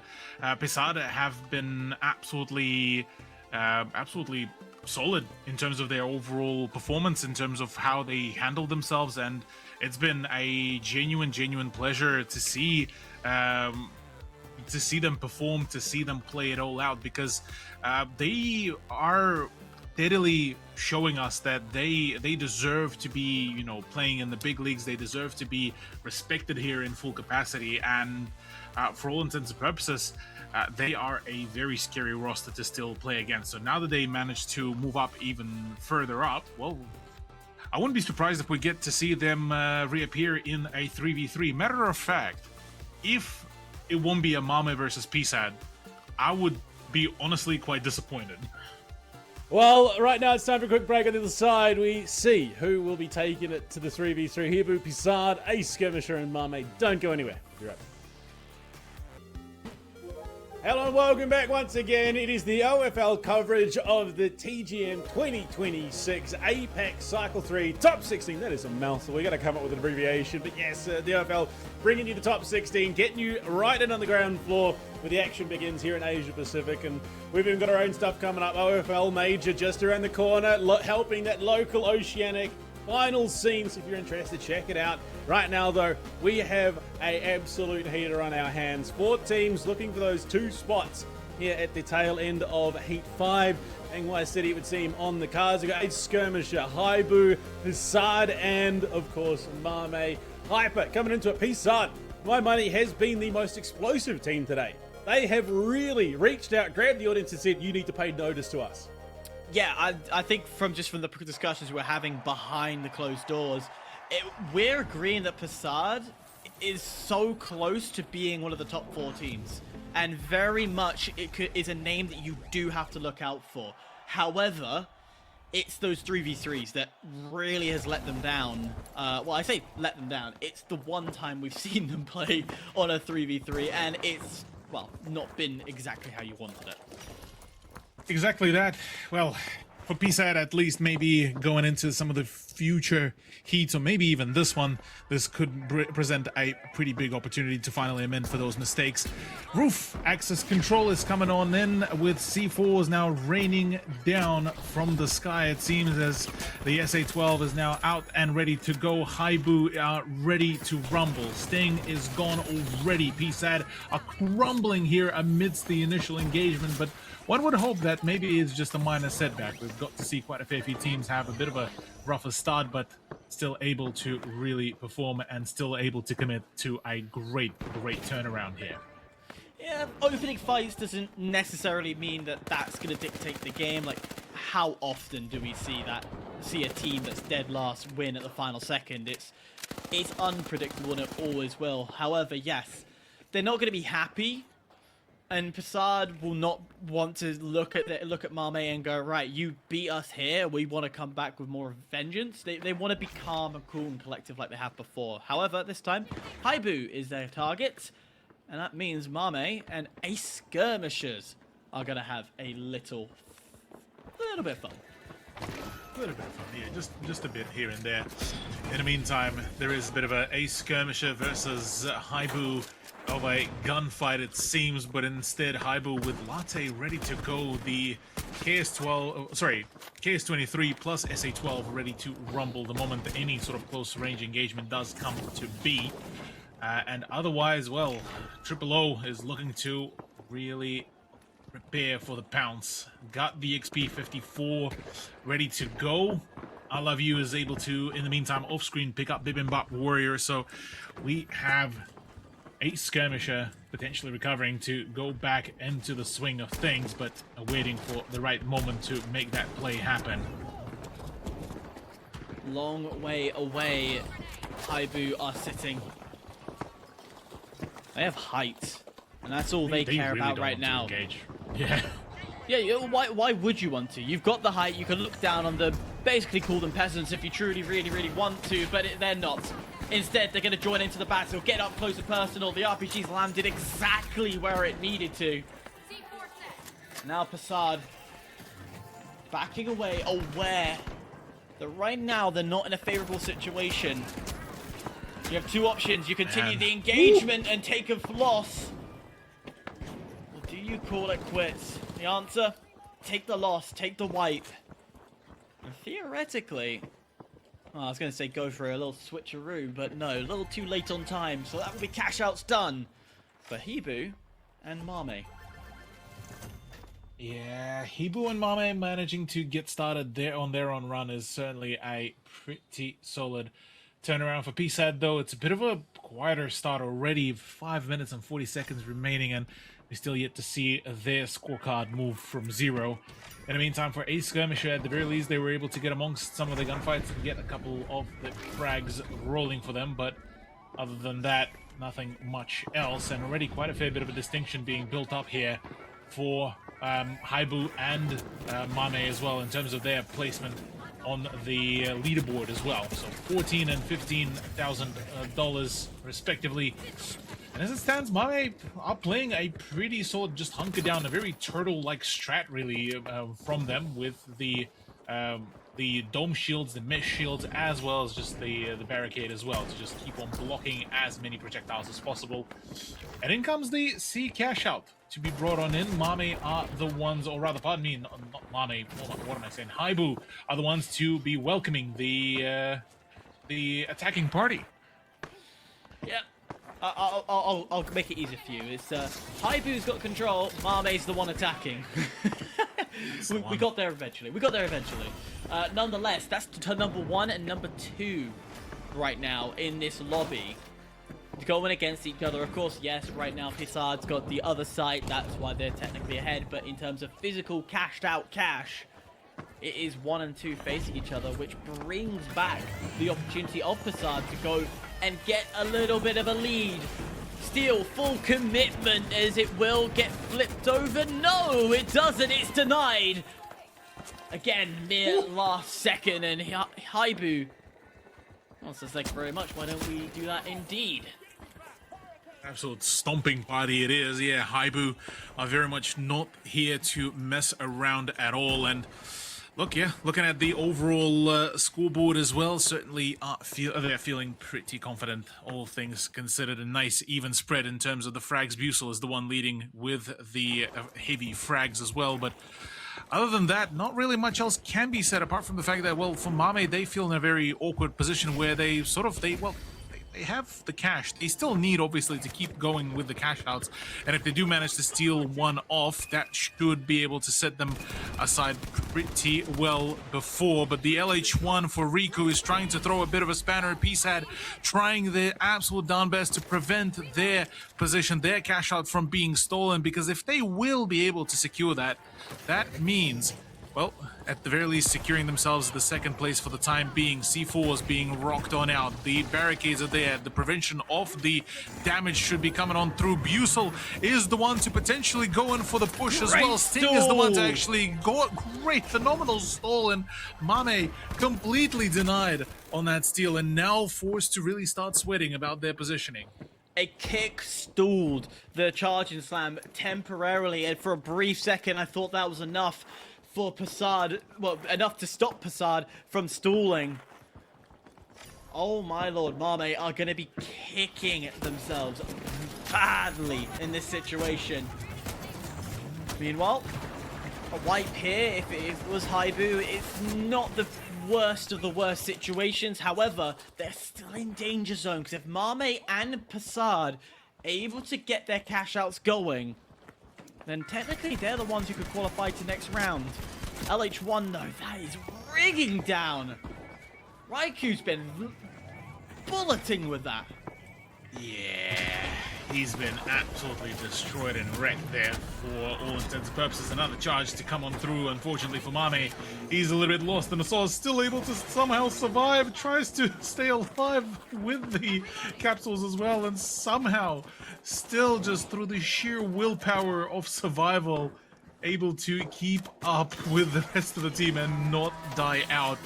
And in the meantime, PSAD are going for, well, the revives to get themselves recomposed and recuperated and back into the swings. A Skirmisher at this point might be electing to play for the spoiler rather than anything else, and already, oh, the LH1 does spot one of the heavies. Glitch grenade to be brought on out, but nothing yet of any severe engagement, really. 6 being held by HIBOO. That is going to be critical and a big point, because they're holding the lead. They don't want that to go in. They could force it towards a double. They could force a lower team like a Skirmishers to put the double in and go for it. But then it means getting into that engagement, risking that second place, well, that first place position.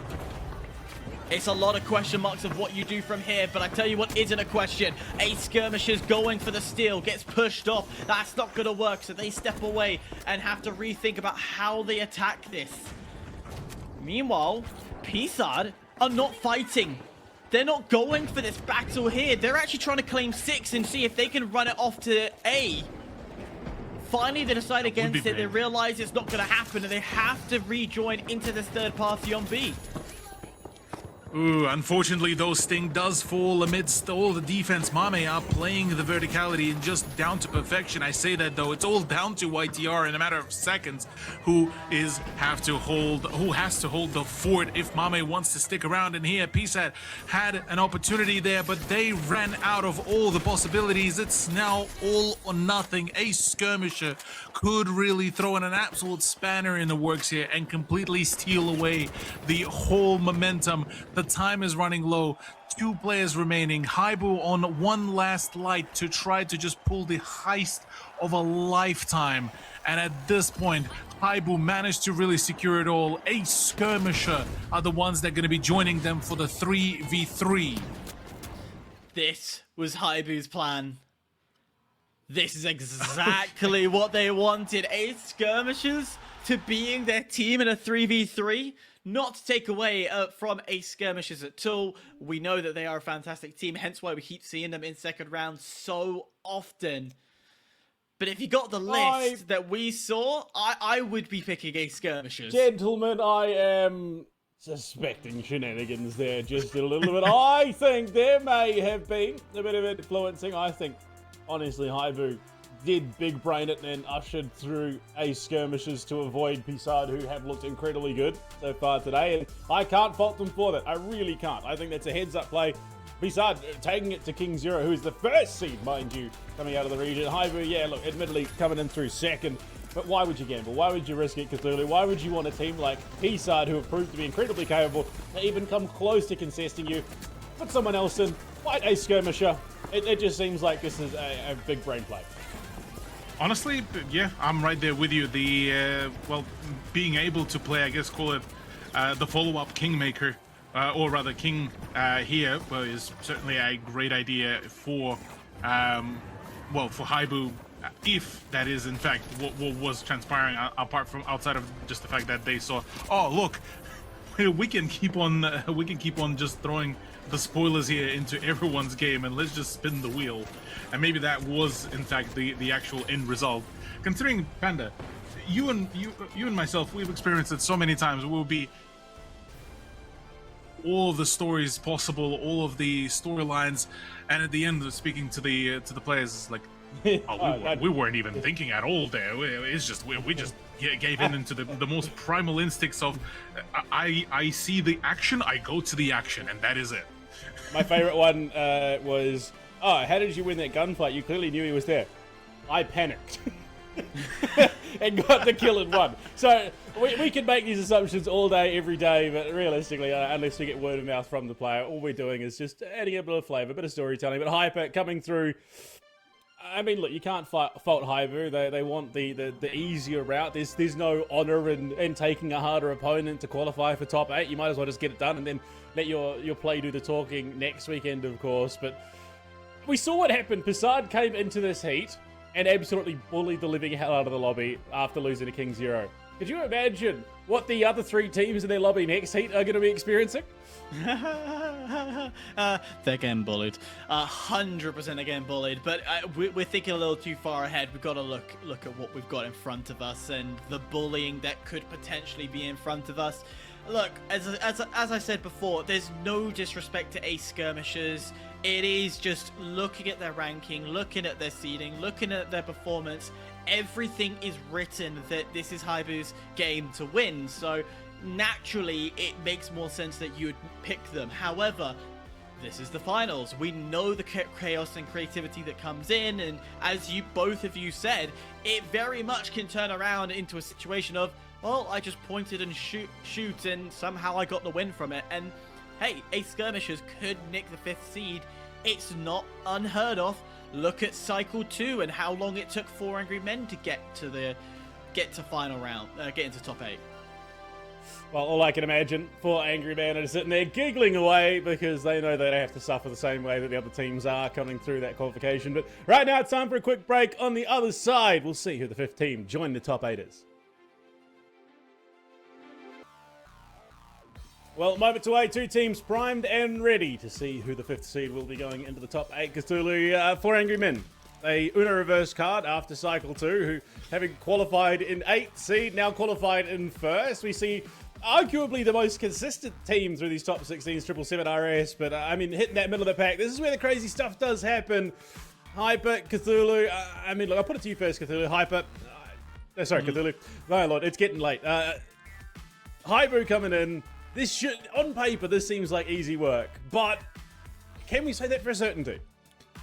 Yeah, I think the beauty of this matchup is going to be the fact that for HIBOO, they need to ensure that they are not too overconfident about this matchup, because the moment they let things slide and get maybe a little bit too cocky about some of the plays, a Skirmisher might be able to catch them off guard. And the fact that, I mean, for the most of it, there's not really as much of a pressure on performance and qualifying on a Skirmisher as much as it's on HIBOO. So I would say maybe in terms of mental pressure, HIBOO have a much more of a difficult challenge here, and considering if they will lose to a Skirmisher, ooh, that one's gonna sting.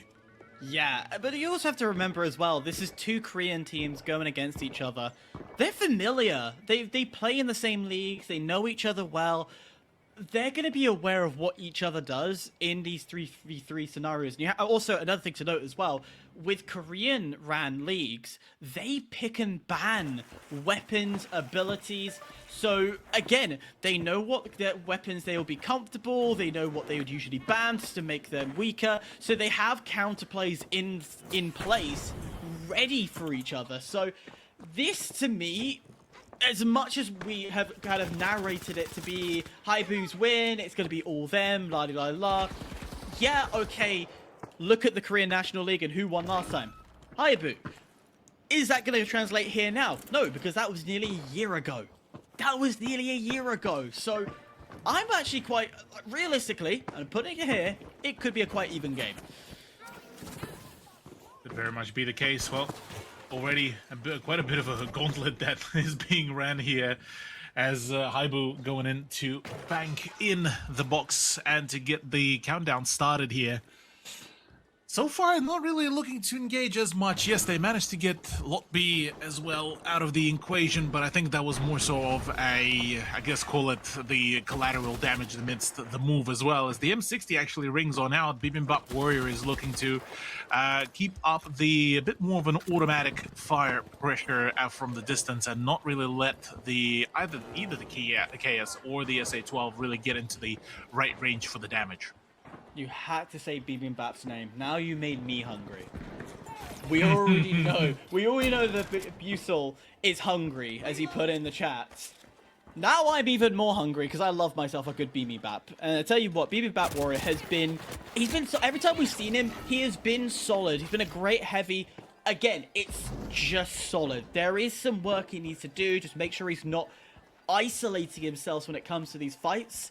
And he has support around him. Of course, naturally not having a medium or not having double lights, you can't do it as much. But I definitely I know there's more from him. Yeah, there's also, let's not forget as well, the fact that there's also no heals as well to come out from the A Skirmisher roster, as there is a nullifier in play, and Bibimbap Warrior unfortunately left in a very weird predicament, as yeah, there's the nullifier, there's the problems. HIBOO are there on the hunt, and yeah, the SA-12 will be the one to find the finisher. Unfortunately for A Skirmisher, not much can really be done there. A solid effort, solid attempt, unfortunately, just yeah, too much of that dive pressure to come on through. Yeah, well, stagger for the wipe as well, or rather stagger the wipe for a guaranteed box as well as the next option. Certainly not a bad shout either. Quick, fast, done, dusted. HIBOO instantly kicking this all off in such a predominant fashion. These skirmishers, opportunity to reset here, opportunity to rethink of how they can attack this point, how can they outgun HIBOO at this point. That's the question mark they would want. The winch Lands, but it doesn't at the same time as somehow Latte gets away with 1 bar and oh no, there's somebody else with a full bar of health. And I love you, well, it's definitely not love he's feeling anymore. Tough love. That's the one. Well, Lot B is the last man standing as Bibimbap Warrior has been completely shut down. I Love You is out of the equation. HIBOO, though, does get wiped. The M11 rings out the demise for the HIBOO roster. And, well, Ace as well to boot. Not too bad at all. And, well, the box now in the hands. Now it's time to get running. Now it's time to get going and get the bank in as well, as that will get started with the countdown. In the meantime, HIBOO back into the swing of things in just about a second. And, well, from here on, it's going to be a curious case of how will they be able to manage, because already Triple O throwing in the gateway, already going in for the intercept, looking to try to start the damage output as rapidly as possible, and the glitch grenade as well in there to just throw in a bit more of a spanner so that the swings will be a whole lot more potent. Immediately straight onto point. Steel starts coming through, but of course countermeasures are in play. It drops down 1. Not a successful surf, but don't worry, HIBOO can get straight back onto it. Little delay before they're realizing they need to start pushing in, but it's been stolen. The stalls haven't worked exactly how you wanted to. HIBOO have control, and they get out with the majority of their life. HIBOO loses 000. Latte down to a bar, keeps himself alive for a brief moment as Bibimbap drops to the floor. Now it's Busel. Left alive. He's facing off against 3. Is not really a chance for him to create a massive stall. It'd be a pop. Will it be enough? There's a second chance for a stall. And all we need to do is just keep going for another 4 seconds, and he's going to get people back, and he eventually gets nullified. That shall allow the flip to come through and his team to arrive on scene. At least able to stick around for just about enough time, and I don't think, even in his understanding, look, I don't know, would have been almost borderline a miracle there, but nonetheless, already yet another engagement does, well, happen as, oh my days, Busel taking quite a fair bit of damage, so is Triple O, in hopes of trying to get some engagements going. Not as much of a damage to come through to a Skirmisher, but so far the M60 representative so far of the roster looking to keep things ringing on out. Another attempt, another shutdown. Bibimbap Warrior gone, turned into just a, at this point, mincemeat, and from here on it's all down to Lot B to do anything as the fire keeps on ticking away. Latte's gone, that's big. Light on light potential, well, violence here, but no. At the end, it is the XP54 that does the job, and well, 1-1 scoreline so far. Once again, we are continuing in that 2-1 territory. Look at the difference in the on where they were fighting. First fight out in the open, the cash box in the middle of a street, everywhere. But as soon as you got to that CQB environment inside those offices, Ace Skirmishers came alive. They felt more comfortable. The M11 shredding its way through as it should. So it does pose the question, can you find a way? Oh my, that's a distant kill with an XP. Great opening pick, and HIBOO is going to say thank you as the aggression starts pushing forward. You have a man advantage, but you need to be careful because Busel down low with only 2 bars left, but Latte's the first to get dropped. I love you, Loth, and Bibimbap drops to the floor. Again, out in the open. Who wins that? It's HIBOO.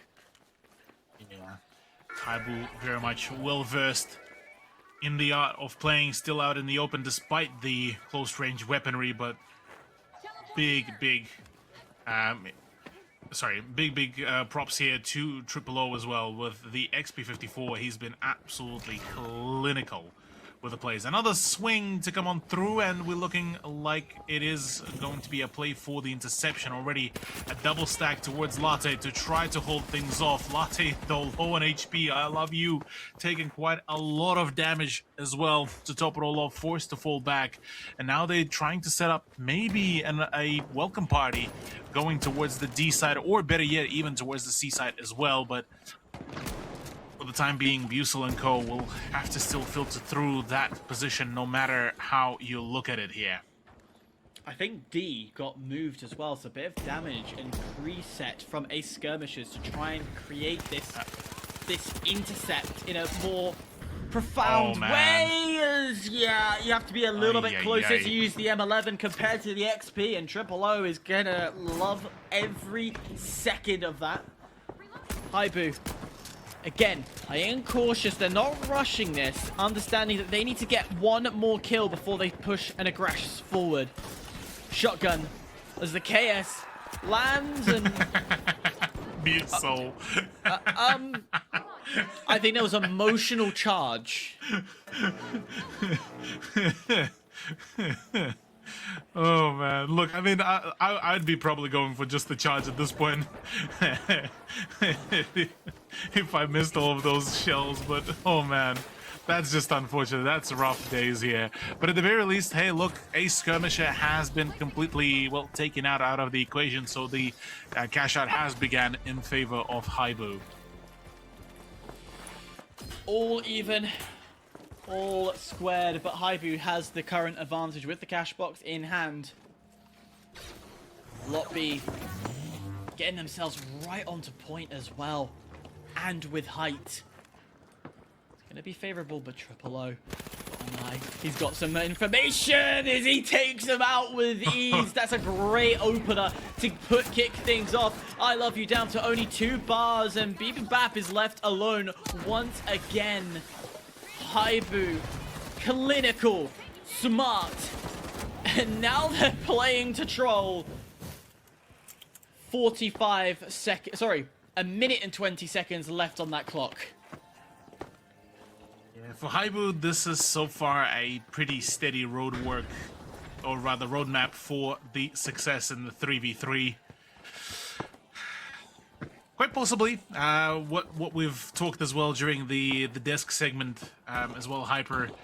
It looks like the idea that, you know, for HIBOO to play against a more familiar team may have been a very much of a correct running theory, but not over it just yet. Another swing, another push. Lot B is the one to try to create a gateway. The winch does not align at all whatsoever, as we're looking to try to just go for a very dire last moment steal. Lot B is already gone once again. The lights are out of the equation. Another swing. The MP5 nullifier as well. We are going for the wombo combos at this point. Cold finals, the fighting game, because this is just a knockout here. Ace Skirmisher are out of the contention. Back into the cash out they go. Finally, HIBOO qualifies 5th seed. We're not seeing any of the big 5 go the distance. We're not seeing them having to work extra hard. It means that we finally see our top 5 qualified into that top 8 for Angry Men, 777RS, DRG, KingZero, and HIBOO in that order. Blue, this has been, I guess, business as usual in a sense. Yes, but also not at the same time. It's not been sort of the clear cookie cutter, you know, top 5 qualifying that we would have expected, even with what we saw coming last cycle. I mean, yeah, look, 4AM with the outlier there. They did qualify 8th, but it was a lot more clear cut for the most part in cycle 2. This time around, there's been a lot more uncertainty. There's been a heck of a lot more chaos, that's for sure. And even in matches where you'd think coming into it absolutely sure you know what the result's going to be, there are still surprises that happen along the way, even if the result isn't necessarily included in that. And Cthulhu, Ace Skirmisher still managed to cap a vault in the end of all of that, which is, I think, more credit than most people would have given them.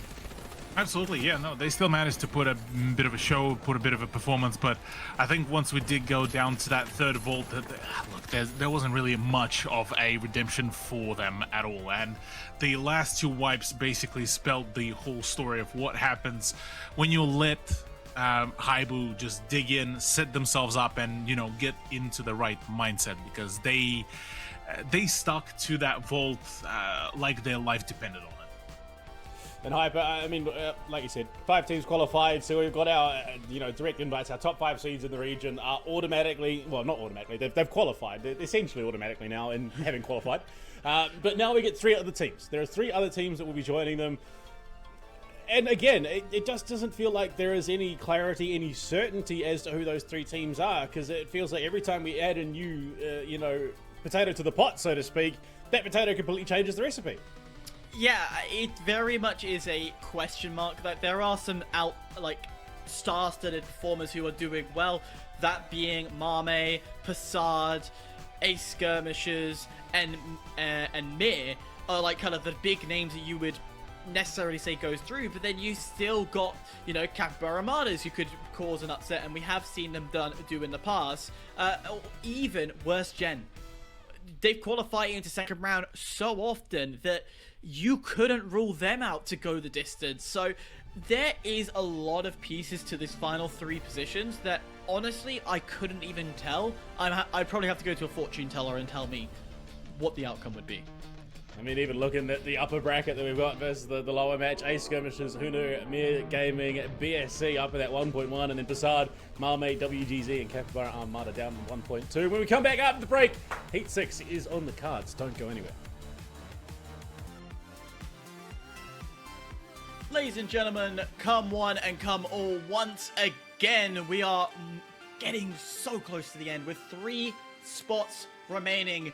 That will be for our top 8. Of course, I'm still joined by BluePanda and Cthulhu. They've been rocking this entire thing throughout. We have still got, though, another 3 hours, boys, so strap up. It's going to be a long day. But nonetheless, quick recap. Who's qualified? That's 4 Angry Men who did it off the rip after their 8 rounds problems from Cycle 2. 777 RS comfortably getting through. DRG, KingZero, and HIBOO. And you could already see the loading screens up and running with our lobby being Ace Skirmishers, HUNNU, Mir, and BSC. You know what? I'm not even going to talk that long. Guys, Cthulhu, Blue, you take it away. Oh, thank goodness. I thought he was going to go on forever, Cthulhu. Let's get into it. The Zombie Citadel. It is Ace Skirmishers, HUNNU, Mir Gaming, and BSC. Like Hyper said, no, we love him. We love Hyper here in Asia Pacific, but coming into this matchup, a bit of a shake-up, of course, now with 3 spots remaining. Your usual 5 suspects not going to be there because they've already qualified. And we've got these teams that really have stood out today, that are vying for those remaining 3 spots, but nothing is guaranteed. Everything is earned, and this is where it all starts. Yeah, look, I'm all for it. I'm all keen to see how really will this all pan out. I believe this is our first time seeing as well BSC back into the swing of things in Cycle 3. And honestly, I'm quite surprised that we don't really get to see PSAD in the top bracket, but instead they will be battling it out on the opposite side for now. Shaq50 does ring on out, courtesy of Theo, as we do get to see the beginning of the push and the swing, as HUNNU are the ones to actually get amongst it pretty quickly. And we've got another recurve bow. We are shaking things up. Of course, it's Dart. He was running it last time as well. We're going to send it back through the F car as well. So we're seeing things that have been for the longest time quite stable, but less KS23s. It's an interesting one for sure. But a full white goes out onto Ace Skirmisher, taken off the board, and more chaos ensuing as that KS12 bringing out shots galore from Lucid. Dart gets one back, and he's going to town with that recurve bow. Doesn't want to repeat Lucid. Drops that dome, but he's being hunted! Dart with the bow! The big bow hunter indeed. Big Bow Hunter strikes back, an absolutely devastating turnaround there, and a shutdown as well to bring on in. HUNNU continuing to be an absolute menace to society here, and reswing to come through. Mir so far continuing to score themselves the cash out, and potentially we'll be looking at HUNNU preparing to dig yet another box out to go in for their own one. But otherwise, so far a setup. Nothing too much to really say apart from the fact that just waiting for the match to come, and this actually might be one of the more of the freer boxes for them to claim. We'll have to see. Positioning wise, you can see that there is presence lurking. Mir Gaming heading over towards that box right in the wings, but now the down contested BSC under the pump is Gindu is going to be looking to send those shots in with the F car. Finds one, but straight it back to you. The cost of the engagement there is BSC find their answer, but Dart with the bow, he finds another one. He's just putting this recurve to work. That big bag HUNNU with the bow. and he's looking for more. The team comes in lucid, and he's a dangerous spot right now, and he's going to be taken out. Dart is putting on a clinic. The man's a hunt together, and unfortunately, all that's being gathered is the demise of BSC. A Skirmisher now find themselves in a world of hurt. Has to drop the dome and back away for the time being. This is chaos, and I'm here for it. Absolute chaos indeed. Yeah, a Skirmisher still has. Whoa. Sir, what are you doing? I don't think you, sir. Yeah, I don't think you meant to have the bullets looking that way. But regardless, look, we'll forgo for that one. The OSHA restrictions will come in later. But in the meantime, look, it's a curious time as both BSC and a Skirmisher yet to find themselves in any sort of strides. But I say that so far, I Love You is the one that just absolutely, well, borderline at this point slaps with the KS-23 at point blank range. Just enjoy. Here you go. Here's a slug. Oh, these gun skins ruining the immersion of it all. I can't believe it. M60 like that. Speaking of, I can't believe it. Dart with the bow. Unfortunately, it's his teammate Theo to 4, but he trades it back once again. The Mongolian, the horseback archer himself, riding now to battle to try and claim victory here in the cash out. They're about to get a cash out of their very own, but it's like B, find an angle from the side. It's going to be a contest here, but dropping down into BSC is a dangerous spot. This is the meat grinder. I don't know why they think this is a good idea, but a Skirmisher, look at them. They all just explode off the map as they're demolished by Mere Gaming. And an absolute wipe and a half, 15k apiece in the bank for HUNNU and Mere Gaming. Just like that, already speeding away. Mir and HUNNU looking to be the ones to take it all, potentially in the first game of cash out in this heat.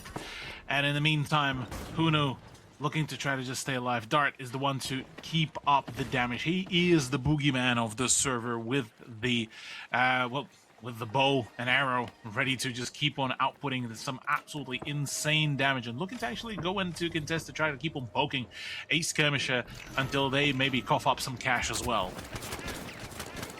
Got some range with the pistol. Pardo trying to find anything for the team as they will look to grab the box.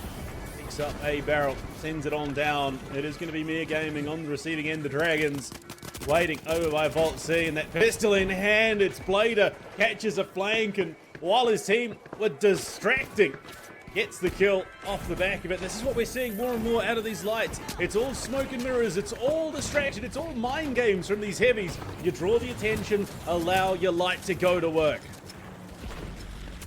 Allow the light to go to work indeed, and well, Mir is certainly feeling that one, and so is BSC. It is an absolute just devastation here. July is the one to keep on, tanking in the shots, and so far, so good. Mir are certainly looking very confident here, and well, an attempt to, well, get the box as well, courtesy of a Skirmisher to come on through. Now, question being is, can they hold on to their position?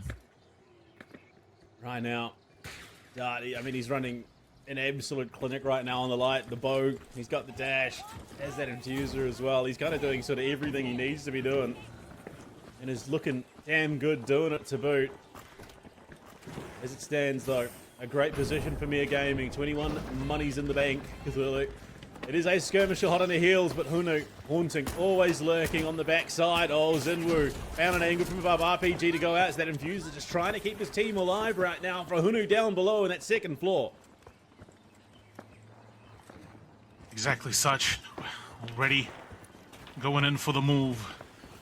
Is there enough, though, to make those moves happen, come to fruition in full capacity? Because already swing comes on through. Isang unfortunately unable to get anything going. Dart is the one to stay alive once again. The bow connects for one, unable to connect for two, as just too many targets. Gotta run, gotta dip, and then we'll pray for the best as well as he's being hunted. It's a full-on hunting party here. The KS-23 rings out yet another death. That's July out of the equation. Mir no more. So is HUNNU. It's an absolute wipeout. A Skirmisher are angry.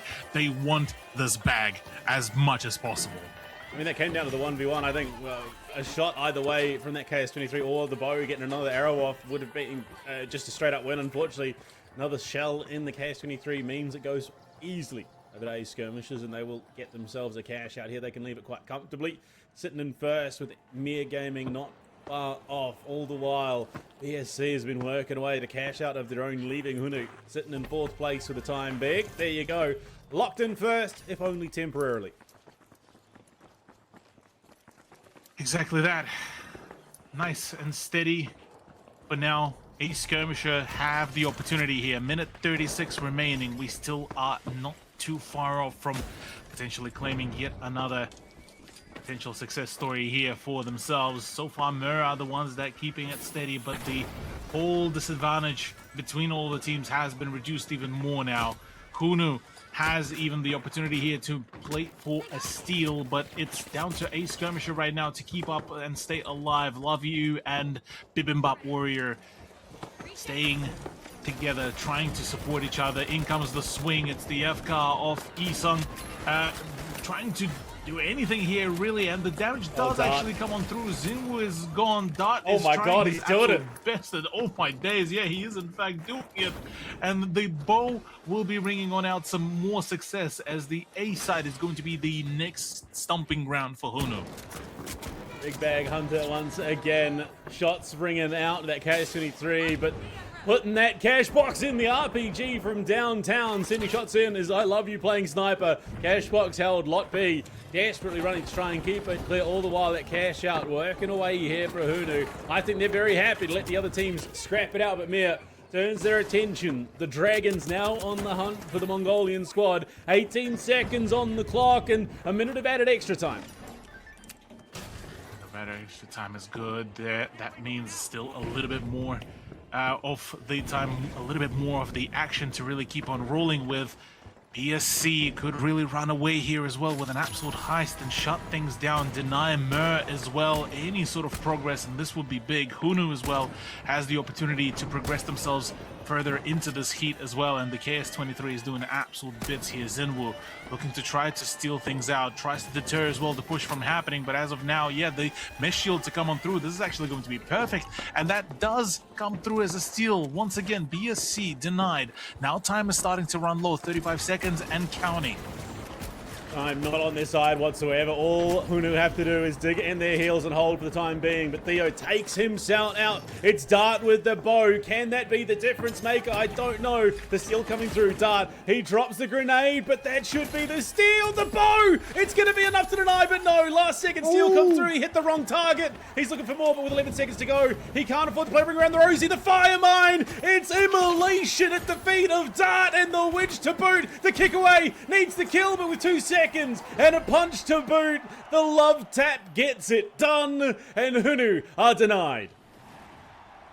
Denied in full. A Skirmisher do manage to once again steal that one position away. They were absolutely getting pub stomped at the beginning of the matchup. At the end of it, they come out the first place. Look, all I'm saying, before I let you hype, this is a Kanye storming the stage saying, no, this belongs to my boys HUNNU because they played a game. 13! A plus 10 for Dart with the bow. 13 and 3. My God. 13 and 3.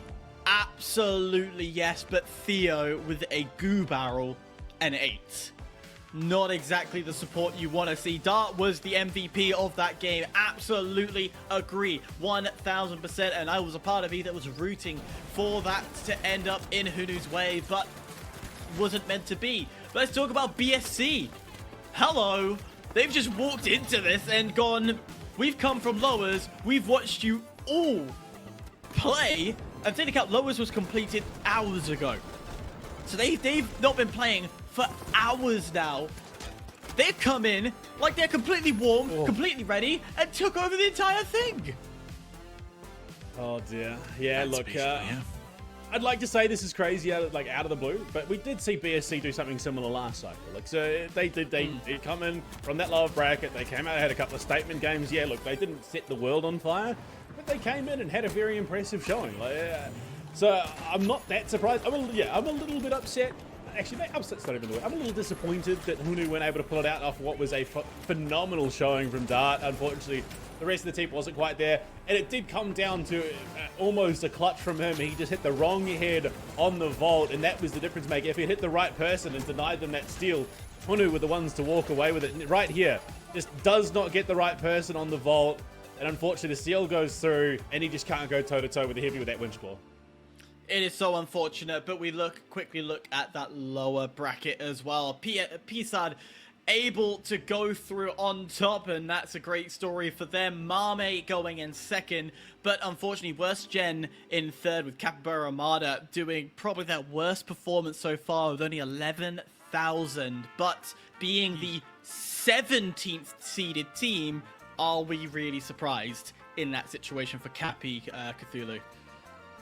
Oh, look, not entirely, no, but albeit it's still a unfortunate turnaround for Capybara Armada, considering that they managed to stick around for this long, and just unfortunately for them, yeah, just potentially maybe the question of, starting to run out of fuel maybe could be starting to creep in as we are getting into the later part of the series today, but otherwise, look, yeah, PSAD is very much of a expected sort of turnaround. So can be said about Mame. A matter of fact, if they didn't qualify, that would have been arguably an even bigger of a surprise. But nonetheless, that sets us up for a pretty interesting possibility that here we could see once again Mame versus PSAD.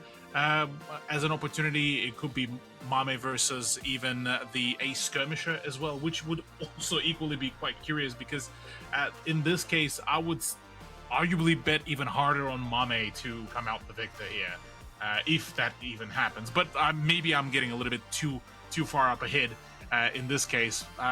Honestly, the second cash out game is panning out to be a very much of a heater.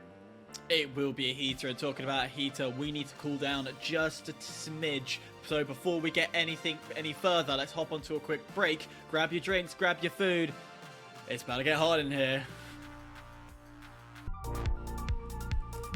Ha! We caught you early. We're here, we're back with 2 minutes to spare, but it's not 2 minutes as we're kicking things right off immediately. We are looking at MIRGG versus PSAD, Skirmishers and Mame going into the final cash out before we determine who is going to qualify into that 6th seed. Of course, we still have the lovely faces from across the pond. We have, I say across the pond, I'm technically the one across the pond here, but Blue, Cthulhu, just do things upside down and take over. At some point, we've just got to flip the script. We'll have him down here, and both of us will head up there and just, completely throw off our sleep schedules and make it a miserable time all around. But either way, it could be a bit of fun. Cthulhu jumping into it. Heat 6 already. Ramping up. Mame, Skirmisher, PSAD, and MIRGG Gaming. To me, there isn't quite a clear front runner here. All 4 teams have put on a hell of a show today so far. All of them have proven they've got the skills. Unfortunately, it's not entirely up to those skills. There are 3 other teams in the lobby. Yeah, there's definitely quite a fair bit of the chaos management here that will be involved, so I wouldn't be surprised if we'll get to see a little bit of that. But otherwise, look, yeah, the HHL so far has been very much reigning supreme in the lobbies, and I'm very much quite excited to see where this could very much take us in the future games. But as of now, look, so far, I'll have to agree with you, though in saying that, I would argue that PSAD and Mame are the ones I would say were at least a little bit more proactive about their gameplay. MIRGG is great and all, they were able to set themselves up, and in the meantime, Skirmisher, honestly, through just the sheer power of, I guess, magic and friendship, oftentimes I feel like they're able to qualify.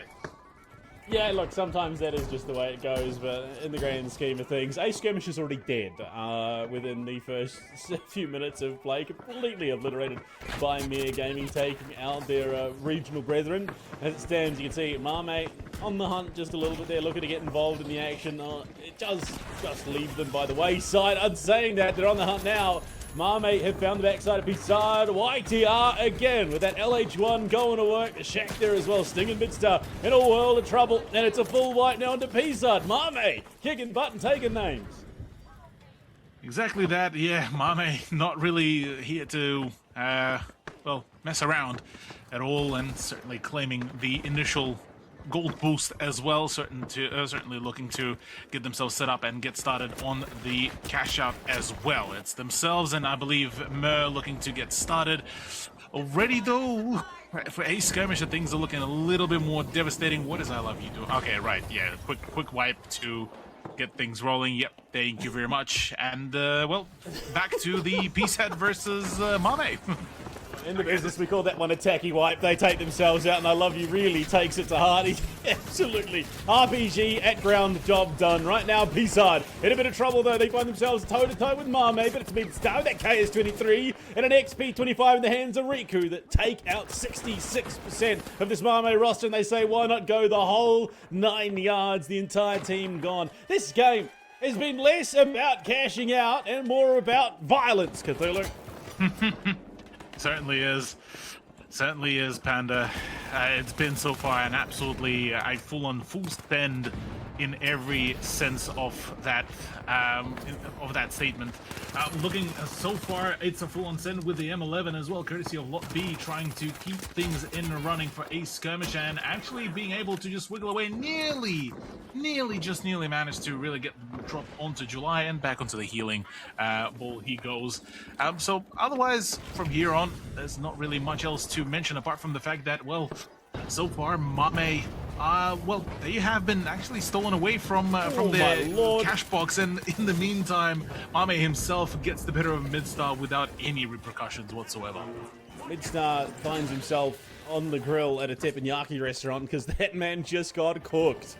Absolutely demolished, and right now it is an RPG drop down into Mame in the thick of things. Sting being an absolute nuisance, trying to force them off the objective. The dome shields to chaos, the insanity ensues. 1 for 1, unfortunately it leaves Riku alone. Midstar desperately trying to hold on off that coin, comes through to try and assist his teammate Riku. About to find more on the backside. XP5, it's going to be the gate away to safety. Looking for more. HUNNU finally falls. Cash out secured, and the front runner, MIRGG Gaming, followed by Mame.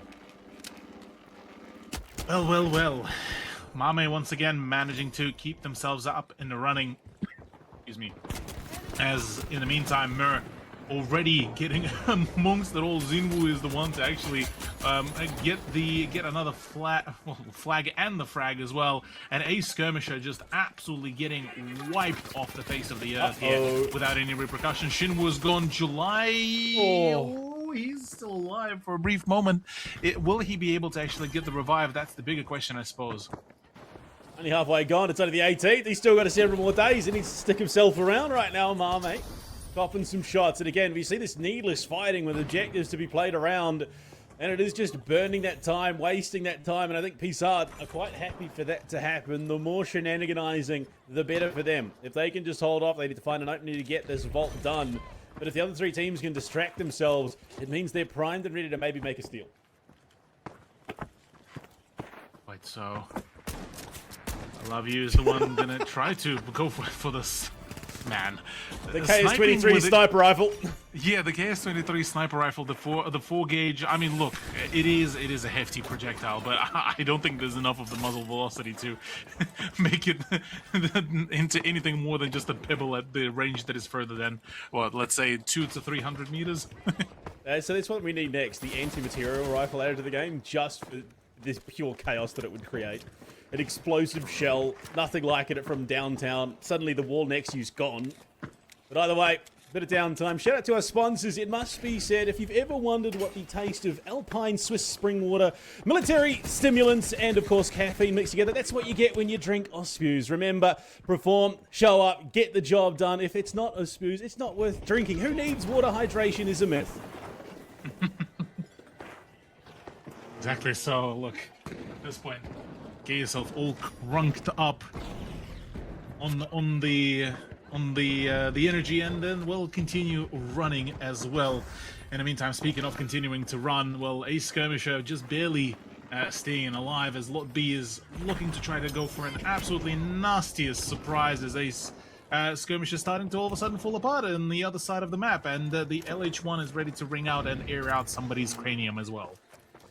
Yeah, as it stands, I mean, no one necessarily completely out of contention here with 2 minutes to go. Yeah, look, errors were made, unfortunately, but either way, as it stands, you move on, you carry on, you hope that you don't make the same mistake again, but steal attempt potentially coming through here. Mame, a tenuous grip on it as it stands. YTR proving to be a bit of a nuisance, and all the while, PSAD fighting with MIRGG Gaming up on the top side.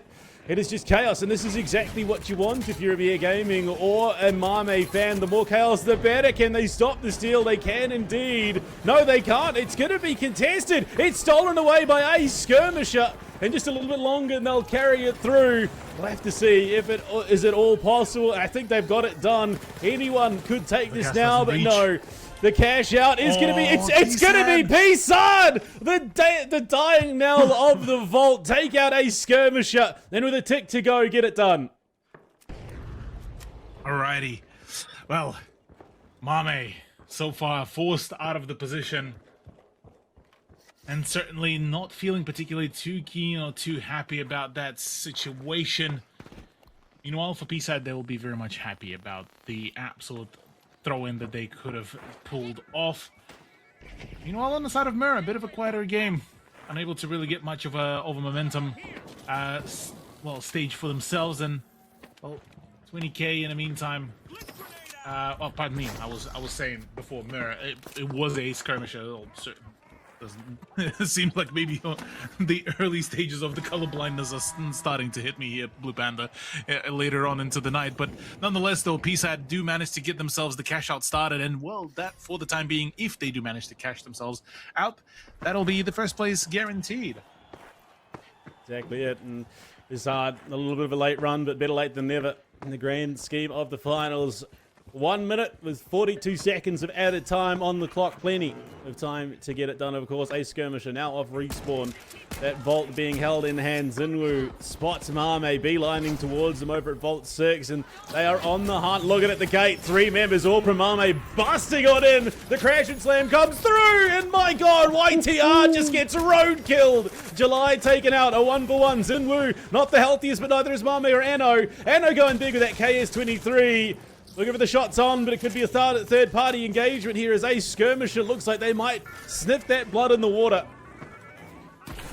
Very much so. Thomas the Tank Engine coming in all shapes and forms here in the finals. And looking to keep up the pressure.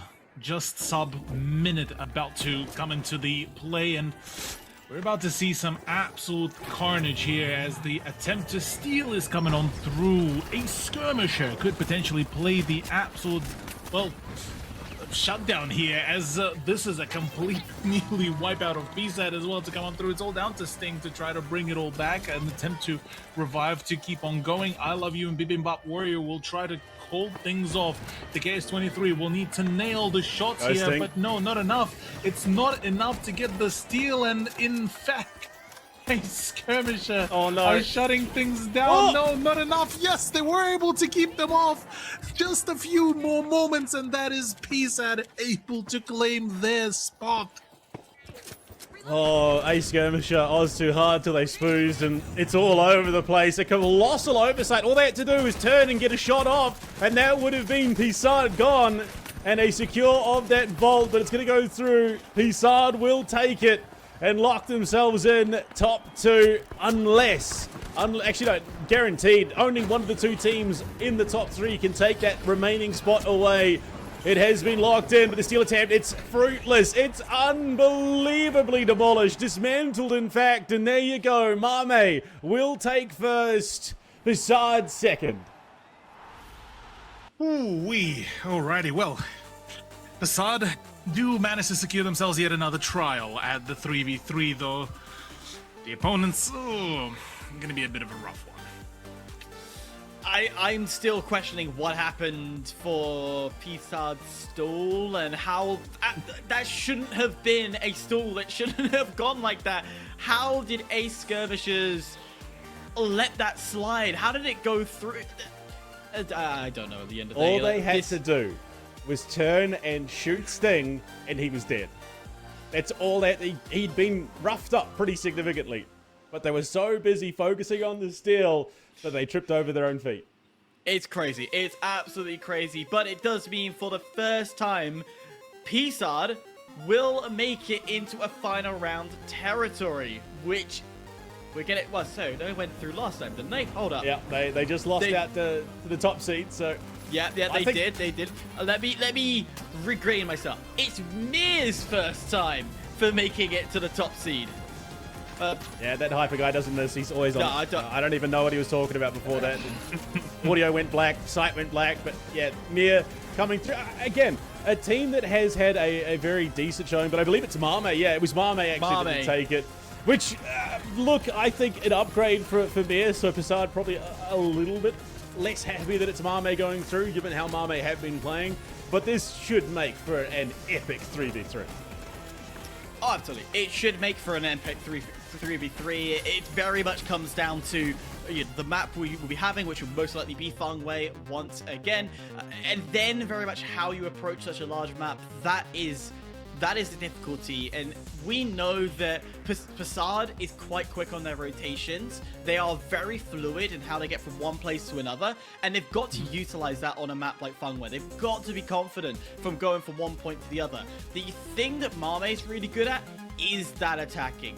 A lot of this APAC squads are not good at the steals, not good at finding a position, seeing themselves in with a very strong defensive front in front of them, and breaking it. They don't know how to move their players around. They don't know how to create the space. But Mame just find that a lot easier to generate space and then push into it. To feel the benefit from Mame is that. PSAD is that rotation and agility that they come with it. Cthulhu, what do you think is going to be the biggest downfall of these two teams? Honestly, well, on one end, PSAD had a bit of a rough time just keeping consistent with their momentum. So on one end, you'll see them, really well coordinated and really well prepared, and then the moment they get a little bit flustered, it's just sort of every man for himself. And then just, running around. I mean, we got to see that absolutely nearly over fumble of a vault denial on the last stage just now in the past cash out. And for them, is just if they get caught out in a much more of a scarier position, that could be it. That could be GG for them. On the side of Mame, it feels like it is a bit of occasionally a disconnect in terms of how much aggression do they want to apply. And this is where I think they will also get tested, because last time they choked out their 3v3 really, really badly. So one would hope that they would be able to get back into the overall swing of things, but this would be ultimately a much less pressured of a test for them, I would say. Well, fingers crossed indeed. But I'm going to quickly go across the board. I'm going to start with you, BluePanda. Who are you predicting that's going to go and qualify from this 3v3? I'm trying to decide whether I want to go what I want in terms of a storyline aspect or what I think. I think in terms of what I want to happen, I want PSAD to do it, but what I think is going to happen, I think Mame's got it, because to me, at least from what we've seen, it comes down to the light play, in all honesty. We have yet to see a heavy who is really underperforming. All of them are doing reasonably consistently well across the board, barring, greeting for a vault and dying to a single heavy from PSAD. We glaze over that a little bit, but for my money, YTR is performing a little bit better on the light. His LH1 play has been so crisp. Riku, not bad with that XP25, but YTR just standing out a little bit more. And Cthulhu, what's your thoughts? I would probably put my money towards Mame's performance here as well, because in a similar vein, what Panda said, YTR certainly has been pretty steady. The main sort of wild card, I suppose, in this case will be whether the two heavies would be able to actually follow suit, whether Mame and HUNNU are able to keep up with the calls, with the plays, with the aggression that YTR seemingly sets up. And if they do, look, that is going to be a 2-0. If they struggle and they still let just YTR sort of run around, look, PSAD will have a very strong opportunity to really take it all away. I am going to go against the curve. I think, yes, our Japanese roster of Mame, statistically should do it, but PSAD's bringing up that fire. They have gone neck and neck with KingZero, brought them to a 2-1. A 2-1 situation. Yes, they did. Quickly double check the facts. A 2-1 situation in their final rounds. They have the potential of taking this all, so I'm going Thai. I'm going with Thailand. I'm going for PSAD. Cthulhu, BluePanda, tell me, is it Japan Or is it Thailand? Oh, my heart wants to say Thailand, Cthulhu. I believe deep down that I think that they are going to be the ones to do it. I want them to be the ones to do it, but Marmite just looks so much cleaner. Yeah, they certainly do. They have just, it's something about their overall performance that they were able to just keep on consistently just put out day in, day out. Or rather, well, match in, match out. And certainly they have a very strong foundation here to just absolutely shut everything down without any sort of repercussions for any future, issues. YTR, by the way, introducing right off the rip an LH1 Panda, which is a very, very heavy pivot from what we got to see in the previous matches. No more MP5. We are back down to just precision damage. No, I think YCR's been running the LH1 all day. It's Riku on the side of PSAD that's been camping the XP25. If my memory Could have serves sworn me that correctly. YTR has been running the XP54 as Only well. no, someone's been running the LH1 and someone has been running the XP54. Either way, the guns have been present. What has been less present, though, is the shack coming through from Marmite with that winch combo.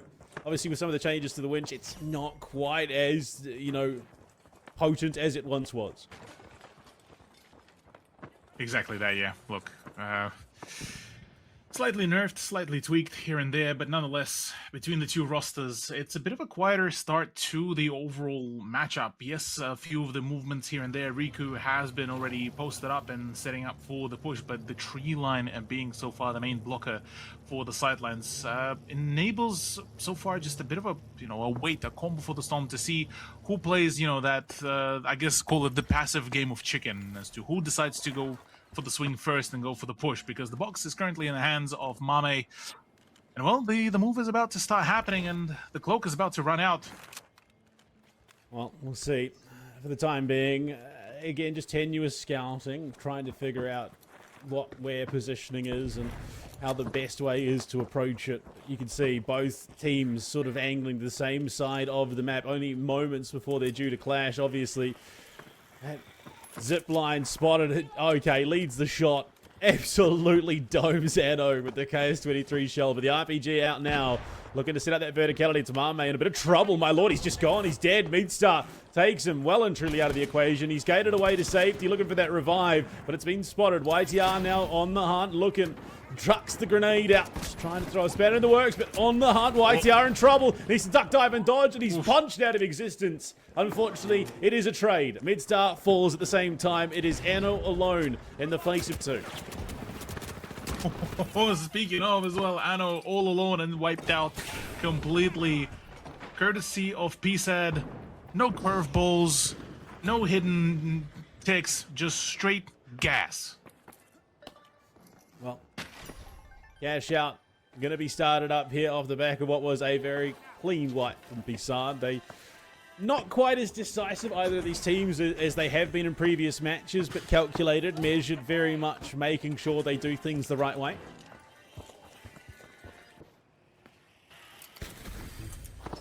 Setting up for the next set of swings, and well, with Mame now needing to take over the control, they have quite a bit of time to work with, and certainly they're not really that much pressed, and the Shack 50 is trying to at least clear out some of the util, but as it stands, it looks like it's a bit of a swing now, a little bit disconnected. The question being is, can they get rid of the light as well first, because he will be a massive nuisance if not dealt with promptly, because otherwise they have the manpower to really just outswing the opposition here. So now they're giving that information waste thing down below with the Midstar as well. The two heavies of this PSAD roster, they are getting so much information. Riku finds YTR, light on light violence, and he's going to come in from above. Tosses that nade at the gate, looking to be the avenue out here for Mame if they can clear distance at all. But it's the cloak, it's run out. Worst timing possible for Riku. And both lights off the board. Anno, big KS-23 in hand, but he's in a lot of trouble. He's in fact gone. Midstar again. I say there hasn't been any standout heavies, but Midstar and Sting for this PSAD roster have been doing hard yards time after time. Another wipe on the Mame.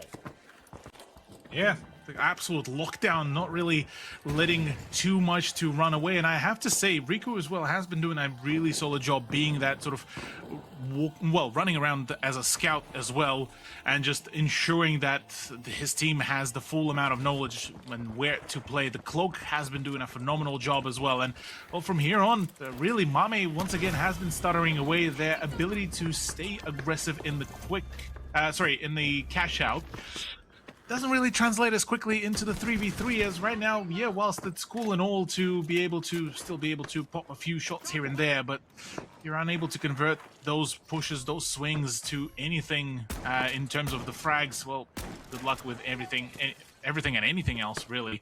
Case 23, whilst it's great that it's been buffed, well, won't really bring the ability to really follow up the shots, at least for the time being. But suppose operating under the doctrine of, you miss 100% of the shots you don't take is certainly one of the ways to really approach it. 100% of the shots you don't take and about a good 50 of the ones you do. Either way, the ones you do hit very hard. Feel like being run over by a semi-truck, especially with that KS-23 is involved. Again, slow down in the game. Both teams sort of standoffish. As you can see, Marmate working that cash box over to... So much so that Midstar's emoting mid-game.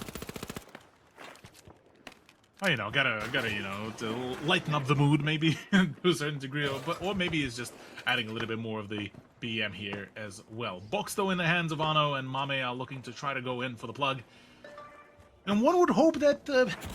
in this very case, they might just be able to get the plug done, because last time they got very much bullied right out of it. And well, from there on, what transpired can only be, probably described in a horror movie, really, especially for the documents for the team itself. I mean, it's far from over. It is not over until that final vault is capped, of course, and with no cash out started, there's always an option. I say that it's going to begin. KS-23 duck diving and dodging away. YTR will get... never mind, he's dead. He's found the light. Riku, and it's the crash and slam into a winch claw, in fact. The Uno reverse card from Mame shuts down Midstar's rampage. The RPG there lands at the feet of Anno, and it's just Mame, the team's namesake, versus two. Heavy and light versus heavy. My goodness. Biding their time, waiting for the opportune moment. PSAD strike, and Mame left in shambles. Nothing but absolute gas here as PSAD continue to be an absolute pain to deal with in every shape and form. They're not really letting this go away. Already claiming another cash out that they might just be able to shut things down here. And if they do, look, at this point, that's going to be tilt central for Mame, I would say. That's exactly it. I mean, again, you want to say it's technically not over. There is a chance that Mame can contest, but they have just been brutally, systematically shut down at every turn. Glitch grenade deep in towards the vault, but the shot connects, makes it a little bit uncomfortable. YTR's incredibly uncomfortable as he's being hounded from the backside. I think Riku having his number in spades so far in the server. This 3v3, anything but comfortable for Mame. And you can see great progress from PSAD. KS-23 going hard with the mesh shield in hand, looking for the contest. The RPG's there, up onto the wall. Shot lands, looking to dissuade, but it's a great little steal from Mame. They get it done, but they're losing members. Mame falls. Anno, not long for the world.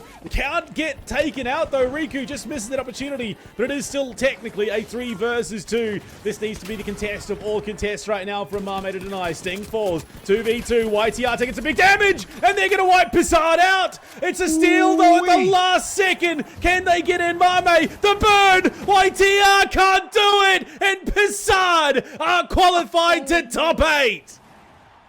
There we go. Holy. Next guy. Just like that. Just Holy like that. cow! What? It's going tie, boys! It's going tie! We finally get a new nation into the top 8. We've had China, we've had Korea, we have the OCE representatives of Australia, New Zealand, and all of them. We've had Japanese, but finally, we bring a 5th in. It's going tie. And what a steal at the end. Holy cow, boys. Oh, Panda, how did... huh? You know what it is. And this is probably not the clip to start on, but Riku had YTR's number the entire game. Systematically denied him from finding those flanks that so exploited the weaknesses of their opponents, shut him down. Yes, he sometimes played his life with a cost, but he had so much confidence that Riku and Sting, Midstar and Sting could step up and fill that void. All he had to do was start. He was the catalyst to everything that happened here for PSAD.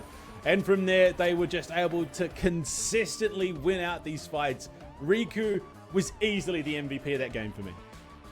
I think as well is he was on fire during that final steal. That is a full-blown Olivmeister steal if I've ever seen one in its entirety. Someone make a mural, someone make a spray, because that was god tier. Cthulhu, it's gotta suck for Mame, because throughout it all, I don't know if you would feel the same as I did, but Mame didn't show up. They didn't present themselves as the team that we were expecting to see through.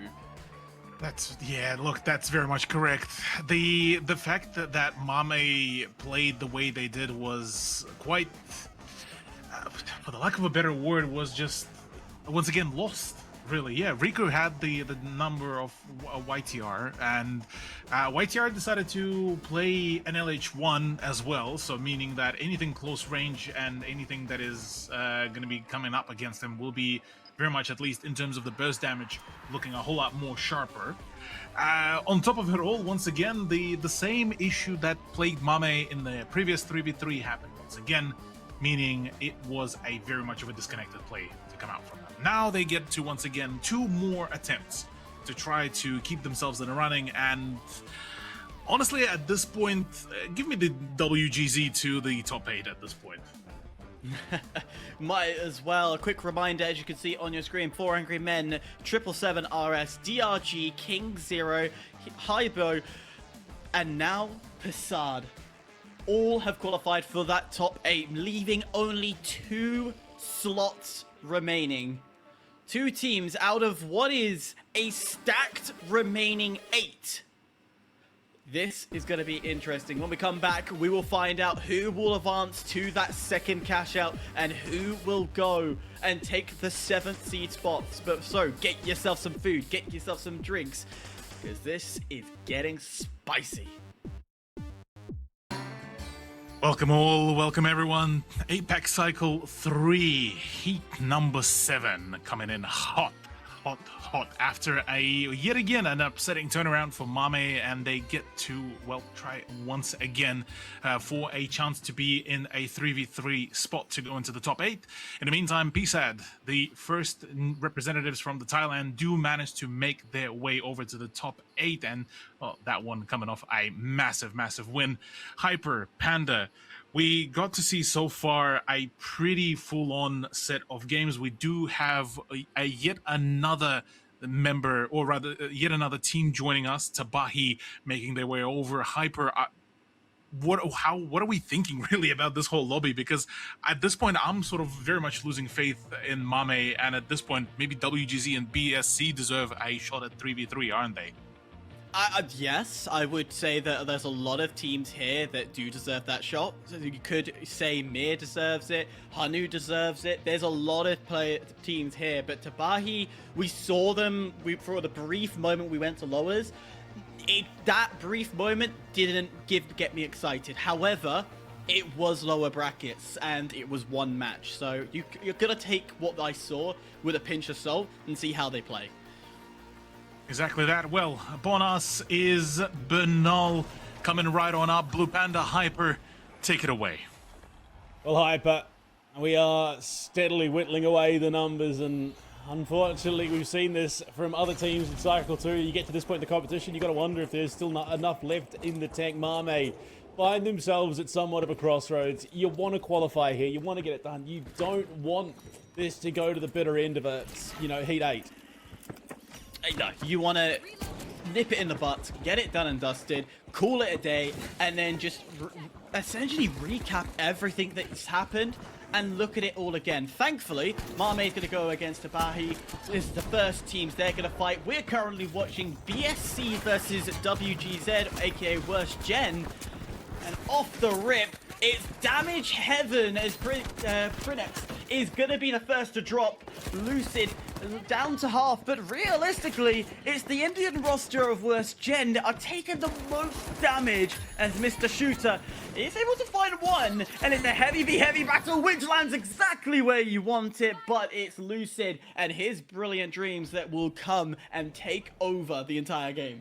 It has been a blender game to start, just non-stop violence, non-stop fighting. All four teams just in the crux of it, in the crucible. Sending lead down range, getting absolutely demolished. Once again, we see Terimaki, running that sledge. We saw it in one of their games earlier on. Got himself 2 kills for his troubles, but really couldn't find much more beyond that. Maybe, just maybe, this is the lobby for it to go off. Well, we did have that rework, of course, Season 11. Melee supposed to be stronger and reworked to be more efficient. It's all situational. The only person who's pulled off a sledge in competitive history is Llama. Well, Season 0 of PHL, and, well, it was Banal where he showcased his absolute genius play with it, putting up 6 eliminations with it. So, can we see yet a new sledge wager? That's the question itself. On the other side, we are seeing WGZ getting absolutely wiped once again, but there's a minigun. Hold up. Licensed Viber is vibing with a minigun. They are definitely dancing to the tune of their own beat. Right now, TABAHI in a bit of trouble. That shield dropped. Licensed Viber with the mesh, trying to keep himself alive, but Loke comes through. Pardo finding it. That is a minigun, sir. I'm not sure if you want to be there. Still gets the kill on the Terimaki anyway. The sledge now removed. Body blocking for his teammate, only for them to fall as PSC collapse on him. Done, dusted, sorted. Or as they say at the British Transport Police, see it, say it, sorted. Nonetheless, other side, Marmite able to hold their own. It looks like WGZ not even going to bother for the re-aggression. Time's running a bit too low. There is an offset though. Is there time to rotate and get one attack? The answer, yes. You'd be looking at a Hail Mary 30-second attack, but 30 seconds is enough. And that's what they're looking for. Shots on, great wind claw there, that Lewis gun with Mr. Shooter, but unfortunately they find themselves at odds in the crossfire between multiple teams here in and around the objective Anno. RPG for one, Mr. Shooter for a second. It's a team affair, but across the board, it is a contribution largely from WGZ. BSC wiped off the board. Now looking to capitalize. It's Mame in the thick of things, but shots going in. 2 big kills taken away. Mame and YTR for 2. Can they find yet more? Flicks in trouble, will be dropped as well. And a full team wipe courtesy of Mame will secure them the cash out. Clean, smooth, and easy. Mame wanting to take everything for their own. A little bit of a news and a big upset. HUNNU making it through to the second cash out, as well as Mir. So we have yet more chaos in that lower game, but we focus back onto the current one. And Marbe's taking the lead. It's almost like they've taken this beating and now they're just letting it out on the children. This is exactly what they're putting on our screen. Sunday's Football League didn't go too well. It's all right. We'll go hit up the pre-K League and see what damage we can find. But as it stands, I mean, 24K well and clear right now. That minigun again going out in their hands of licensed Viber, but he takes so much punishment. Bait and switch, forced to look one way, only for the shots to come the other. The sledge out in hand. Terimaki, can he find yet another kill? No. It is just a cleanup here from BSC as TABAHI wiped off the board again. Winch and sledge. I've tried that combination in practice range. Ooh. It's not as powerful as it looks anymore, as WGZ able to pick off 2 from Mame. We know that Mame's coming in with a bit of a grudge on their shoulder, and having only Mame left alive is not going to help with their mood. Worst Gen has periodically found themselves in second rounds quite often. They've gone on a little dry spell, though, which has allowed them to really look at how they attack, how they play, and right now, I don't know if you'd agree with me, Panda, but they're not playing overly bad. No, but it doesn't really feel like at least 2 of the 3 teams are trying overly hard. BSC and Mame pretty cleanly walking through this one. they haven't felt like they've been pressed, whereas TABAHI and WGZ, for the most part, have felt like a good portion of this game is them being treading water, trying to keep their head up in, in reach of the oxygen. Right now, that cash out just on the other side of the wall, and TABAHI, you can see that they're not even really comfortable to try and contest it. And the flurry on down, they spot it. The winch claw pulls the vault through. All the while, TABAHI have been sitting here camping on top of the vault, only for BSC to run on down and winch it right past their eyes. Yeah, and it's Mame also involved in that fight as the RPG lands. It is beautiful, getting a truckload of damage. Now it's the cleanup crew as you start to pick away. Thankfully, TABAHI was able to run out, slowly regain their health. And BSC are sitting here panicking. No, it's a two-front fight on this cash out. Actually, talking of a two-front fight, where is BSC? Have they switched? They've switched. Oh, they're on the roof. That's why I can't see them. He's chilling upstairs, holding that verticality. Somehow, Prince stays alive there with the help of the med shield. But if you think of things licensed Viber in a world, try with that minigun. I don't know how much work it's going to find. It's the sledge, in fact, to finish the kill. Terry Markey finds himself another. That's at two pieces with the sledgehammer so far on the day.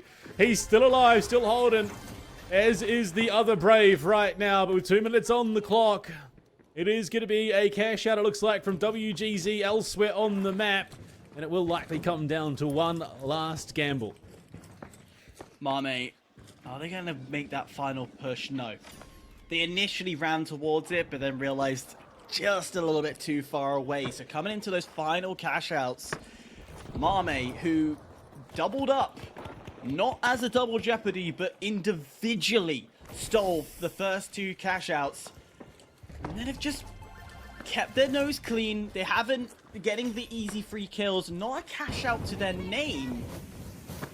But I feel this is just such a smart play from Mame, not to over-aggress and taking their time in this game.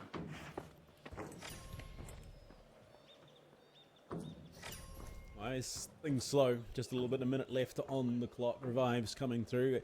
I would like to take an opportunity to thank another one of our sponsors here at the finals. That is, of course, Trentilla, our sponsor agricultural company, providing all that fresh fruit and veg for our contestants down on the grid. Remember, it is just real fruit, but better. Tastes great. You can't even taste the difference. You can't taste the chemicals. No, you Or the can't. nanites.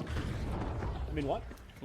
All the bacteria, all the virus, whatever they put in there. They're not there. They're not there at all. Talking of not being there, TABAHI definitely was trying to say, we're not here. We're not here to at all. As immediate pushing. WGZ just wants to eliminate their opponents. And goodbye TABAHI, as WGZ does a great job at locking down this B cash out.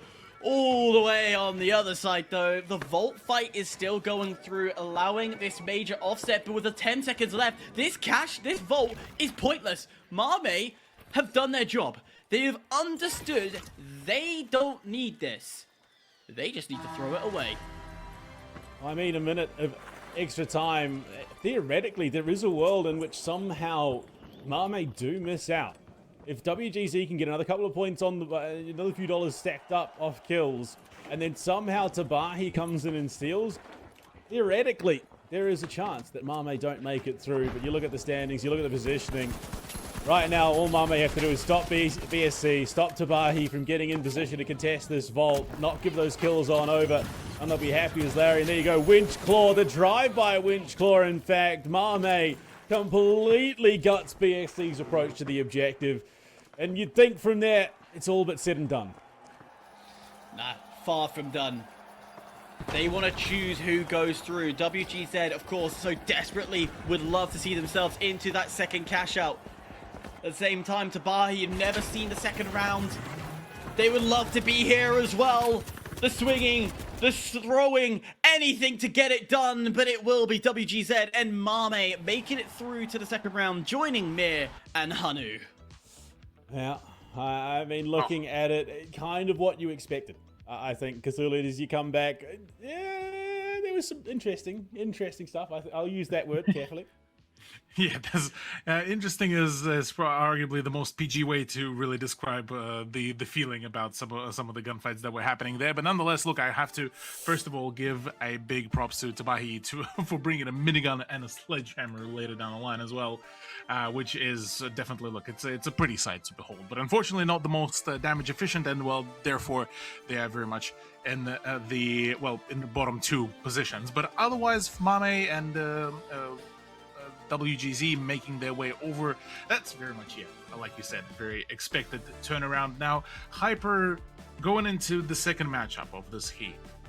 We already, we sung all of the serenades about Mame making this, Mame doing that. How about Mame doesn't even make it to the 3v3? Which teams then we actually expecting or could be expecting to see to make it to the end of Heat 7? You're saying Japan's not going to make it through? No. There is a world. There is a world that this could be the case. It could be the storyline, and it's so easily as well. It's so mixed in this current lineup. WGZ, MIRGG, HUNNU, and Mame is all of them have that potential of getting through. We know that WGZ, brilliant at last minute steals. They are great when a chaos is around them. They enjoy that. So they could win through via that. MIRGG, a lot more controlled with their gameplay. When it comes to 3v3s, a lot better for them. They thrive in 3v3s. HUNNU, the Mongolian horseback riders with a bow and arrow that can really upset everything.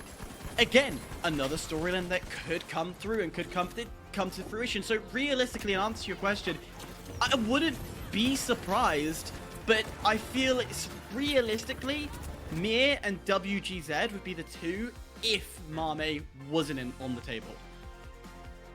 Well, with all of that said and done, we do get the opportunity to take a look at that matchup after this break, though, as we do get ourselves prepared, get ourselves rehydrated, and after that, MIRGG will take on WGZ, HUNNU, and Mame for a chance for that 3v3.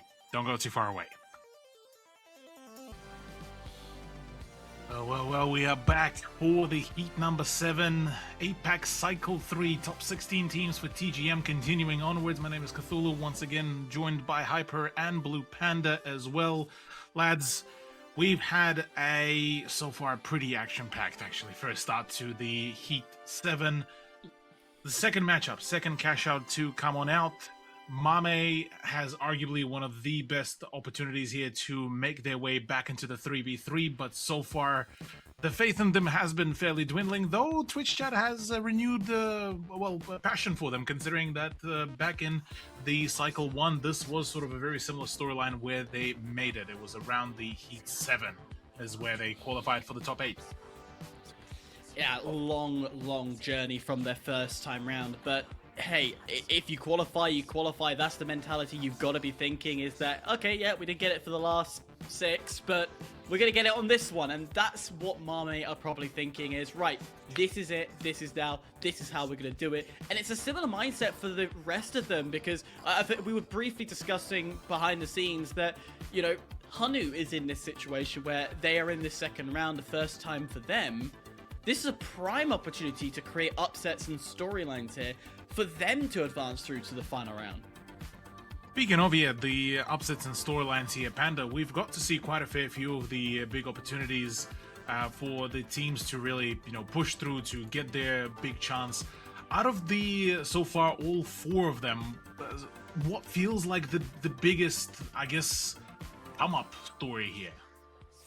I mean, it's I'd say PSAD, honestly, but they've already qualified. I think with the teams remaining, honestly, it's kind of HUNNU. I mean, if Dart can pull off a 13-3 performance again here, even if a teammate's going 0-8, absolutely he can skull drag HUNNU into qualification. Well, hopefully we'll get to see yet another absolutely stellar performance. Yeah, his bow gameplay has been absolutely otherworldly, really, and I'm quite excited to see if there's any more in the tank there for the man himself. But otherwise, look, in we go into the next matchup. Gentlemen, take it away. off to the races they will be going. It is going to be a bloodbath nonetheless. 4 different nations coming in. Mir from Korea, Worst Gen from India, Mame from Japan, and HUNNU from Mongolia. We are talking all regions of Asia being covered. Absolutely, and we love the representation. We love them getting in and contesting. Dart in a bit of trouble already. He's forced off the angle. Theo there trying to provide some cover from above. I have to get confirmation if Dart has actually used that, but I'd imagine he's been running this dash setup the entire time. But it is the medium heavy light combo for HUNNU stepping out, where every other team is running that double heavy light. In answer to the question, yes, Dart did use dash all the way through, and, well, that's just a continuation. You saw him darting around There you go. perfectly. Bow doing damage. Find the second, why don't you? Gets the quick heals off before my bringing the lord. bow back. Oh, we love it. It's beautiful. Dart is amazing. And don't you dare tell me a better bow person than Dart, because he has been flawless. Absolutely, gets himself in position, starts that cash out. The other one going the way of Mame, going to split the field just a little bit. Blader just demolished. Dart single-handedly takes out the entirety of that Mir Gaming roster. Just trying to settle in the light for this Mir Gaming roster, try and get the team in a position. Can't even do it. A little pause before the attacks come through. Worst Gen and Mame trying to find each other, but Mame himself, sorry, YRT, YTR, I'm gonna eventually get my words the right way around. We're seeing on the outside, great reconnaissance, but the aggression starts coming through, and Worst Gen, this really is not the attack they were looking for. Quickly wiped, and a reset needed to be put in place. This A site, hard though, Panda, so hard to attack. Yeah. And sometimes all you can do is sit there and watch as the team falls apart and capitalize on the positioning of the map. And there you go, verticality, looking at that threat with the KS-23, trying to make it a bit harder for the hole to come through. You can see YCR again with that LH1, pops the cloak, displaying that scouting game off the back corner of his team. They know full well that Mir Gaming are down below them, but HUNNU, the entire time, just happy as Larry, not seemingly being contested all that heavily. No, immediately Mir decided, you know what, we're going to rotate to this site. I don't know why, because this is one of the harder ones to attack, and over on B is a lot easier, but I ain't going to complain. You know, I'm happy to see this fight go down, and Anno getting the RPG to open things up. All while this continues to go, Mir losing yet, well, able to pick off 2 of their own, and Mame running low on players. Oh, rough scenes. Anno, no HP to work with. Blader chases him down. That will be a wipe there, courtesy of Mir. Zindu, unfortunately, we just saw it was winch clawed into an RPG.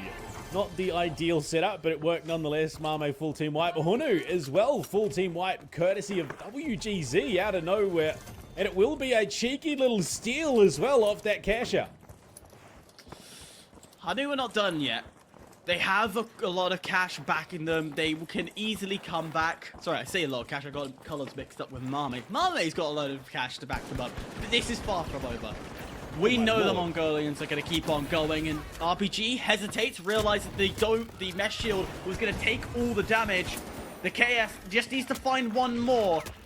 Unfortunately, can't land its shot. Mame able to do the damage on Mir, and now it's Blader left alive, scurrying away. And it will have to be a hard reset. Coins going to be used. Exotic throws the box up towards D. Looking to start that cash out for themselves. What was a phenomenal take onto HUNNU, allowed them to propel into this position where they currently lead the lobby. Another cash out underway for themselves. It feels like there is really no one that is steadied in the lobby so far. Everything's just a bit chaotic. Everything's a bit skew. I don't know if that was bad. That was a bit of catch coming through with the canister there. It bounced and landed in the hands of the member approaching. I'd not seen that. Oh, that's cool. To me, to you. It went back and forth nonetheless. Great catch on the barrel, and it will be in favor of them. charging slam, not gonna able to get the final slam, but the Chaos just needs a little bit more damage to get it all done. Chaos all on this D site as WGZ has been wiped, but there are two teams still looking at this. Mir are still here, and Mame also wanting a piece of this pie, while HUNNU once again having a chill, relaxed time on the other side. Unfortunately, this is it was going still on. stolen away from them. So even getting to chill last time didn't matter worth a damn, as it's Mame and Mir going toe-to-toe. This time Mir comes out second best as Mame can look to initiate the steal here onto WGZ's Vault, who are sending shots down range into the mesh shield. And the steal will be secured. Mame take that control. And again, HUNNU were just chilling. Other side of the map, unfettered, unbothered, just happy. I like that. I wish I had more games like that where I don't have to fight. But then again, I am terrible, nonetheless. A straightaway steal, going for the surf. Can you bring it down? No, he cannot. Has to back away and now go for that re-engagement because Mame are hovering over the site. They want their fourth appearance into the final rounds. They want their opportunity to get into qualification. They won't allow a single person to do it. On the other side, Mir stealing on HUNNU. And it looks to be successful. Yeah, what happened to HUNNU there? They looked like they had all three members alive. Now down to just the two. Dart gone, but so is July and Zinwu not long for the world. Can the steal come through? It doesn't look like it. Looks like Mir is just going to take another cash out. There was a bit of a tap there onto the objective, but Theo, the last alive, means that Mir will propel themselves into first off the back of a cash out. Mame sitting solidly in second, and all the while HUNNU relegated to last place. Our love for the bow and arrow.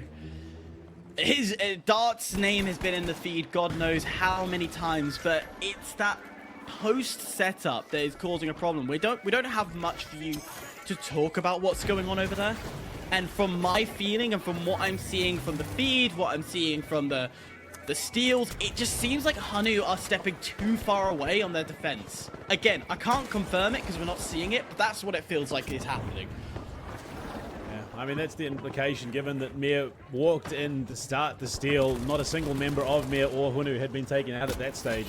And it was only after HUNNU came in, best shooter, looking to live up to his name. It's with an assist, a 1-for-1. Clash looking to go back and forward, but WGZ find themselves two. It's a 1v1. Mame and Flix left alive, but they're both going to be wiped off the board as HUNNU comes in for the third party. Mame taken out by HUNNU. Huge. There's still time to get that plug, but they need to be careful because WGZ is hovering around. They've heard all the commotion, they've heard all the action. Now Mir is also here, wanting to cause a bit of an upset. Hang on a minute, Mir is here. They've got control of the other side, and they're looking to yoink and steal. They're sitting in first. Why not yoink and steal and chuck it over to A? Dart looking for more. All it's going to take is a single cash out here to decide who takes second place, of course. And there is still potential that the chop and change does happen, but HUNNU still very much in with a grin. If they can find an angle for a steal, anything is possible. The steal unfortunately stopped as the full roster of HUNNU back and alive off the revive. Theo drops that dome shield, but the floor collapses underneath them. Mame able to get the steal on the other side because Mir went too aggressive to try and stop the disruption of the vault. Now Mame's in control, and Mir sitting outside this point. A poor decision that might cost them dear. However, WGZ able to put some bullets into HUNNU, and HUNNU, who desperately would love to see themselves into the final round, is finding what they can. The bow landing some damage, isn't getting the kills though. With now a minute left on the clock. I don't see a possibility where HUNNU can bring this one out. Unfortunately, it's a full wipe on a WGZ. It would have to be a double jeopardy here. Still going through. I just don't know if it's going to be possible. The steal is going to be successful. WGZ, they're not to stop it, unfortunately. And HUNNU will start that progress, but they need to get over to get that other vault. They need to steal away from Mame if they want a chance to take that second seed spot. Otherwise, it is no longer up to them. 33 seconds on the clock, and that vault is going to go through. HUNNU can do nothing but play spoiler here. If they lose this vault to WGZ, it would be Mir Gaming missing out, ending up in third place. So right now, Mir hoping desperately they can get over and deny anything. Mir needs to be careful because a wipe could also cost them as well. They're jumping in. They're looking for any form of stalls. But 7 seconds eludes, and that should be enough. Hang on a minute. There was a tap on point. It looks to be one last steal, one last opportunity. Worst games. Worst gen can't do it. Just a fraction too late. Mir and Mame, Korea and Japan making it through. One more opportunity for Mame here. Once again, continuing sort of the storyline, or rather repeating the script that happened back in Cycle 1. Mame qualifying off the back of heat number 7. That's might be just about the storyline here. Looking at the overall positioning, yeah, a much steadier performance. Unfortunately for HUNNU, here they could not ensure their performance as steady as it was for Dart. It was still a pretty solid 5 eliminations game, but otherwise, yeah. Look, it's all done and dusted. Mir managed to really keep themselves up and running. The question now comes down to, we've put already, at least for myself, I've put faith into Mame twice already. Twice they've fumbled and been arguably one of the most wobbliest performance we've got to see across the entire sets of the 3v3s. Now coming into this, do they learn of their mistakes, or do we get to see yet another Korean representative now make way into the top 8? Hyper. Ooh, good question. I feel like in terms of the shakiest performance, I think it's on par to 4 Angry Men on Cycle 2. But they made it through though on the 8th attempt. So I feel we should hold fire before we can say it is truly the shakiest performance of all time. However, I do agree that there needs to be a change on when they're approaching their final rounds. There needs to be something different. We've seen them play good reconnaissance, we've seen them play the light really well, but I feel now a buddy system should start coming into play. Let's play a groups, let's play together, go against Mir with this mindset of if more firepower is better, and if we can at least throw explosions, damage, or something into the vicinity and area to force Mir off-site, and then individually pick them up off one by one, that can work as well. So something around those matters need to change into those directions, in my opinion. However, I ain't no coach. And someone might say differently and be like, nope, that reconnaissance should stay, it should work, it's how that style is. I'm just a guy looking on the outside. Yeah, look, aren't all 3 of us like that, honestly? Well, Panda, storylines-wise so far, and look, for Mir, they actually managed to show us some pretty good performances even back in Cycle 2. Going into this one, well, going back then, I believe they just came short of their performances. Now going into this, they get yet another shot, Heat 7, potentially one more try going into Heat 8 in case they do fall apart, but obviously it's ideal not to really leave it to the final one, isn't it? Yeah, no, we don't want a 4 Angry Men situation, but I mean, yeah, Cycle 2, Mir Gaming beat out 4 Angry Men in Heat 6 to then qualify. I think, objectively, 4 Angry Men are a much better team than Mame, even with the changes that had yet to be made at that point. Mir Gaming should be able to take this one, but Mame are such a scrappy team. They have all the tools at their disposal to get this one done. It is going to come down to who shows up and has the better game at the end of the day. That's just the nature of competitive esports. Anyone can trip. Unfortunately for Mame so far, they've been the one to trip more consistently. Yeah, well, we'll have to wait and see how this will really pan out. Now, in terms of so far the map performances, now we get to, clean up, let's call it, the whole play field. Now it's, instead of the 4 teams, it will be just the 2 of them. Are we expecting this to be, once again, a very slow burner of a start where it's, a very elaborate game of chicken of who decides to actually go for the push first? Or do we expect to see a little bit more maybe proactivity from either one of the rosters, Hyper? These 2 teams are very technical in the way they play. It's not like when you see HUNNU or Worst Gen and how they play is a more flamboyant, more aggressively pushing and things like that. No, these are two teams that have been in the scene for a while, so they know the technicalities behind the game. So yes, we're expecting a very slow-paced game that will trickle with damage, and when they could spot somebody low, that's when they're going to start to push, and that's going to be the common nature we see when we get to these latter stages of the game, when we start to see the big dogs fight each other in the top 8s and things like that. The play slows down. It's still fast in comparison to other games, but it's slower to the actual trained eye.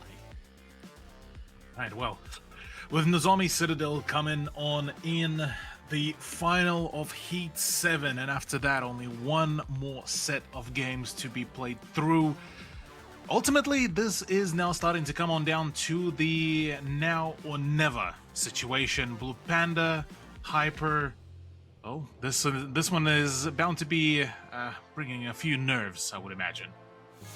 Yeah, greater teams than these have fallen at this stage of the competition, Hyper, because the stakes got to them. Unfortunately, only one can go through here off of Heat 7, and then only one more can join them off of Heat 8. Yeah, only one can go through, but this is a true battle because this is points to make sure they stay within the top 9. That advanced level, so when you come into the closed qualifiers, the open qualifiers come August, September time, they get an advance. They go further ahead than everybody does when they sign up normally. So it's so important that they qualify here and not risk that opportunity of missing out. 8th for Mir, 9th for Mame. That's exactly it, and the slam comes through. July teams in, as does Zinwu, finds himself 2 for his efforts, and yeah, start with a rip and a roar. Mame completely wiped off the board. Hey, would you look at that? It's our new sonar grenade. Of course, if you're watching, Twitch drops are available. You can tell that Blade has been watching too much Twitch to be able to get the hold of that. But back to the focus of the match itself. Great start from Mir. Great aggression to kick things off. We said it was going to be a slow burner. I didn't expect it to be that quick, though, to kick things off, as both teams just headbutted each other like a rhinoceros and just went, screw it. Oh, that's not good. Again, opening things Blade up has been very crisp on this light with assisted Zinwu again. That's his second punch kill so far this game. Gonna be a trade. Mame looking to get the res off onto YTR. Oh, wow, what a winch claw there. The barricade comes down. The assistance, it's not really an up for a kill, but that Lewis gun, M60 rather, in the hands of Mame. Going to work, July falls. Mame ducking and diving around these pillars, can't stay alive. That XP 54 is just overwhelming. Again, another full wipe there onto Mame. You lose the first on the crossing, it becomes a nightmare because your objective now is to heal up that fallen player of YTR. And then once you start focusing on that, you're not looking around you, because then Mir have got essentially a very, well, war crime method of play. Target the injured person. You go and don't keep that. Oh my God! You're saying what? Nah, we ain't playing clay pigeon here. That was perfect way to kick things off. Blader dropped down, and this will force a scramble for Mir. That's not even clay pigeon shooting. Someone called in an artillery strike, and Mame sets up and starts unleashing. M60 brought to bear, finds 2. And suddenly it's Mir Gaming on the receiving end of the full wipe off the back of what was some absurd play with the KS-23. Please don't fix that. Whatever you do, do not adjust the KS. That is what we want, because that gun is not easy to use. It's difficult. And that was perfect. To be fair, he lobbed those shots. He was aiming clear halfway across the roof. It's beautiful. It's perfect in every way. My mind is just replaying that moment over and over again. That's how happy I am. That's like cross-map Tomahawk material right there. Oh, don't tell me about those.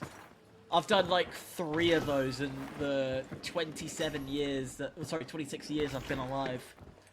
Only 3. It's one of the best feeling in the world. Nonetheless, Second vault.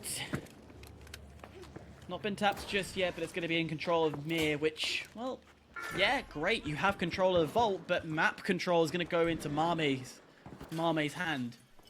And this is going to be a difficult exit to get past Marme to either A or C, which, from the way it's roughly positioned, I'd much rather put this in C than I would A.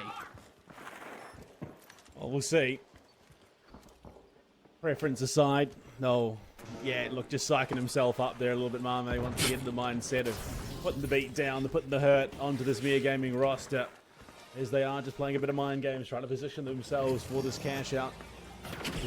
Oh, the mesh shield, that is staunched this incarnate. July just chested up and saying, come on then, mesh shield out, throwing shots in. He's in a bit of trouble though, that dome shield, and he's completely obliterated. Hubris, thy name is July, as he tried to staunch up to Marme and was punished for it. Hopping over the wall, what extra bodies can you get from it? Oh, there's one alone, and that's going to be horrible. Blader able to get July back into play.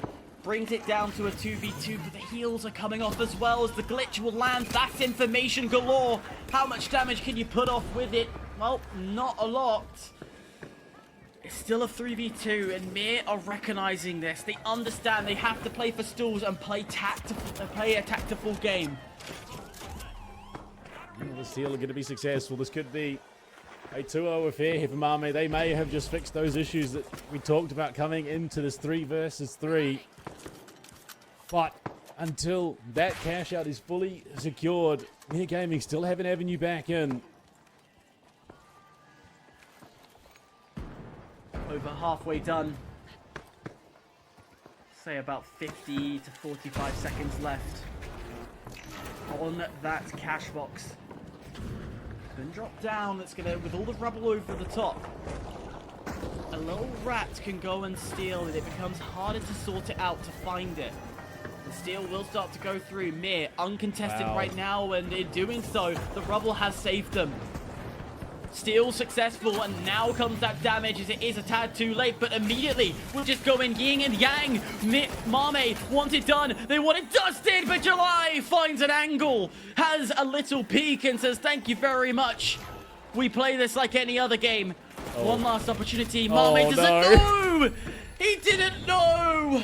And we go the distance. Roles are reversed. Usually it's the guy sitting in the corner watching someone in the bathtub, not the other way around. And Marme, full white, brings it to 1 apiece, and Mir Gaming in with a grin. Oh, God. I wasn't thinking that scenario, but AO. 3 seconds. There we go. Marme back in the game.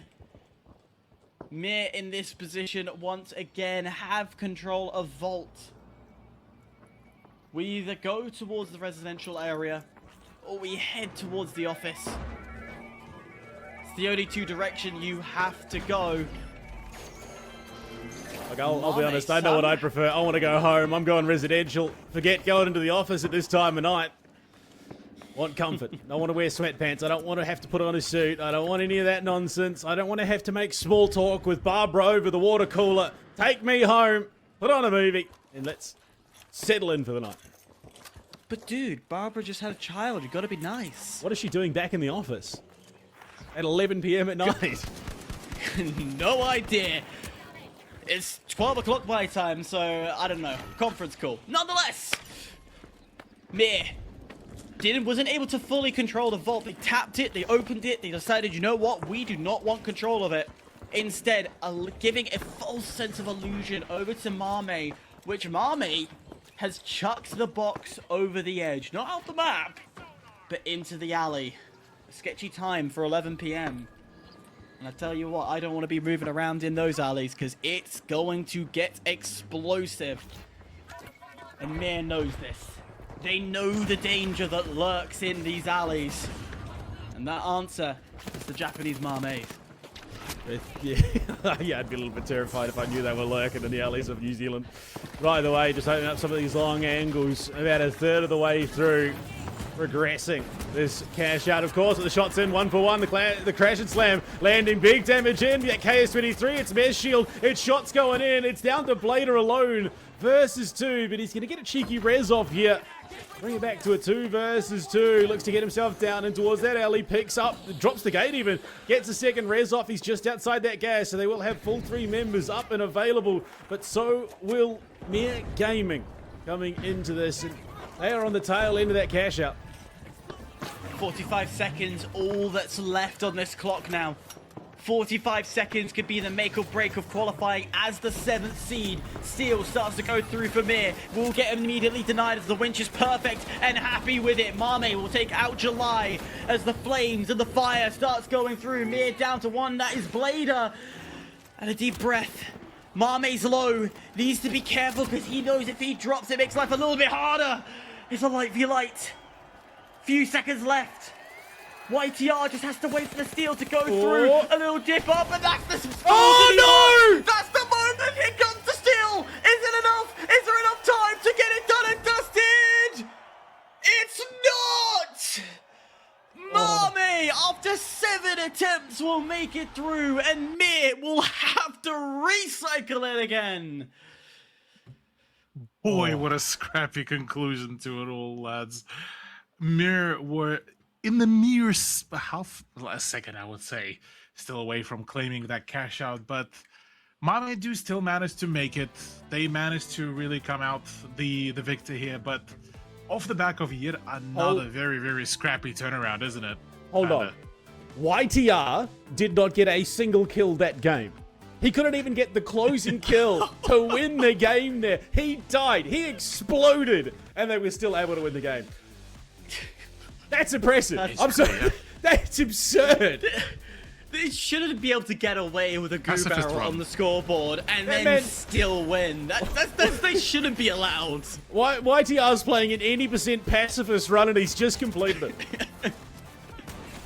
Yeah, that's a hell of a turnaround. But look, Hyper, going off the back of what so far we got to witness, Mame sort of qualifying off the back of Heat 7.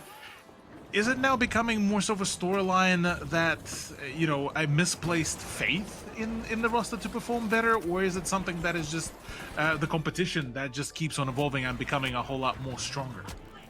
I think the second half, yes. I think the competition is evolving. It's getting stronger. It's getting harder.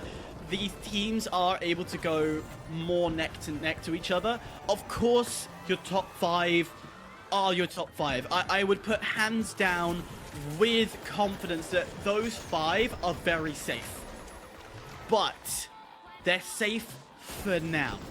I think come the point of August and September, where we start to do the open last chance qualifiers, we're going to see upsets. We're going to see one of those top 5 not make it through. And it will come from teams like Mame, Mir, we're going to see it from, the names are going out my head, PSAD. We could see it from HUNNU, potentially. Like, it's getting better. APAC, because there's more exposure, I feel, they're understanding that there is actually hope and a shot for it. So, thank you, Embark, for bringing APAC more into the light, because the games have gotten better from it. Exactly that. Well, the final try, the final stage, Heat 8, after this break, coming shortly at you. Well, one final heat remaining here in the top 16 for the Grand Major 2026 Asia Cycle. Asia Pacific on the cards, gentlemen, and it has been a long road. Some usual faces having qualified, some new faces there alongside to join them. And as we head to that final stretch, Hyper, there is one spot remaining. And again, it's that chaotic situation where you can't really call a front runner. Yeah, look, MIRGG Gaming on paper have been the most consistent, but then they've just come off what is easily one of the most heartbreaking losses I think I've ever seen in the finals. Yeah, the most heartbreaking of all time, and it's gonna hit hard because they're gonna see the stream, they're gonna see the numbers, the scoreboard, and go, how did that happen? That ain't good. So 100% they're going to be upset, but then you're right in saying the other teams here, we've got a Pakistani roster that could come out of their shell. We've got an Indian roster that could come up. We've got so many other nations, including the Mongolians, that have shone and done so well. It's hard to say who's going to go through. I genuinely can't predict. Yeah, no, I mean, Cthulhu, a lot up in the air, a lot still to be done. This final heat, this is where you bring out your absolute apex strategy, because there's no room for shying away. There's no room for hesitation. You've got to get it done, or you're done for the week. Exactly that. I mean, amidst all of these teams that Hyper as well got to highlight, I'd say out of all of them, the most realistic chance, I would argue, WGZ has a perfect opportunity here to really steal away the final spot for themselves.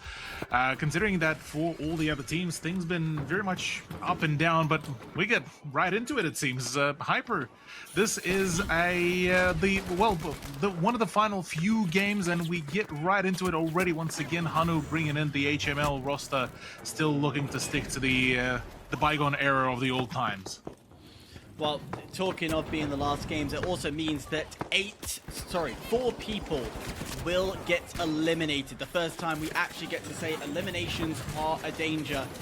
And that will come for those who do not qualify. Of course, one of those has already been written with a forfeit that came through. But how about this, as Lucid is pressing up and putting the shells in. BSC, a strong force who have, well, when they came onto the scene, definitely shone all the way through.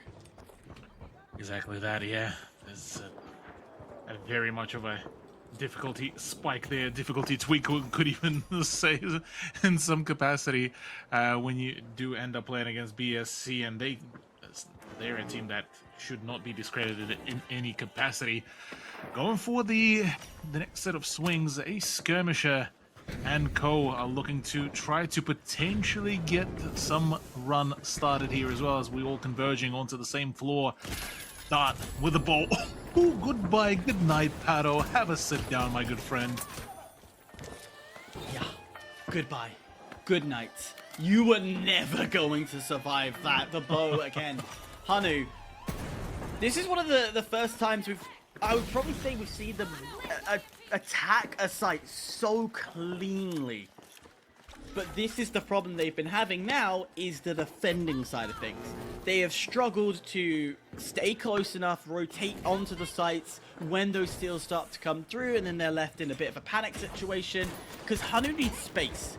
They're a team that needs space to move around for that bow to work, but they also need to be close for the KS to do the utmost damage. So it's a weird dynamic that they need to find that middle ground. Exactly that. Oh, the Dome Shield is doing so much work here as well. Bibimbap Warrior completely shut down, as Lix is just able to stay alive for so long, but at the end, well, decides, you know what, time for a reset. That's it. My job's done here. In the meantime, though, it's a bit of a peculiar position that we find ourselves in, Hyper, where WGZ all eliminated, BSD completely stomped out, a Skirmisher somehow able to keep up the scoring, and matter of fact, the cash out is about to go their way, and so is for HUNNU. And all of a sudden, the team like WGZ and BSC that we were, at least in some capacity, picking to be potentially the next team to contest for the finals of Heat 8, well, they kind of been left behind a little bit there. Too early. Yes, there is a somewhat server gauged. It helps to have that first cash out, but I think a general consensus is it is just the first cash out. You don't take it with a pinch of salt.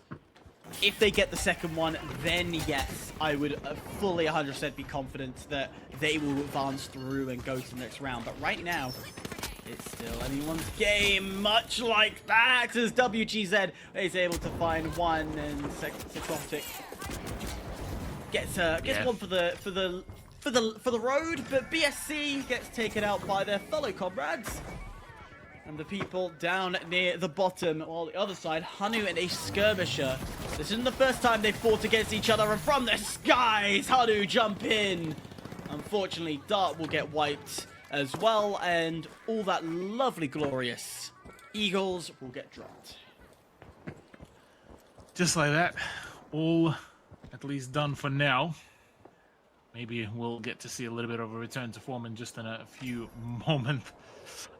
Swing in and get obliterated is certainly one of the ways to describe what happened there. V9S rings on out, or rather whispers on out, as Sixotic is the one to get absolutely taken out. WGZ now short one player as the glitch grenades now spell out the beginning of the next gunfight. BSC trying to also stay amongst it all, but equally trying to just stick around and try to stay away from as much of that heat as possible. The steel does come on through nice and steady without much of the sweat or much of the issue, and now it's up to Mr. Shooter and Co to try to reclaim that, as the plan B that they had with the C4 and the RPG unfortunately didn't really give too much of a success. Dart nearly had the opportunity to shut down Lucid, but got a little bit too proactive, too keen on just for himself.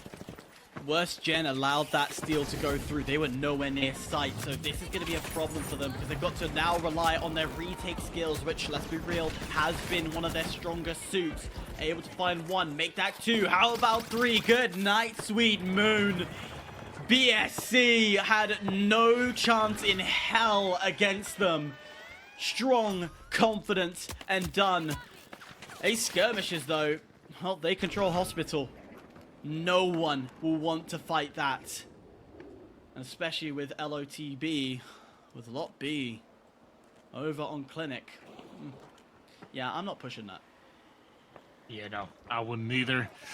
For all the right reasons as well. HUNNU, though, will decide to, okay, it's time to contest. Let's see what we can do. Let's see what we can cook up. And in the meantime, it's an absolute demolition force here. Dart is gone. We are looking at potentially another gunfight to erupt here as well, and the winch does not connect, but the SA-12 will in fact connect, make it a double. Theo is gone, and just like that, a Skirmisher continue to just keep on obliterating. All of a sudden, a fully awakened team that is just absolutely unstoppable. Ace Skirmishers, they've been, I would say, probably the most consistent, in the sense of they will make it through to second rounds. There will be third in their cash outs. So it'll be like second, thirds throughout. So to see them on top leading this entire lobby is a nice refreshing view. And an opportunity maybe to get themselves into that final qualification position. Of course, another cash out will have to come through, plus the final round. So we are a little bit far away before we can crown that 8th seed position. Minute 45 Cthulhu, and do you see an upset here? Do you see a change in hand? Look, I'd say at best maybe a HUNNU upset to come on through, but otherwise I'm not really particularly too much of a faithful man today that BSC might come through big. At best they have the ability to throw in a upset here, if anything, but otherwise, yeah, WGZ and Ace Skirmisher managed to really secure themselves a really steady spot here. Though, look, quite possible still to really steal it all away, and Lucid and Co are still going to try to throw a bit of a spanner in the works, but right now, too much heat, and yeah, the stall is just absolutely solid. Seeing a bit of red in the feed as we see BSC drop to the floor. Guess who it is? It's the Bowmaster team of HUNNU, the Mongolians. Able to do the work, but now that pressure coming in from Ace Skirmishers. They clearly do not want HUNNU through. The off-meta strategy, that wild card that they are, yeah, seems great on paper to face them, but the reality is it's just unpredictable mindsets and plays. The winch isn't able to do the job. It's the kick and punch as Dart stays alive. As WGZ still hold control, even though they have been wiped. Very much so. Keep on holding steady, scoring, and it certainly looks like we might just see WGZ score themselves potentially that trip to that 8th position to take in the top 8. But look, let's not discredit just yet. Ace Skirmisher still have the opportunity here to really throw in a bit of a spanner in the works. 28 seconds left to go, and it's already a bit of a wiper. WGZ falling. Mr. Shooter left to still stand. Another steal potentially to come on through. And if HUNNU are able to steal it all out, that will be Ace Skirmisher out of the equation. But no, it doesn't look like it. It looks like Dark and HUNNU just all together are playing for the spoiler at this point. And maybe there's a steal to come on through, but the H infuser is not enough. There's not enough of a damage output, and it's all done and dusted. HUNNU are out, and Ace Skirmisher do book themselves a battle against WGZ. Ace Skirmishers, WGZ will make it through, and I tell you what, pretty linear in terms of the fight, nothing really over the top, and out there, of course, HUNNU with the bow still... I think it will go down in history as one of the greatest teams with a bow, but at the end of the day, it wasn't anything that disrupted too much. Yeah, unfortunately, I think, gentlemen, that it kind of exposed itself for what it was, which is a little bit gimmicky. Look, when it worked, but it didn't quite have the substance to consistently be that dominant powerhouse. Dart struggled on certain maps to find those angles to best utilize the bow, but WGZ taking on the Ace Skirmishers to see who, progresses through. I mean, Hyper, again, it wasn't the cleanest. We have sort of seen sort of a linear drop down, but you could put that down to the fact that these guys have been playing for, some of them have been playing for, what, nearly 8 hours now? Yeah, definitely there. If there's no excuse of being not warm, some of them may be fatigued, but yeah, it is an endurance game at this point, and remember the old style of of TGM25 and that format, it was even worse. The endurance was worse than this. But, hey, we're through to the next rounds for Ace Skirmishers and WGZ. One last shot for them. Cthulhu, I mean, WGZ have been in positions similar to this before. They've had a couple of good showings, but even still, despite the fact that they led the lobby, it doesn't quite feel as clean-cut as some of the teams we've seen.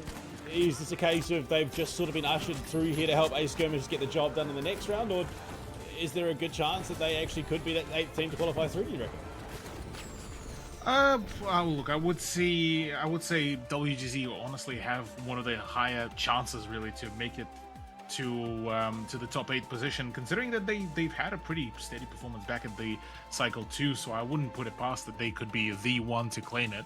Ace Skirmisher, look, it would take quite a fair bit of a return to form for them to really be able to put quite a fair bit of a dent, and whilst they are a formidable foe, I would personally say that in this very case, WGZ would be considered the favorites, I would say.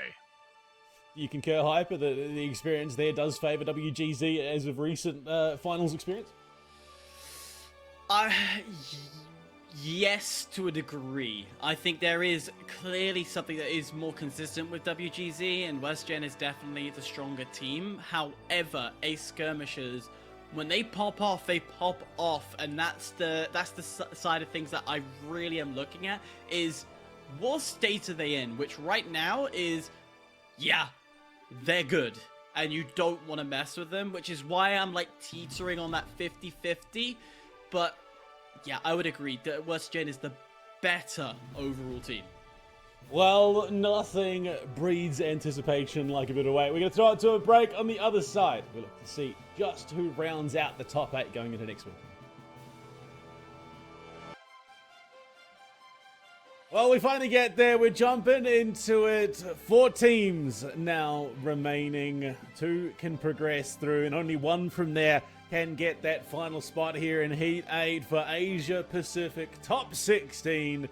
BluePanda here, joined by Hyperactive and Cthulhu. And gentlemen, it has been well worth the wait. The teams that we've got in the lobby are looking ready to go. Hyper, this is it. This is crunch time. This is do or die. There is no repeats. There is no safety nets. You got to get it done in one in the 4-team lobby.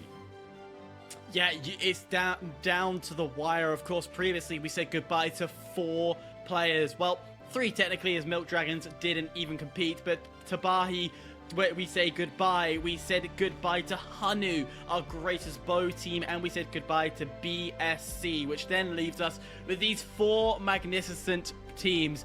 WGZ, aka WorstGen, MIRGG, Ace Skirmishers and OCE. Boys, Capybara Armada make it into the second match on the final attempt. That's right, Cthulhu. The crappy Bras are in the lobby ready to go, but they've got some stacked competition. I mean, WGC, Beer Gaming, and Ace Skirmishers have all been within grasp of a qualifying spot. I mean, surely there is a chance that Oceania could throw its head into the ring. Oh, look, that could very much be the case. It would be a very big opportunity, really, for a comeback, for a return to form, and for Capybara Armada. That would be a phenomenal upgrade as well in terms of their performance. But yeah, look, tough competition ahead. I wouldn't discredit them just yet, though. Look, things been a bit on a rougher end when we did get to see them play. So honestly, on Banal as well, things could get quite overstimulating, I would say.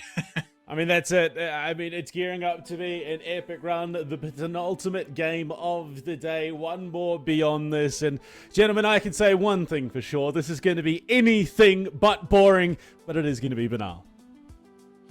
It definitely will be banal. Get your sombreros, get your burritos, get your hot spicy chips of Dorito. Whatever it is, Mexico is going to provide us with some of the greatest hot and spicy actions. Cthulhu, I think enough of the Mexican references. I think we should see what we are leading up to. I think it should be a great match, right? Oh yeah, no, absolutely. This is going to be a pretty solid one. And there's going to be a pretty good opportunity for, honestly, all of the teams to really, well, try to elevate the play here.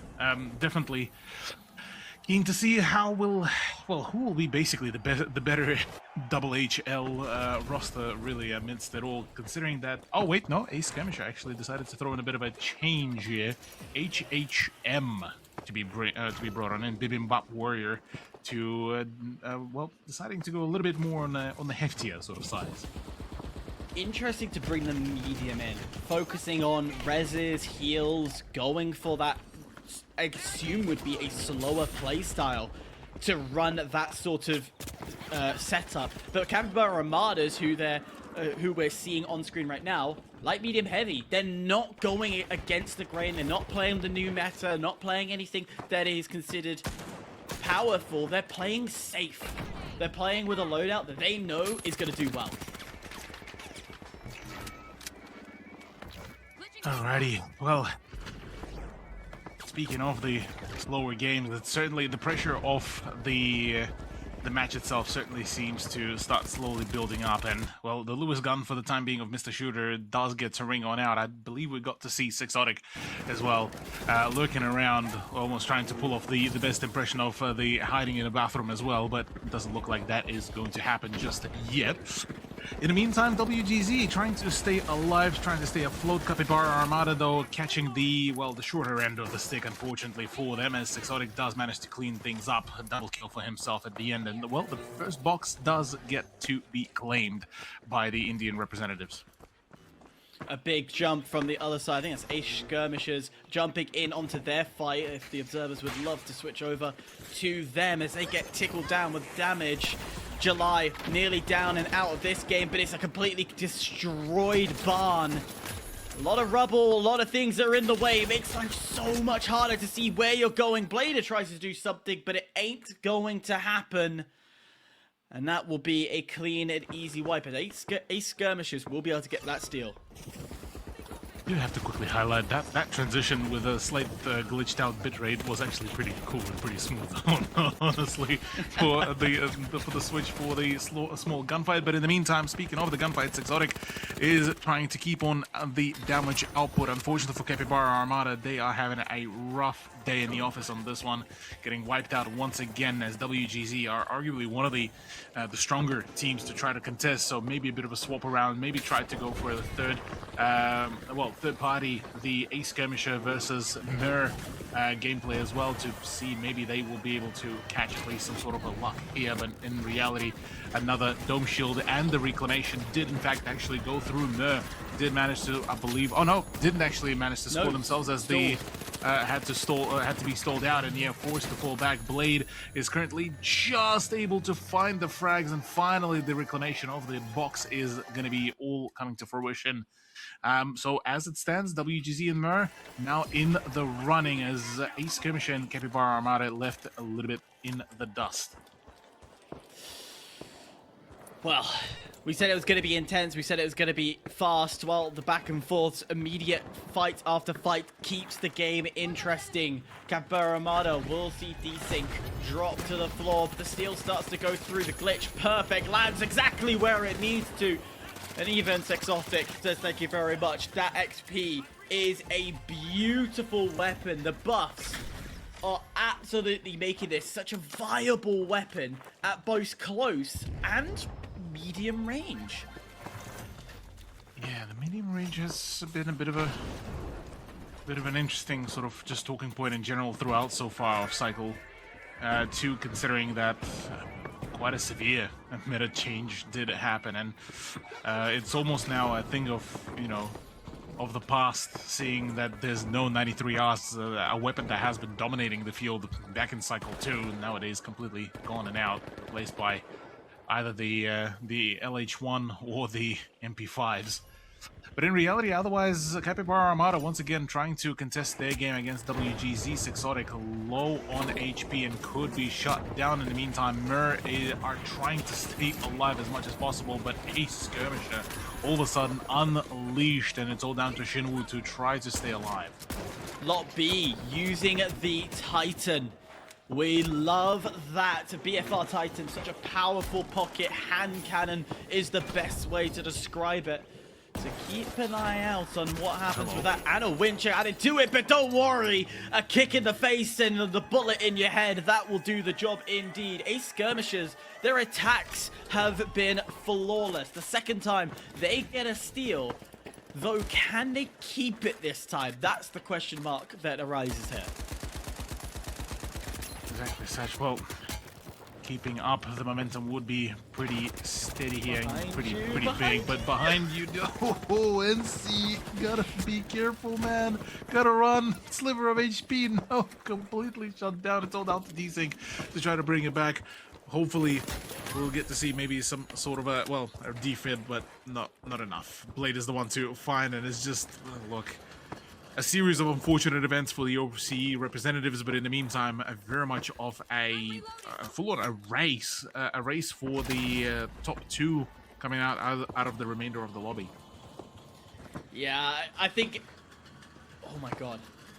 Nah, you do not get that close and get away with it, but the shield, the barricade stops the kill.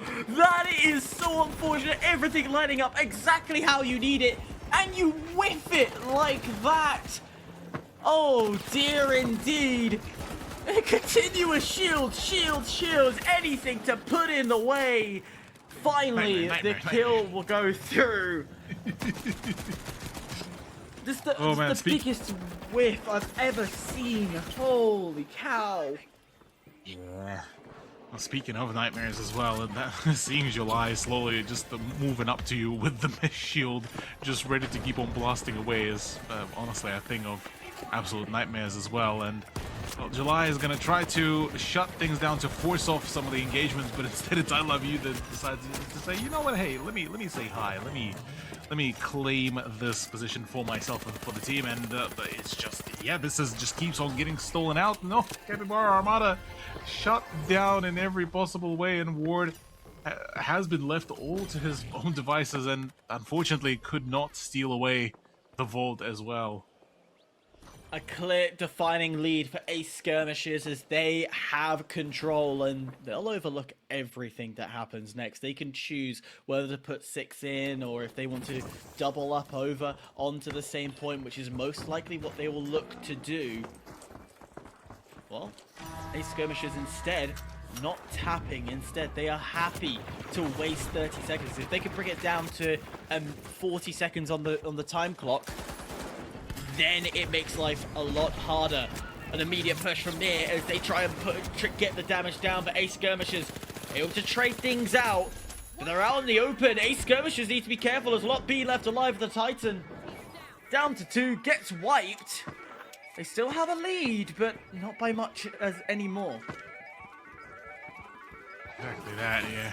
We're trying to keep up the overall pressure here for Capybara Armada. They will need to do a lot of work here for them to stay alive in the overall run. Otherwise, things might be just about all over Red Rover. But look, at the very least, they could play the spoiler here and decide who gets to go into the 3v3. A Skirmisher currently sitting on the 3rd place. It will be either MIRGG or WGZ making their way over, and as of now, with the banking done and dusted, WGZ getting double teamed as well. Flix and Exotic somehow still survive amidst it all. Capybara Armada, look, I hate to say it, it pains me to say it, but for the OCE representatives, this might just be the conclusion of the run. Game over for Capybara Armada. The only way they could get themselves advanced through is by the miracle double steal. And Cthulhu, ask me how many times I've seen that happen. How many times? Do tell. Once. And that was a rarity. And that's with, what, 2 years this game has been alive? Only once have I seen that unfold and work. And that was at the same time, by the way. Control on both. Nonetheless, a steal starts to go through. Capybara Armada is trying to do a last-ditched effort to bring back hope. On the other side, though, just a little quick note. I say the other side, it's the same side we're fighting. Worst Gen 40. secure themselves into the next round.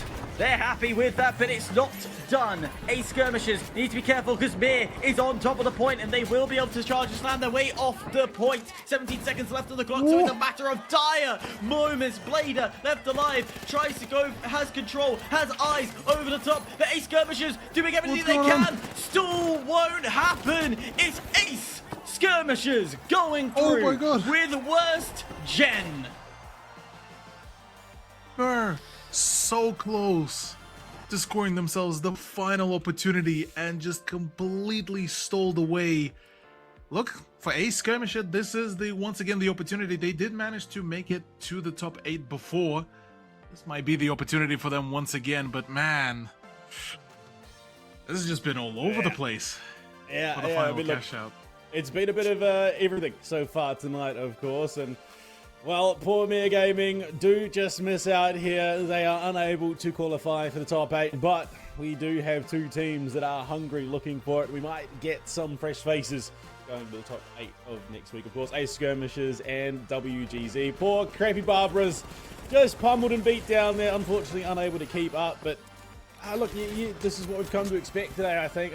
The statement has been pretty solid in that it's a bit chaotic. It's a bit up in the air. There's no real solidity to anything here, despite our expectations. And, well, yeah, look, the 5 invited teams have made true and qualified to the top 5 positions. It wasn't cleanly by any stretch of the imagination. There is so much room for mistakes to be exploited.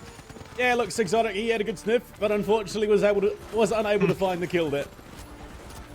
The biggest whiff. I don't know how you didn't pull it off, and a lot of questions will look at Exotic and how that didn't unfold. However, it doesn't matter. His team qualified. He'll look at that. He'll laugh at it, move on, and play a different game, especially going into this head-to-head. So, yeah, let's laugh now, but he's focused on the next game.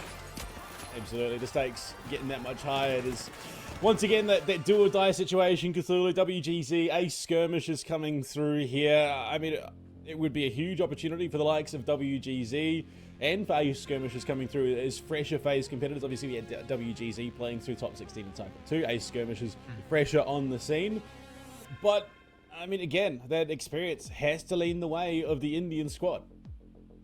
Oh yeah, the experience certainly will be showing up, I would say, in spades here for the Indian representatives, as honestly WGZ have a really solid chance here to really take it all out.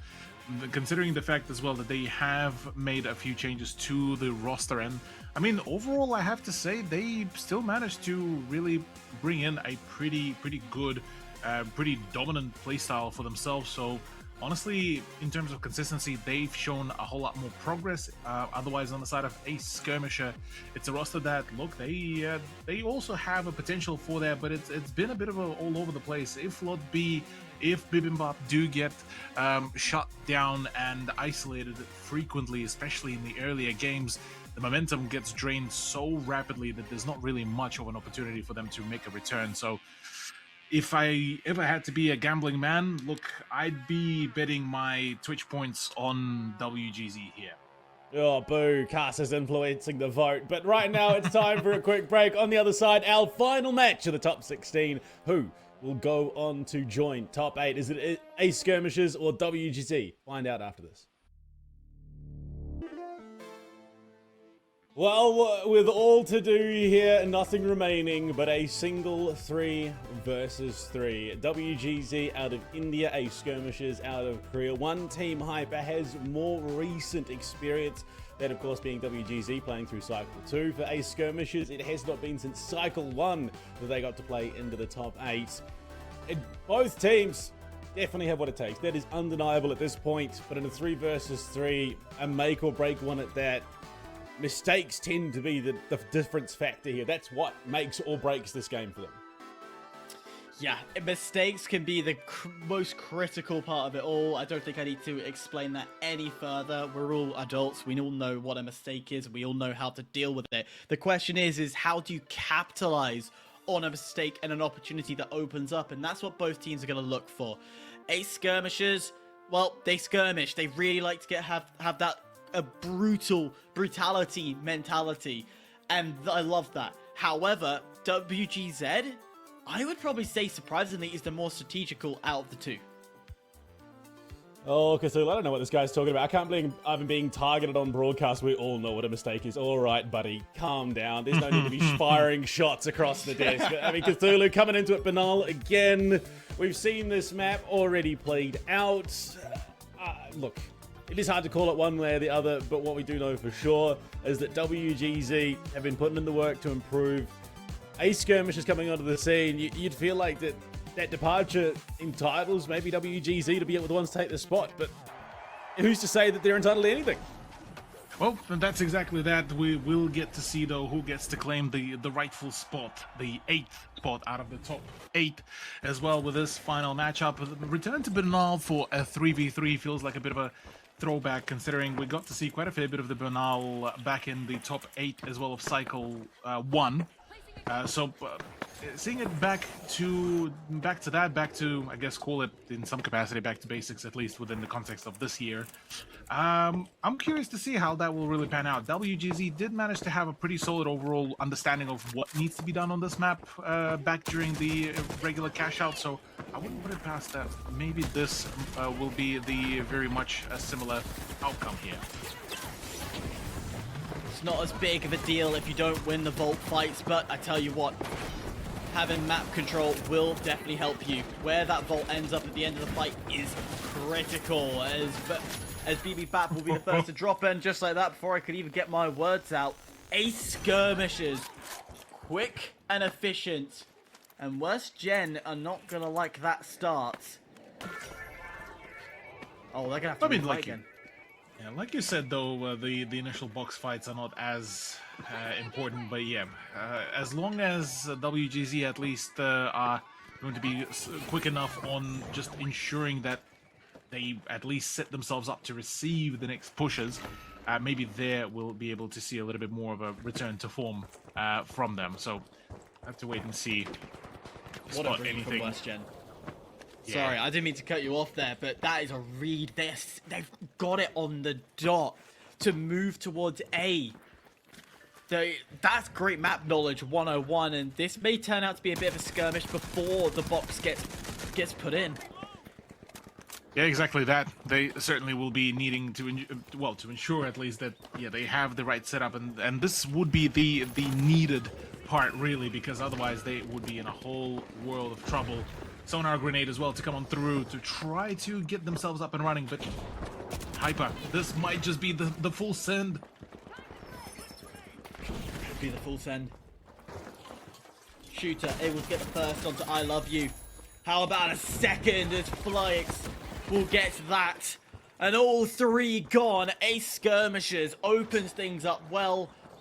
Box not too far away. Let's plug that in and start running down the first of the potential 3 cash outs. Worst Gen, are they going to be the first team to bring a not South Asian, but a Indian Pakistani roster into the top 8? Could very much be the case. Well, WGZ have a very, very potent opportunity here to really put a bit of a spanner in the works, but with the first cash out starting to come on through, now it's the time for the push. I Love You is looking to try to make the play happen and really go for the push, but isolated by himself. No, in fact, it's a bit of a Uno reverse card, as it is Mr. Shooter that got isolated and got absolutely ganked there, and the separation play here is absolutely great. A Skirmisher shutting things down and now getting to claim the vault for themselves to, well, now prepare for the hold. Do both sides not know how to defend? Question. Look like it. It looks to feel that way, or is just one hell of an attack. Either way, both sides able to win a fight accordingly. Half the time left on the cash box as Worst Gen will spawn back in. Ace Skirmishers have been... Oh, they've been ruthless, haven't they? Oh yeah, absolutely. They are not holding back at all and really managed to block in really, really well. And it certainly looks like I've been a bit discrediting the whole roster, as they are just fighting to the nail really here.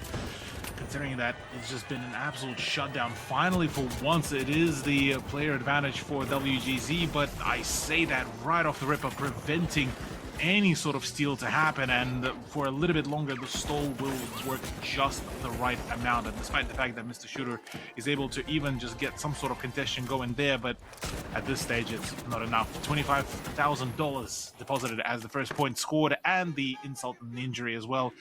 I Love You is able to get the kill onto Mr. Shooter, and the revives starting to flow in to prepare for the next box. Ace Skirmishers leading this charge. This is a game that is all too close. And I'll be real with you, Cthulhu. I genuinely think this is going to go the distance. I think we're going to see Worst Gen go and take the second box. But I really do not know who's going to win. Both sides showing their capability on their attacking. Their defending, somewhat so to be desired. It all comes down to who can get that box in first. And how well can you stall? I think that might be the make and break of this entire game. Worst Gen looking to make the tap, make their rotation life just that little bit easier. Quite possible here to make that play happen with already quite a fair bit of the rotation starting to set up. Lot B actually has a perfect opportunity here to throw a massive spanner in the works. It's information nonetheless. You'll be feeding this left, right, and center. He's looking at his bar. It's getting all so low. It's the point he has to make a move. Now he goes for it just as it runs out. It is perfect and an easy kill.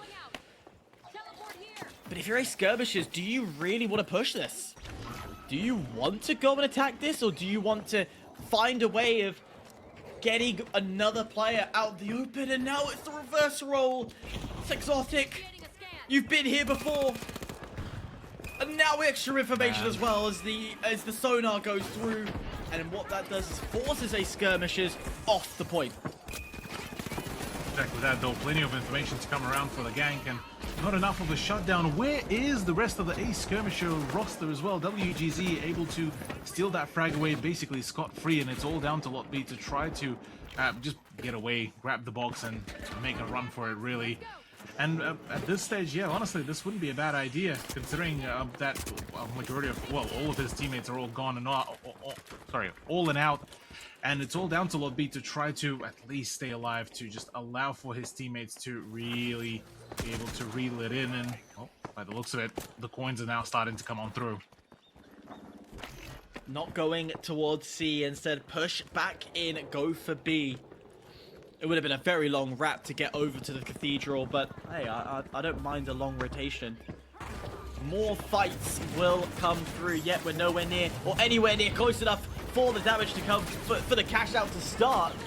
Immediate damage, we'll see FlyX drop to the floor, Shooter down low, but the Ace Skirmishers this time taking all the damage, taking all the health gone. And WGZ able to say thank you very much. Finally! Are we gonna see this Cthulhu? Are we finally starting the second cash out? We might just finally start it, yeah. Finally. Yay! 12 still minutes, yeah. Finally. Albeit in the context of the matchups like this, I mean, with it being only just a second cash out, I'd still think that you would have quite a fair bit of time to just work with nonetheless. But for Ace Skirmisher, now it's time for them to make the push. And interestingly enough, they're just opting to just go out through the front door and just say hello. Hey, why not? Knock on the door, see who's there. You never know. It could be your local salespeople. Talking Yeah, I of don't local think sales. Go on. Yeah, I was about to say, I don't think they're looking to sell much apart from just giving a sale, well, an L on a sale.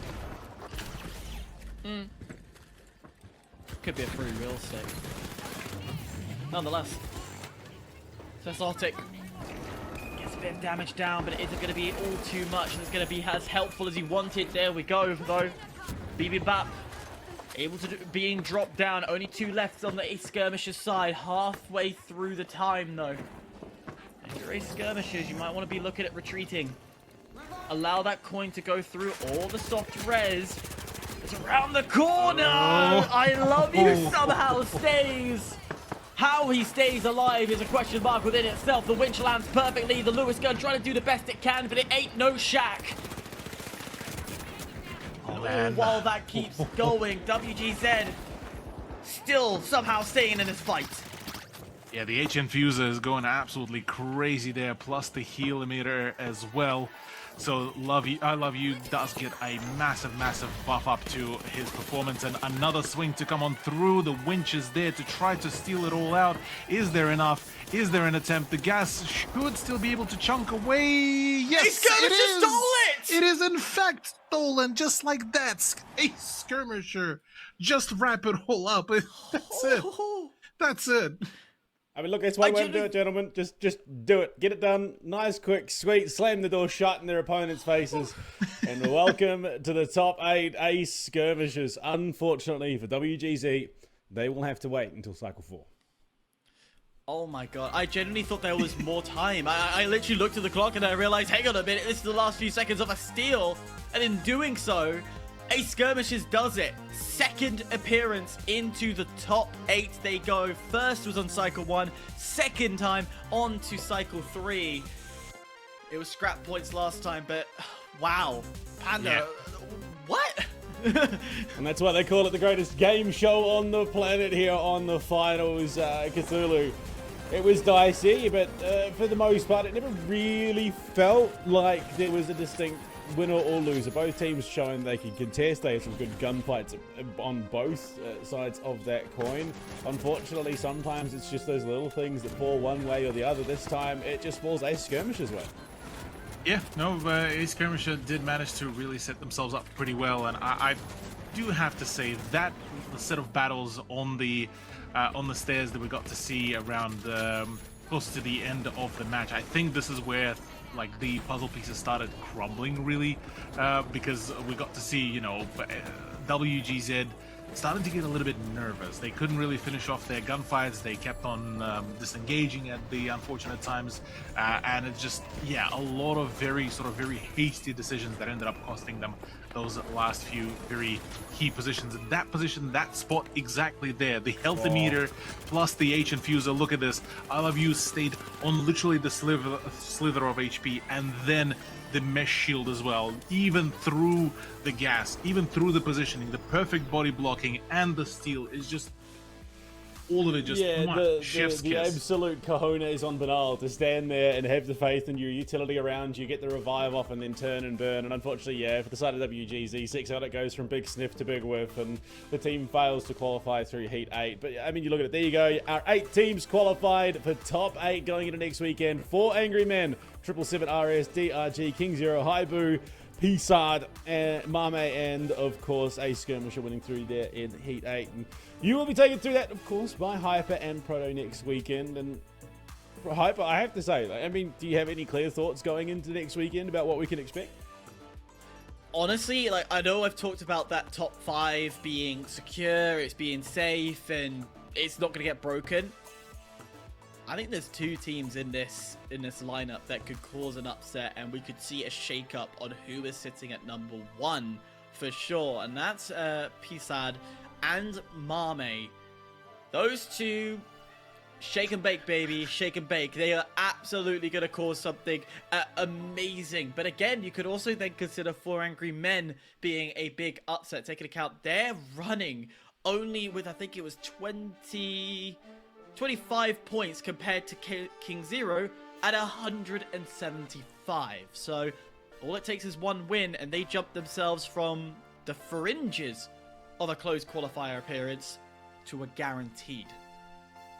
Well, I mean, Cthulhu, that does bring us toward the end of our day. And you look at the teams there, we do still have that Oceanic representation. Unfortunately, no ALTAC. Capybaras didn't make it through, but 777RS, a majority Oceanic team. And look, we'll even consider Mogwasam an honorary Australian, Kiwi, whatever you want.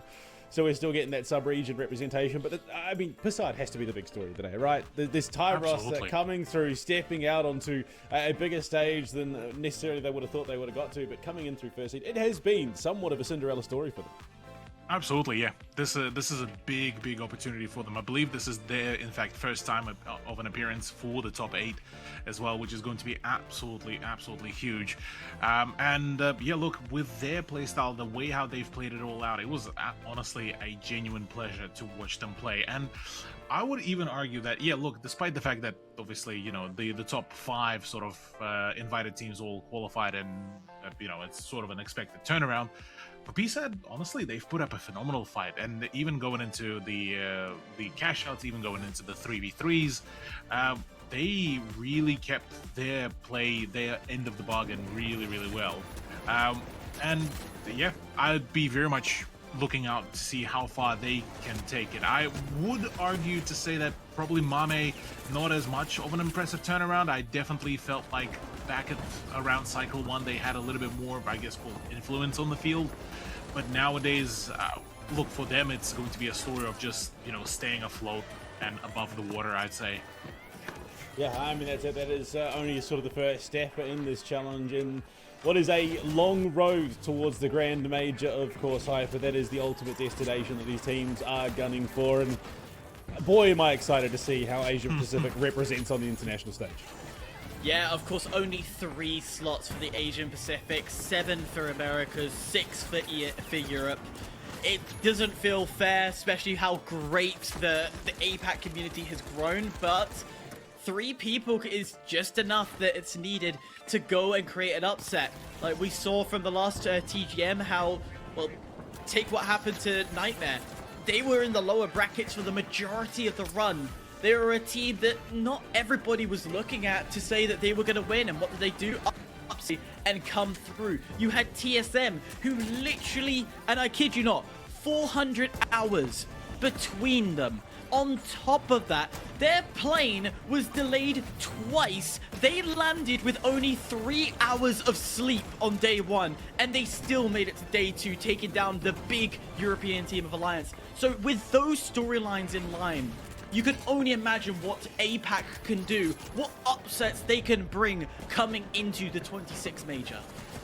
I mean, that's it. It sets the stage for what could be an epic run, of course, and one that builds that excitement, builds that hype, of course, for the finals in Asia Pacific. Not to mention the fact that if you are Oceanic in residence, we will have OFL running their next event very soon. If you're keen, if you're Oceanic and you want to get playing the finals, if you think you can do a better job than these guys going into top 16 and top 8, prove it. Get involved here in Oceania thanks to the OFL. But for us here in our coverage of the top 16. We are ready to send it on home. Until next time, we've been Hyper, BluePanda, and Cthulhu. And, well, make sure you the next weekend, Hyper and Proto, going to be on the mics to cover that top 8 and see just how much further the likes of our upcomers like PSAD can go. See you guys there.